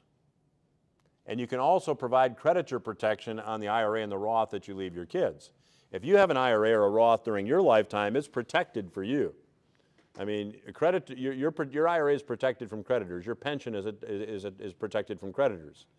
How did O.J. Simpson lose that big civil suit? I mean, he just died in the last year or so. How did he lose that big civil suit and still live in Las Vegas on a nice place and play golf every day? It's because his NFL pension was protected. Nobody can take it. However, when you leave your IRA to your kids and they have an inherited IRA, that creditor protection goes away. A dynasty trust can add that protection back in. So it's a very underutilized estate planning tool that I like to bring up in these meetings because a lot of people don't know they can do it. And a lot of Michigan attorneys don't, you know, they're not licensed in Nevada, so you never really hear about it unless you talk to somebody that's licensed in Nevada. So something that everybody should be aware of. All right. Can you add the dynasty trust provision to a current living trust? Can you add a dynasty trust provision to a current living trust? Yes, anything's possible. You just have to find a lawyer that's willing to work on another lawyer's document. I haven't been able to find that. When you go to a lawyer, they typically want to use their documents, so they're not going to want to revise another one. That's been my experience. So, any lawyers in here? Am I right? I was gonna fly under the radar though, but yeah, I'm a lawyer. Okay. And, Are you an estate planning lawyer? I do estate planning. I don't do really complicated trusts. Sometimes I think it's not worth the money to charge the client to do them, quite honestly. But, So I do basics. but am I correct in the fact that most times lawyers don't want to work on other lawyers' stuff? I work on other documents. You do? I do amendments. Talk to Bonnie LD. Okay. I'm not licensed in Nevada, so this is really a new concept. They don't talk about it Go, too much. yeah, go to oceans.com, O-S-H-I-N-S, oceans.com. Steve Oceans has about 40 of the Forbes 400 as clients. Steve's written a lot of Nevada legislation. Steve and I have done a lot of work together, and Oceans.com has got a lot of articles he's written both for the consumers, but there's also a lot of lawyer level articles. I can see the benefits of it. Yeah. All right. Well, you didn't fly under the radar, but we like lawyers. Any CPAs in here? Oh, holy cow, we've got what a talented group today. I'm glad I didn't know that a few hours ago. I'd have been really, really nervous, so. Pardon me? Oh, thank you, thank you. The CPA says okay, so. You're not going to charge me for that, are you? Because I know how you guys are. That's 15-minute charge right there. I know how you guys are. Here we go. This is a client we actually worked with. This is a guy who was a mid-level manager at a big corporation in Grand Rapids, actually. And he'd accumulated a pretty good chunk of money. He had $1,550,000 in his retirement account.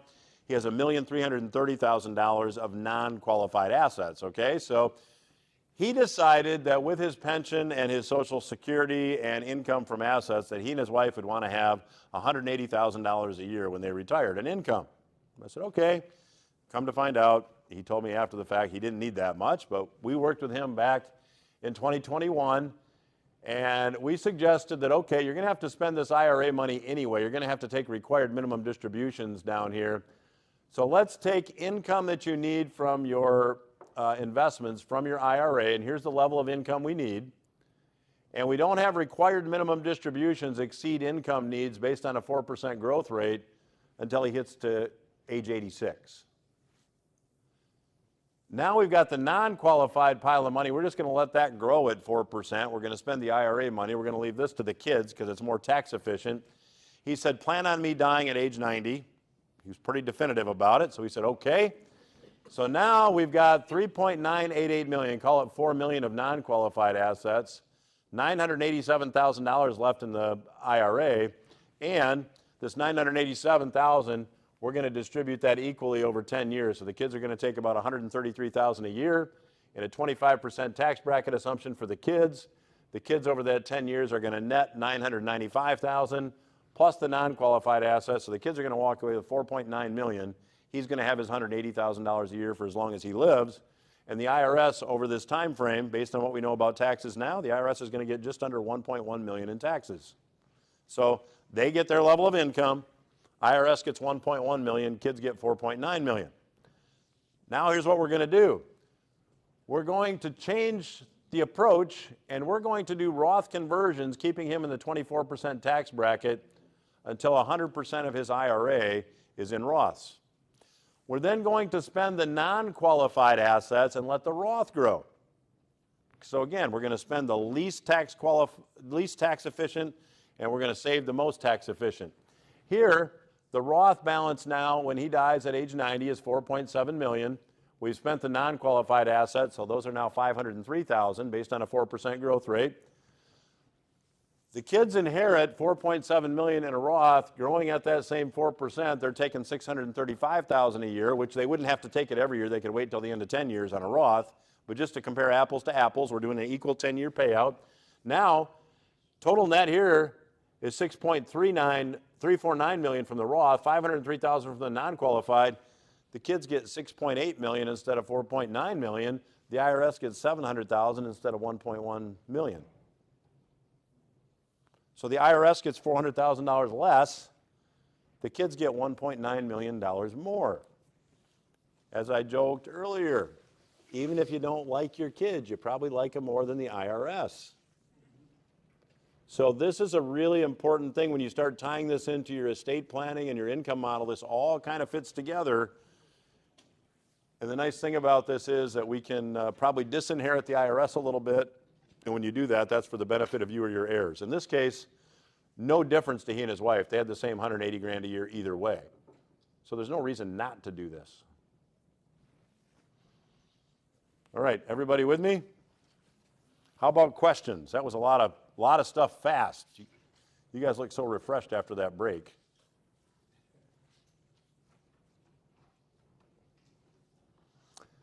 One more thing I'm going to cover before your feedback form.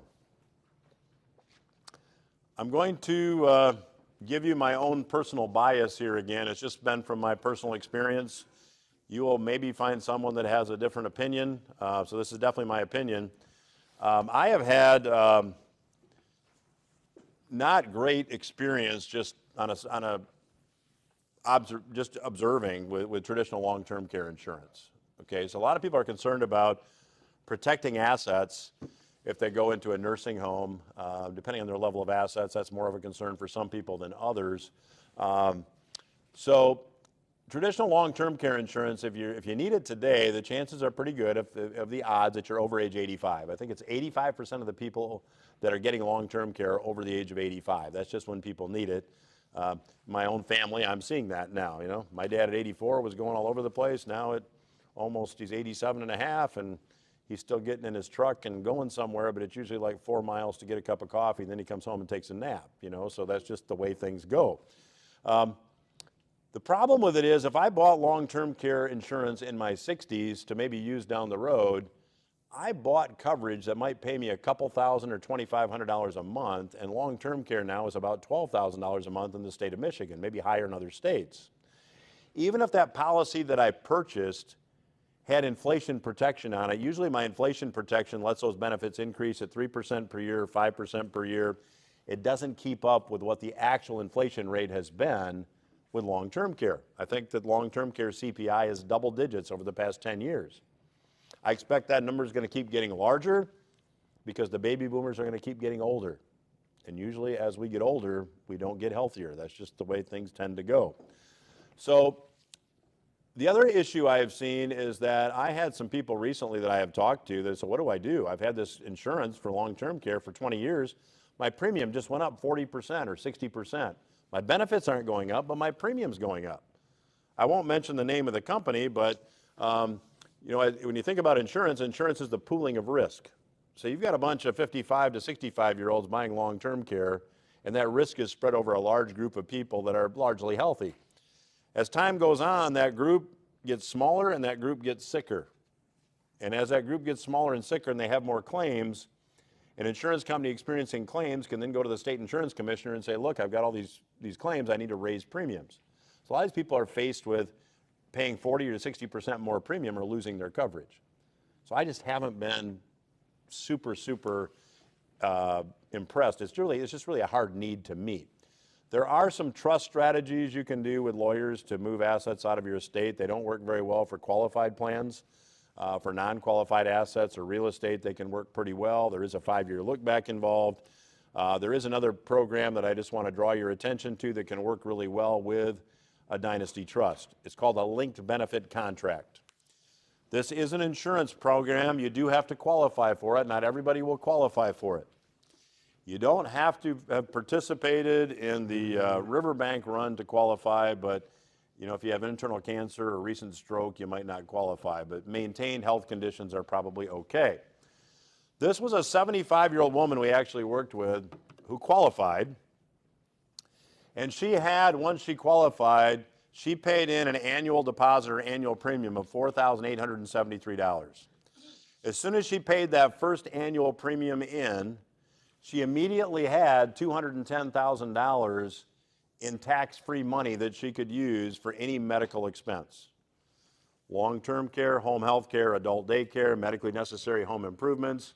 It's $210,000 available immediately for anything that's medically necessary. The collection criteria usually means that you need a medical professional to certify you can't do 2 out of the 6 activities of daily living. It's pretty much a standard qualifier. Now, if she doesn't use this for long-term care, home health care, assisted living, anything like that during her lifetime, when she dies, that's a tax-free death benefit. Somebody's going to collect that $210,000. So help me with the math here. I'm just going to take the $4,873. I'm going to round it up to $5,000 a year just so I can do the math. The $210,000 I'm going to knock down to $200,000 because I can take $200,000 and divide by 5,000 and get 40. I can't get the other answer in my head. So it's going to take her 40 years roughly to pay in what someone is guaranteed to collect. She's 75 years old. 75 plus 40, if my math is right, is 115. That's a pretty good deal, isn't it? Now here's the bad news. That 210,000 is not inflation protected. I didn't say it was perfect. But the beneficiary on that 210,000 could be a dynastic trust, so it's creditor protected and divorce protected.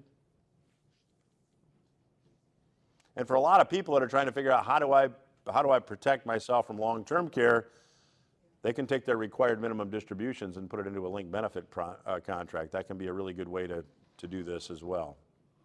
So it can be used for medical expenses of chronically ill, or can be paid as a tax-free death benefit at passing. So one of the better alternatives I've seen, I don't think there's a perfect alternative, but this combined with some legal strategies can work better than traditional long-term care for many people in my view. I'm not going to review this. I'm going to go right, I told you guys quarter two, so here's what we're going to do. This is review.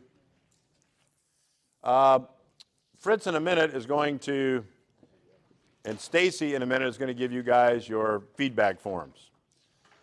For attending today, if you guys want, we'll give you your Social Security maximization report. We just need your Social Security earnings statement to prepare that. Does not have confidential information on it.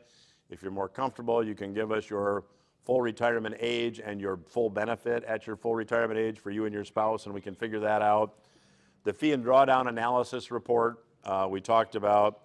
The IRA and 401k tax analysis report, you're going to get all those, and here is the form I'm going to hand out. So there is a box here that says yes, I would like to take advantage of the free 1-hour consultation. If you want to meet with me after the class for an hour, I'm happy to do that. You won't get a bill. Like today, it will be educational. I will not give you a sales presentation. Leave your checkbook at home. You won't be asked to part with any money if you guys want to take advantage of that. Our office is on Alpine and 4 Mile Road. Also, for anybody in Lansing, anybody here too, we can do Zoom, we can do in person. I'm a little bit old-fashioned. I like in person because there's paper and it's nice to hand it across the table, but we can do whatever you want. Put your name at the top, date of birth. Are you presently retired, yes or no? If no, when do you think you'll retire? If you don't know, say don't know. Your 2023 adjusted gross income and taxable income. We just need that to know what tax bracket you're in, so we can put together the Roth conversion and IRA analysis, just so we can see about where that falls. If you don't know, we can follow up to get that to get that report. If you're presently collecting Social Security, just let us know what your benefit is, and your earnings statements. You can go to SSA.gov. We need that. The easiest way to get us the holdings so we can do the fee and drawdown analysis is copies of your brokerage, IRA, Roth, and 401k statements. If you just make a copy, please block out the account numbers. We don't want account numbers. And then same way with annuity statements, and we can put all those reports together for you. It's comprehensive. It takes us a fair amount of time to put those together, but we're happy to do it. And once you get the max reports, or there's other things, if there's little tweaks you want to see, we're happy to do that within reason. I say within reason because we're not going to do it 10 times. We'll do it once for you. On the back is my report card. Please, guys, give me your candid feedback. When you fill these out, here and in Lansing, please go ahead and bring them to Fritz. He will be seated at the table outside the door. If you have checked the box yes, he will schedule a time to follow up with you by phone to make sure that we have all the information we need to see if you have any unique things you want to cover when you get together for that hour, if you want to do it, just so I can be prepped for it. So he'll schedule a time just to have a brief phone call with you to make sure that we get to the reports exactly the way that you want them, so they'll be beneficial for you guys. You guys were great today. I very much appreciate you guys taking time. Luckily, the sun went under, so you don't feel as bad about being here on a Saturday. And I will be happy to hang out. Do your homework, get it to Fritz, please, and then I'll hang out as long as anybody has questions. Thank you, guys.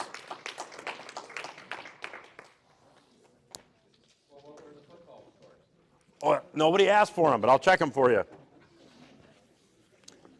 See, I'm a Michigan State fan, and I know we're not going to lose today because they didn't play. Michigan played Indiana.